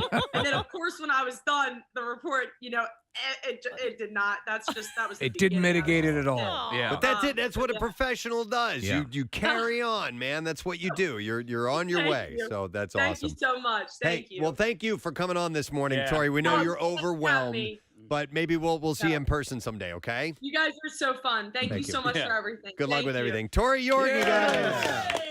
Headed to Pittsburgh, hit by a car on live TV in West Virginia. I hope Oh, we my see God. her here. I hope she I makes do it back too. to Philly. You know. You know? You know. Oh my God, she's adorable. Yeah. She is. She's great. She seems as sweet as you could possibly be. Man. What kind What it of would be. flavor is it cognac? I've never really had it. Is it a liqueur or is it a? It's kind of sweet. It's like Yoo-Hoo. It's a lot like Yoo-Hoo, yeah. That's the grossest drink on the planet. Why would anybody ever drink Shut Yoo-Hoo? up with that crap. I'm tired of hearing that. Every time Yoo-Hoo is mentioned, you guys crap all over. I it. don't. Terrible. I don't. It's a chocolate drink. It's not chocolate milk. It's not And chocolate that's the Why problem. bother? It's positioned as chocolate milk. It's a chocolate drink. And I'll tell you what, and here we go again. And I'm going to relive a bad dream. But no, not a dream. It happened to me. It was real. I was there. A nightmare. Field trip to the Bronx Zoo. My mother was actually one of our Chaperones. chaperones. So she puts my Yoo-Hoo into the freezer so it'll be nice and cold when we're walking around. Oh. What happens? We arrive at the zoo, walking around. It's overcast, little light drizzle. Then comes time for lunch. I sit down. I have my peanut butter and jelly sandwich, and I figured now's the time to take a swig out of that Yoo-Hoo. Frozen solid. One kid found out. They all found out. And then the monkeys started laughing and pointing. They're all going to laugh at you. They're all gonna laugh at you. No, Mother! My Yoo-Hoo is frozen, Mother! They can see your dirty pillows. I actually brought dirty pillows that day. Why would you bring dirty pillows to the zoo? For the animals! Pennsylvania Department of Agriculture added the calorie pear, or Pyrus calorania, commonly called the Bradford pear tree, to a list of noxious weeds, plants that cannot be legally sold or cultivated in the state. Wow. So it adds the list that is populated by the durian and other? Well, no, it's considered invasive. So, so this is these are the semen trees. What? Oh, I did not know that. Yeah. So the popular non-native flowering fruit tree naturalizes, spreading from planted landscapes, crowding out other plants, and disrupting native ecosystems. So the semen tree is considered an invasive species? Check that, Nick. Double check and make sure the Bradford pear is the one we're talking about. If you don't know, this is a plant, a tree, I guess, It's a that tree, yeah. every year emits a smell that many have said, and I agree, smells like semen. Mm-hmm. Yeah, it's them. That's okay. So this is it. So it apparently crowds out other plants, disrupts native ecosystems. The ban on sale and cultivation will take effect on February 9th, with enforcement phased in over 2 years. I'm surprised because landscapers will sell a lot of these. They'll use them in office parks and people's backyards and whatever. So this is a moneymaker for a lot of those places. I'm really surprised they came down with a ban. Well, it's a beautiful tree. Yeah. And when it does create that scent, it's got these beautiful white blooms. It's just Yeah, it gorgeous. looks I have gorgeous. 3 of them in my backyard. I have a weeping vagina in my backyard. Oh, my goodness. And it's, well, you know what it smells like, but it's just, it's beautiful. Okay. Now you got me thinking of Pussy Willows. I wouldn't necessarily categorize this scent as noxious, though. I mean, it is different. If you are around a bunch of them, like I have been in proximity to several of them, and it's like overpowering. Now, not noxious to the scent of I can't breathe. Yeah. Right. But definitely like, wow, this is overpowering. So, but it's apparently I guess it's taking up too much space. It's invading the area, and it's not native in the area. So, according to the agricultural secretary, the calorie pear is another non-native plant that was brought to the country for its beauty and rapid growth without regard to its long-term potential harm to our environment and food supply. I didn't realize it was that sort of situation. Nick, as you rightfully point out, it ends up being used in garden plants. Oh yeah, you know, they're sold a lot. And another one that I've heard people complain about because of the smell is the ginkgo tree, and they're really pretty as well. Especially in the fall, they turn like a bright yellow. But people sometimes refer to them as the stinko tree, and I believe like it's only the male of the species that stinks or whatever. But yeah. We have a butthole bush by our front door, and the flowers are wonderful, but it does. What does it smell like? It smells like a butthole. Is it year round or only in the spring? No, it's like for 1 week. Oh, you know, you can deal with that. Is your butthole open? Don't come over. It's butthole week. Is your butthole sprouting? Yes. Oh my God. The butthole's open. What's your and the scent You've got to come you've by. got to come. It's It only happens 1 intoxicating. week out of the year when the butthole's We'll sit open. between that and the semen plant.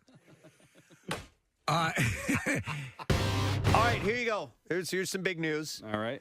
Kim Kardashian is making it clear, and I really enjoyed it. And again, thank you to Marissa Magnotta for stepping up and filling in for Kathy, because when somebody's out and Marissa comes in and fills in, that adds on to her day. The things that she would normally be doing while we're in the show, she can't do because she's here on the show. So it Usually makes she's for detailing our cars. a longer day. Oh, man. I had my car detailed, not by Marissa the other day. It's such a nice feeling. It is awesome. It's expensive, though. How much? It how is. much you spend? Well, it was because I had some work done on my car, so they actually threw that in on top of the work that was being done. It was. I'll give them a shout out. 3D Bodyworks in Wayne. They're nice I've guys. seen that place. Yeah. Well, What's up? they listen to the show all the time, which was funny because anyway, they did a really nice thing and went above and beyond, and it was nice to have my car detailed. Yeah, interior detail. Yeah. Oh, nice. And they shine the tires, which is always neat. Ooh. Yeah, fancy black. What about the tires. rumble seat? I don't have a rumble seat. Damn it! I don't even know what a rumble seat is. It's a little seat that used to be in the back of vehicles. It's kind of where the trunk is. Yeah. Oh, all right. And it was great in collisions because you could launch right out of it, collide with a building. I love sitting in that seat, though. We had a Buick station wagon that the way back. The way back. Way back. Yeah, it's a little different than that. Yeah, but we had a Ford Falcon that had, which is a station wagon that had the faux wood paneling on the side with seats that faced backwards. Yeah. You had a Ford Falcon Yep. station wagon with fake wood paneling? The whole damn deal. Wow. Before that, I was just about to say how much fun it is to sit in here with you guys, and that just was an example of how fun it is. There So, you go. Thanks. I would like to thank, we had a lot of fun with Joe Dombrowski this morning. Nice guy. Mr. D, and he's at Helium Comedy Club, and he said the Friday and Saturday shows are sold out. He said Sunday had like 5 tickets left. So if you can get them, you are lucky. So make sure you do. Reminder, coolest teacher of the year, Roman Catholic High School in Philadelphia. You guys get to vote, and you have until Monday. So text word teacher to 39333, and we'll send you the voting link, and we'll be good to go. Shall we do the letter of the day, my man? Yes, you didn't even ask me how I was. But How are you? Wow. Because Never sometimes mind. I'll ask you that, and then you'll just give me an answer to something completely different than what I just asked you. Roads are being paved. Yes, I knew it. There it is. And there it is. How you doing? Can we do the letter, please? Preston and Steve on 93.3 WMMR. The Daily Letter. All right, the Preston and Steve Show is brought to you today by the letter. Just trying to help the show move along. Oh, it is O. All right, the letter is O. Like olive. Let's take call number 8 at 215-263-WMMR and give you the prize if you know the word of the week. So call in now, my friend. What's up in your world, dude? Well, we will have another pair of passes for the Revivalists coming in to break in our new performance space next week. Studio passes to be part of our studio audience for that. It's going to be fun. And we have workforce blocks of Cheap Trick at the Hard Rock tomorrow. And Pete Townsend for his birthday, which is today. And we'll do a nice block of Baru Review, the band I love so much from Philadelphia. Started about the same year I did, and they were playing tonight at City Winery, which is a beautiful room downtown in the Fashion District. I thought they didn't play anymore. I thought no, they just rare occasions, or they play about 4 or 5 times a year. Okay, all right. And so they were going to do a 40th anniversary thing, and then the COVID thing, so everything got pushed back. But they're playing. They play maybe. We might get a spring show and a fall show and a Christmas show. It's like Kathy's activities. Yeah, basically, yeah. They're seasonal, but they're amazing, and they sound better than ever. Bob Baru and company. So they'll be at City Winery on Filbert Street tonight, and citywinery.com/Philadelphia. Get your tickets, and I will be hosting this evening, so we'll do a block. Excellent. All right, we're going to go to the phones, try to get a winner. We're looking for the word of the week, and it is Eric, who is caller number 8. Hey, Eric, morning. Good morning. How are you? Awesome. All right, so Eric, what is the word of the week, please? Macho? YMCA! That is correct, Eric. Macho is the wordo, and we're going to give you a pair of tickets and meet and greet passes with Rival Sons for their show on Saturday, June 3rd at Franklin Music Hall. So congratulations, buddy. Oh, thank you. You got it. Hang on. We'll get the info and we'll take care of it. Don't forget the show features the record company and Starcrawler as well. And tickets are on sale now via AXS.com. And a second chance to win tickets and meet and greet passes is on the contest page at WMMR.com. So there we go. Oh, and just added the Village People. Oh, that's great. No way. Wow, Yeah. that's great. As at the event? Yeah. Caterers. That's phenomenal. Yeah, That's phenomenal. at least, in my mind. All right, I want to thank our sponsors, the Preston and Steve Show. Brought to you today by Duncan. Preston and Steve Show runs on Duncan. Also brought to you by Coors Light, made to chill at the Jersey Shore. Please enjoy. Please enjoy Coors Light responsibly. And also brought to you by Trinity Rehab, with locations all over and now open in King of Prussia, trinity-rehab.com. Next week, comedian Brian Callen. He's always great. He's great. He will be joining us, and also celebrity designer Nate Berkus will be on the program. Nate Berkus, yes, absolutely. And we'll be broadcasting live from Keenan's Irish Pub in North Walpole. Oh, my God. It's Yep. Christmas. It is Christmas time at the shore. The official opening of the Jersey Shore. So we're stoked about it, and all of the information at PrestonandSteve.com. That is it. We're done. Rage on. Have a great weekend, and we'll see you later, gang. Bye-bye.